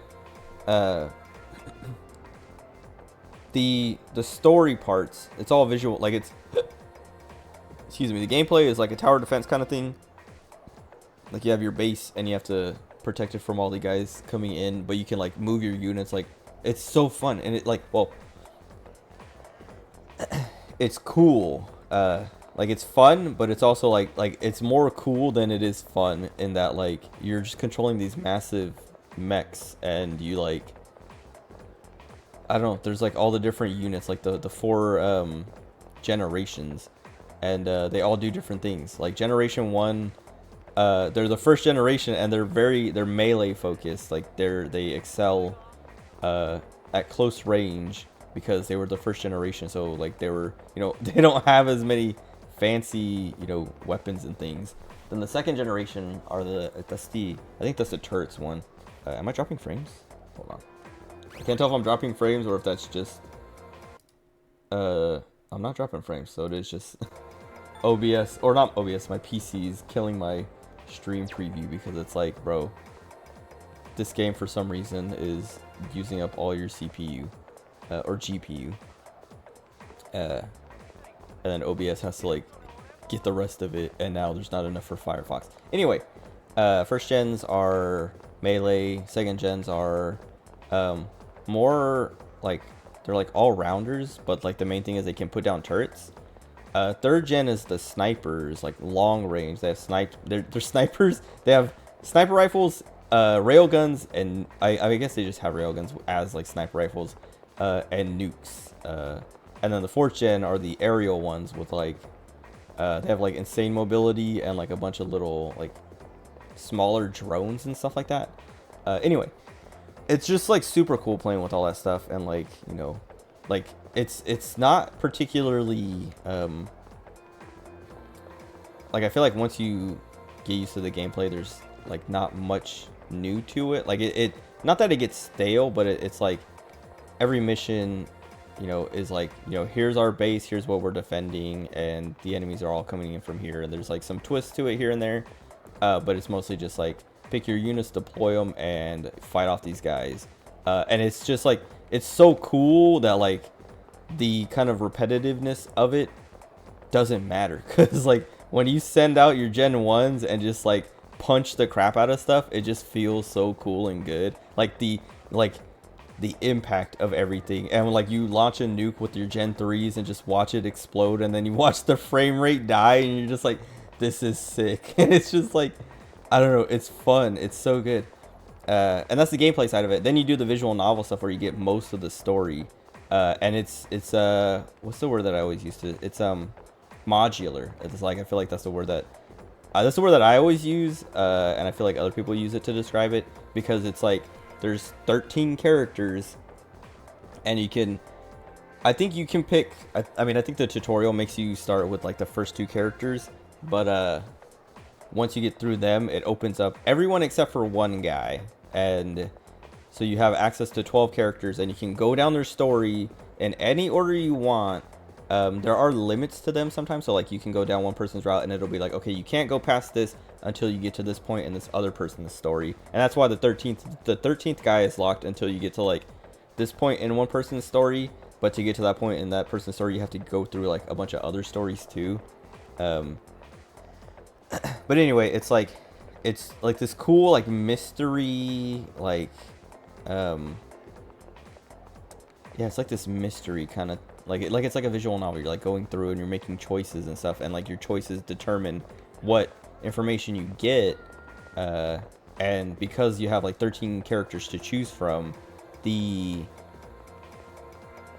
order you do it in, you can, like I was saying, you can do it in any order you want, like until you hit the roadblocks or whatever, and then, you know, you just have to like unlock that roadblock, and then you can go back and keep going down that road. But like, if you wanted to, you could do like the first part of everyone's thing, and then the second part of everyone's thing, and then the third part of everyone's, as long as you're not getting blocked.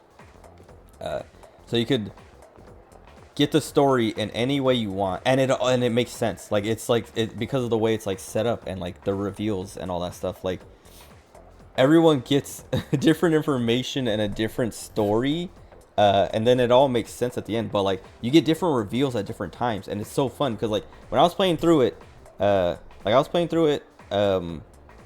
don't know, like around like not like super soon after it came out, but pretty soon after it came out, like maybe like a month or 2 after it came out. But I had been listening to Castle Super Beast, and they, both Pat and Wooly, were playing through it. And so like when I was playing through it, they were playing through it. So like listening to them talk about like they couldn't talk to each other. Like it was fun to listen to them try to talk to each other about it, because they didn't want to spoil each other on the things that they knew. So they're like trying to like figure out like, what do you know? Did you see, you know, this kind of thing? And then you know, they would be like no or yes, and then be like, okay, isn't that insane? And then like, you know, just like listening to that and being like, also for myself being like, okay, like I haven't heard of any of that or haven't seen any of that, or you know I know stuff that they don't know. It's just like, it's so cool the way it's like constructed, and like, or not even like the way it's presented to you to construct the way you want.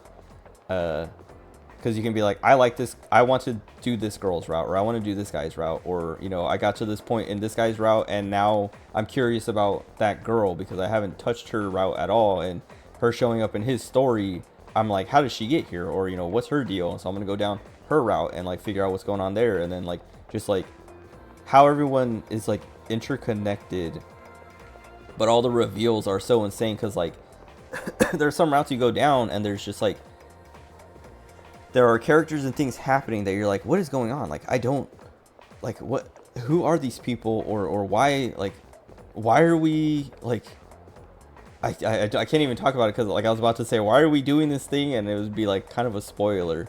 But it's like, you know, how did we get here? And, like, what's happening? And also, you know, who is this guy? But who is that guy? But also, what's going on with this guy or girl or whatever? And then it's like, okay, wait. And then you go down another person's route and it explains all of that. And you're like, oh, I see. But then when you think about it, it's like, okay, if I would have started here, then it would have been like, I would have got all this stuff. And then when I would have gotten down to that, I wouldn't be confused about any of that. But I would be confused about all this other stuff, because then if I would have started here, I wouldn't have gone down this other road. And like, it's just like, it's so good. It's so cool. It's like, I've never played a game that had done it like that before. Like it's the closest thing to it is just like, you know, visual novels, where it's like you go down different characters' routes and then you unlock, you know, you get an ending and you're like, okay, now I got to go back and pick the other choices to get the other ending, or to get, you know, to unlock a different route and all that.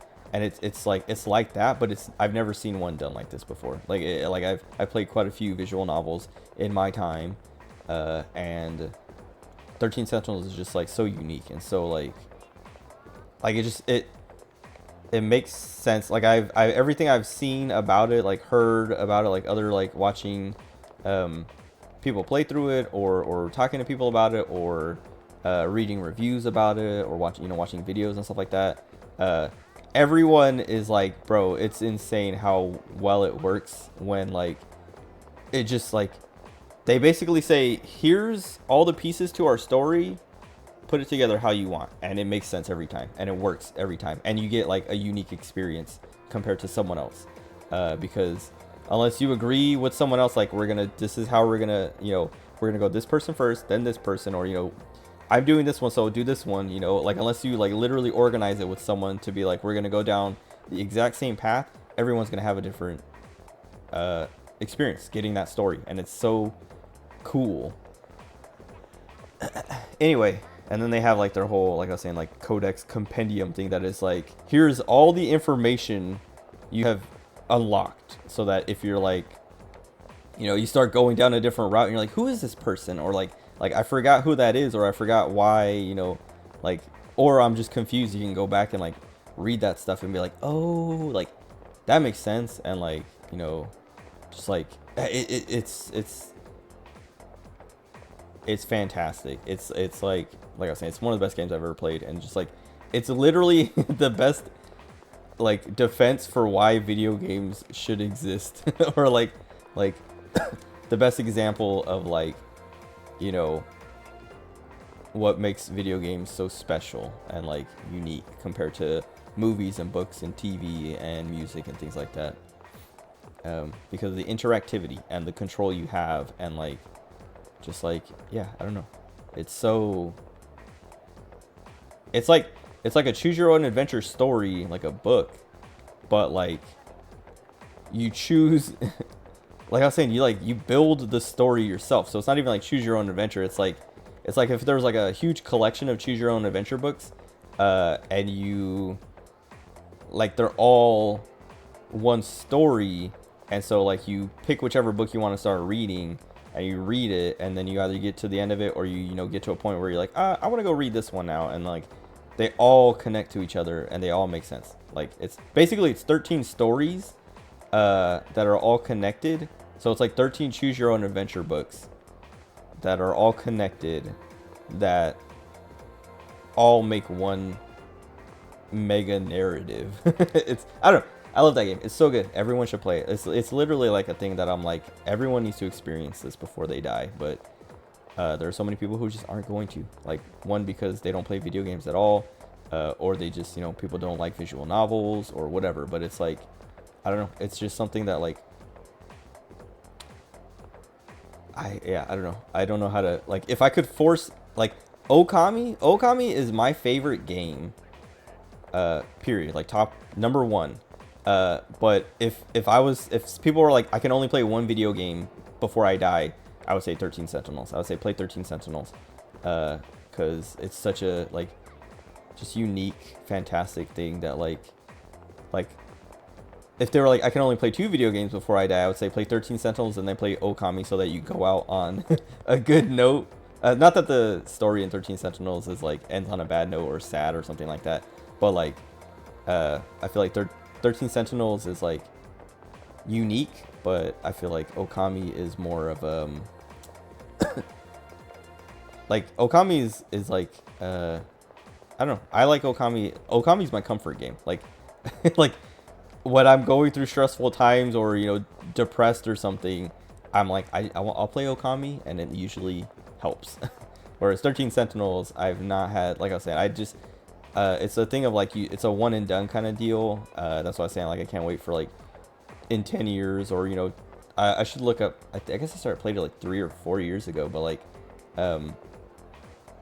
maybe in like 5 or 6 years, I'll be like, let me play 13 Sentinels, because I've forgotten 90% of it now, and I want to re-experience it again. But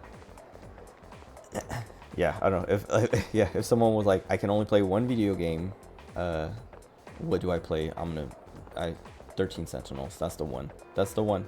Just to, like, if you need to know if there's one thing you have to experience from video games before you die, 13 Sentinels.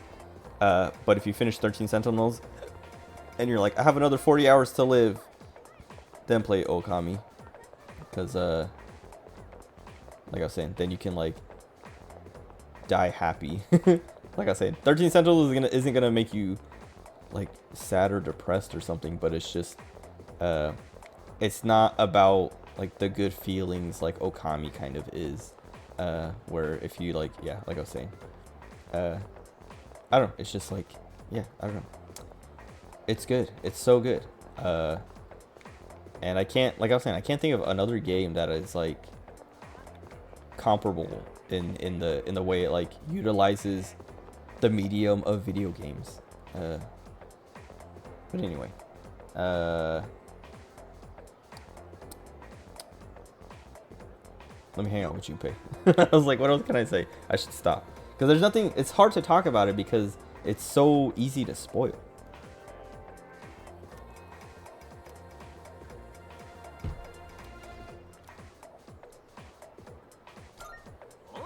I was gonna say not now, and then answer the text message right in front of him. 格ゲーの動きとか戦いの参考になんねえかと思ってさ。ド派手な必殺技とかあったらやっぱ強そうだろ? Hold on. 13 Sentinels. I played it on PS4, but it's also on the Switch. But I don't know if they ever ported it to like PC. I'm just gonna look it up real quick, because it's on PS4 and Switch at least.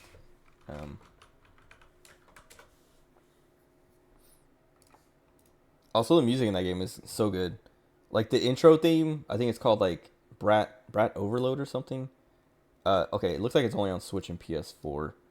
Oh, Brat Overflow. It's so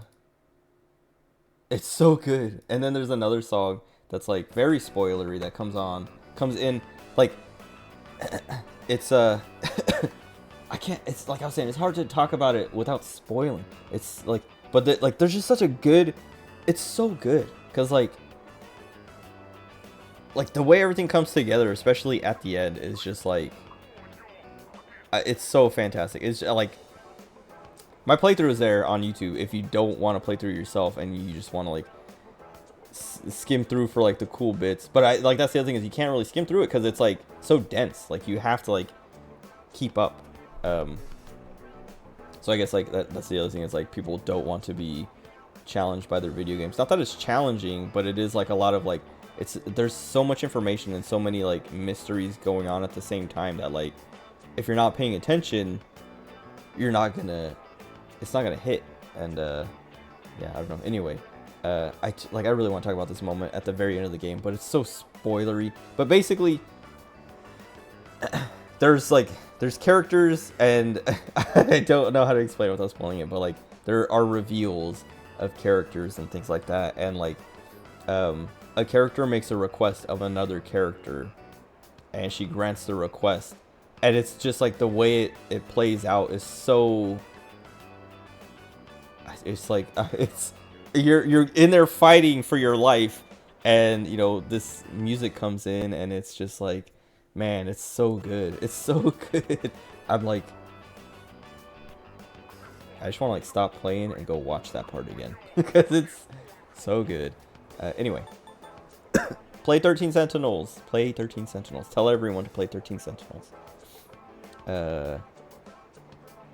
Wait, is he gonna teach us about? Because I heard about the Durgy thing or whatever. I like that idea. Anyway. それにほら、俺たちの力って心の力とか心言うじゃん。だったらやっぱ漫画とかゲームとか参考になると思うんだよね。ああいうヒーローを見てるとさ、気分上がるし、イメージ湧くだろう。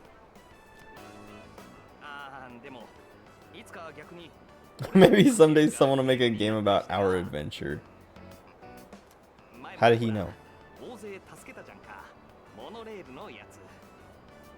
あの時とか大活躍だったろ。You acted like a weirdo. We sure did. あの危機一髪からの生還。映画のクライマックスっぽかったよな。美味しいとこは割とお前だったけどよ。ああ、前はさ、ちょっとばかし手間取ったけど、今度大物出たら俺マジ活躍するから。You'll never outshine me. Who cares? I expect nothing less. お、リーダー風吹かせたな。次はお前の出番食ってやるよ。 Oh, I hope my camera's in a good spot. I moved it. I moved it last night, but I was watching the last two VODs, not the first two VODs, just kind of like skimming through to see like camera placement, and like I remember the first stream, I think I was like, oh, like, well, I think the second stream I moved it because I was like, yeah, I went through the first one and I was like, I'm actually, you know, blocking something, so I'm gonna move it here, and then I skimmed through that VOD and I was like, oh, I'm actually blocking that stuff too, so I moved it up, because it seems like where I put it is like right above my character's head and HP bar when you're in Tartarus. Like it has like the list of characters on the right, and his, like I put the camera right above his head, and like I skimmed through and didn't see it block anything else really, other than like some stuff in the pause menus or whatever, and like the Velvet Room, but it's just like very small things that as I scroll through the list you can see them above and below, so it's not like that big a deal. 力に目覚めて使命ができていいきっかけになったってか、こういうの待ってたっていうかさ、俺の青春やっと動き出した。 Oh. だからまあお前にはまだまだ負けねえって話よ。のんきに構えてるとすぐにリーダー交代だからな。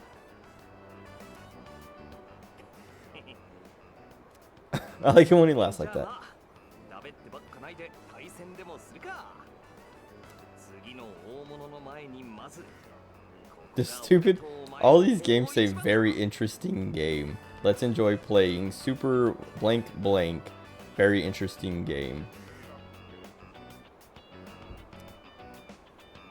I won't lose to you. んだとご立派な吠え面書かせてやるぜ。おらおらおらおらおら。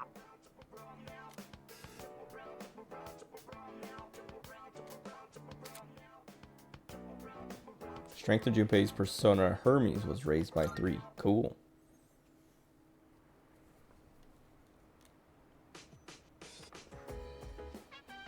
Oh, my goods. Cool. I need to use the rewind feature more. おかえり。 I was talking about listening to Castle Super Beast this morning, and they were talking about how good the rewind feature is, and I was like, oh, I keep forgetting that's a thing. Oh no, Yukari can't go to Tartarus. I wasn't gonna go to Tartarus anyway. But yeah, no, like the rewind feature, like I keep just reloading my save instead of just rewinding.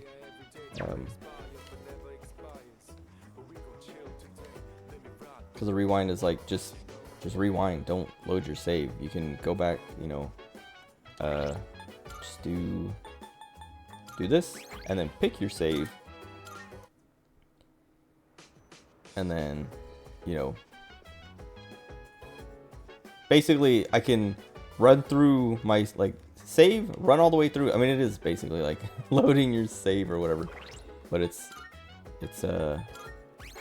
like I can rewind to here and be like, I don't want to hang out with Junpei actually, but it like refreshes everything so that I can do things in a different, like I can spend my money differently without having to like load my save and go through it all and be like, well, let me you know, whatever. It's just like reset, because I like when I saved, well, I guess when I saved here I started at the start of the evening, but if I would have saved at the end of the afternoon after making some choices and things, it'd be like, if I wanted to undo those I would have to reload the previous save, but if I just rewind, it'll put me at the start of that time slot so that I can undo those decisions I made, but still keep my save in case I'm like I go down and I'm like, oh, actually I did like those decisions I made the first time, and just like be like, well, let me just reload that save because now I made the wrong decisions like this time, that I need to undo those, but just reload the save. Anyway, I'm underutilizing it.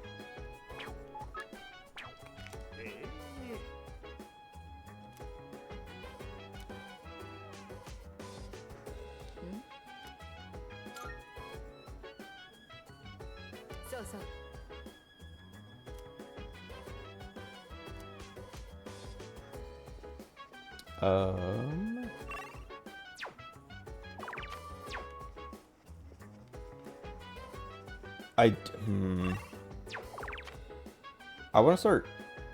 I guess I should just use up all of these. I have time. None of them are for. I would rather be studying than like working on my other stats, though. That's like the thing, because those aren't really gonna give me anything other than just like you have some. Like one of them is HP, I think. This one's HP, courage, and then charm. But I want to focus on academics if I'm going to focus on any stat. I could also go to Wild Duck, but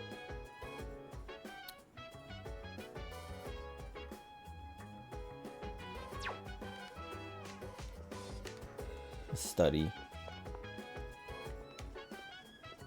Because I want to try to hit academics 3 before the exams, but I don't know if I can. I don't know like how hard that's going to be. Oh, I guess I should go around to the other areas of the map just to take a look.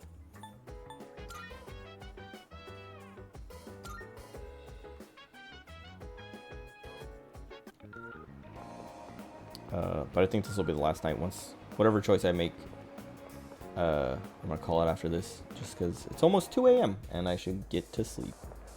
And I got a good 2.5 hours in, even though I only progressed 2 days. Oh wait, I don't want to do this. I'm not going to Tartarus. Oh, I was gonna say, why did I come here? I'm just gonna see if this guy has anything now that I've used up both of them.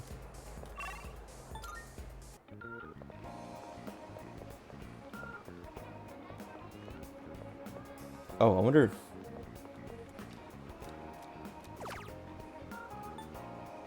Okay, courage, agility. I was gonna say if any of these would do academics right now. Okay.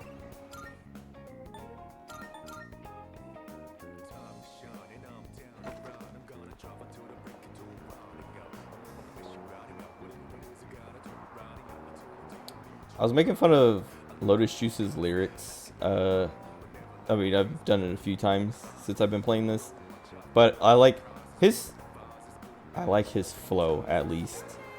Because even if it's like lame lyrics or nonsensical, I still like. I don't know. He has like a pretty decent voice and like flow. Like, it's good. It works.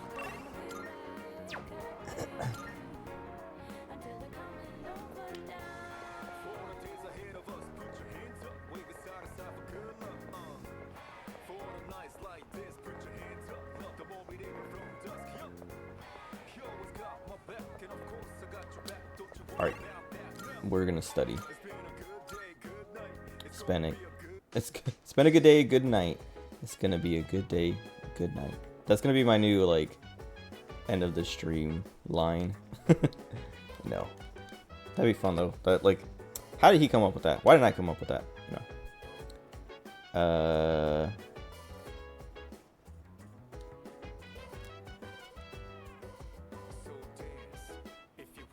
Bro, my fridge is broken. Someone fix it.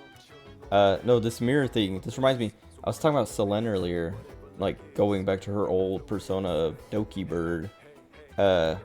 Someone made art. It's like an Undertale reference where in Undertale you look in the mirror later on in the game. And it's like, despite everything, it's still you. And it's like, someone drew like Doki Bird looking in the mirror. Like, it's like two pictures. One where she's happy. And then the other one she's like tired looking or whatever, and looking in the mirror, and it says despite everything it's still you, and it's like kind of depressing, but it's like pretty good. But anyway, let me save. Oh, I guess I could save on the save. That's the other thing I was saying, like the rewind feature. I keep like early on, I was like, okay, so I only need one save per thing, and I can overwrite my save at the end of the night and just rewind it. If I'm like, oh, actually, whoops, I could just be like, okay. I see. I didn't even notice before, but it's like, oh, they just have. Oh, I thought you picked. I guess it's just the way I kept doing it was like I would save, and then when I would go to rewind, it was like at the same time as my save. But it makes you a save at the start of, so I don't even have to save at the start of like the time period. Okay, I didn't realize that. Well, that's cool. So that's like, that makes it even make even more sense, because I was about to say, didn't I just save and it says 1846 and now it said 1840, and I'm like, wait a second, where's my 1846? Because I was gonna say, let me go to the beginning of the evening, but I just load that. Okay, whatever. Anyway, so I only need to save at the end, right before I make my decision. Anyway, we're gonna study. I will now spend my nights studying unless something cooler comes up. Like, now I kind of don't want to go to Tartarus until after the exams, because I would just want to like spend all the nights studying and doing things to progress academics.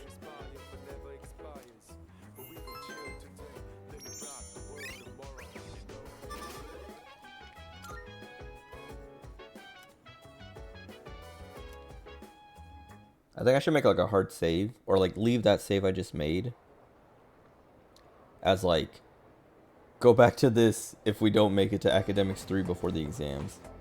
So we have Wednesday, Thursday, Friday, Saturday, Sunday to cram as much academics in, while also still hanging out with people. Like right now, social links are gonna open up. Like I think Maiko, probably the old people, but none of the school kids. Like Kenji, Miyamoto, or Kazu, what's his name? Kazu something, Kaz. And then, I don't know, Chihiro, whoever else, student council stuff. We can't do that, but we can do Maiko, the old couple. We could probably do Suemitsu if we had them unlocked, but I don't know.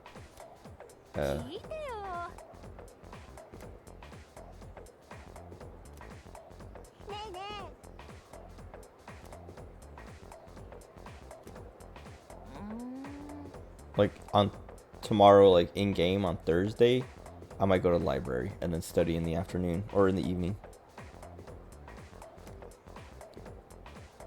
Prodigy Platter of Wakatsu.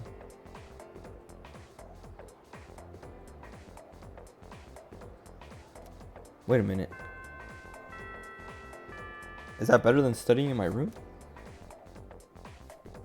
Anyway, doesn't matter if it's better than studying in my room. I'm gonna save here and figure it out. Oh wait, well I guess we have to do this.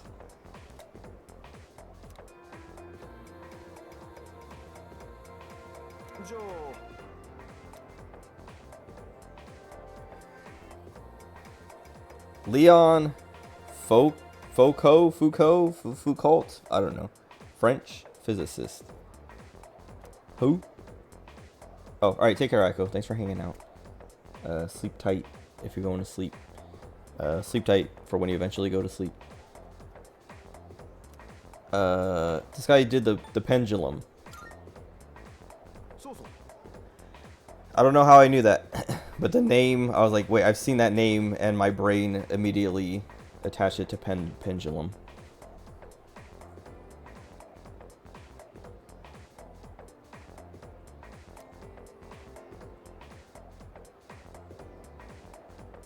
Oh, this is an application. Let's skip that. And that's an experiment. Okay, experiment. Okay, I love teachers who do that because those are the worst. Applications, experiments. I mean, I guess it depends on the subject. Like when I was taking a geology class in college, those experiments and applications were fun, actually. I didn't think I would enjoy geology and anthropology as much as I did. Like when I took those classes, it was like, well, anthropology was towards like a psych degree, but geology was just general education, and I was like, man, these classes are sick. I ended up taking like I took at least one more anthropology class, and then I took a sociology class because it was like sociology, like it was under anthropology, but it was like more of a sociology thing. But I was just like, this is so interesting. Everyone in the class is looking at me with respect. Oh, my academics. I should have meant to academics. Anyway.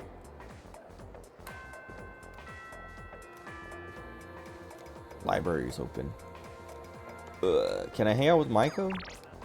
Where'd she get my number? Also, the old people want to hang out too. I don't know if I do Maiko or if I do the library. Well, let me save here. I'll figure that out tomorrow. But yeah, I don't know. I like this game. And it's like I was saying last night, it's like, even if I start late, it's like fine because the way the game is structured, as long as I don't run into like super long story bits, I can just do like a few days at a time, or you know, maybe like 5 or 6 days if I don't spend as much time talking about work. And then, you know, just be like, all right, I'm gonna stop here. We got, you know, some days knocked out, and time to go to sleep. But yeah, so that's it. I'll probably stream tonight, depending on how tired I am after work.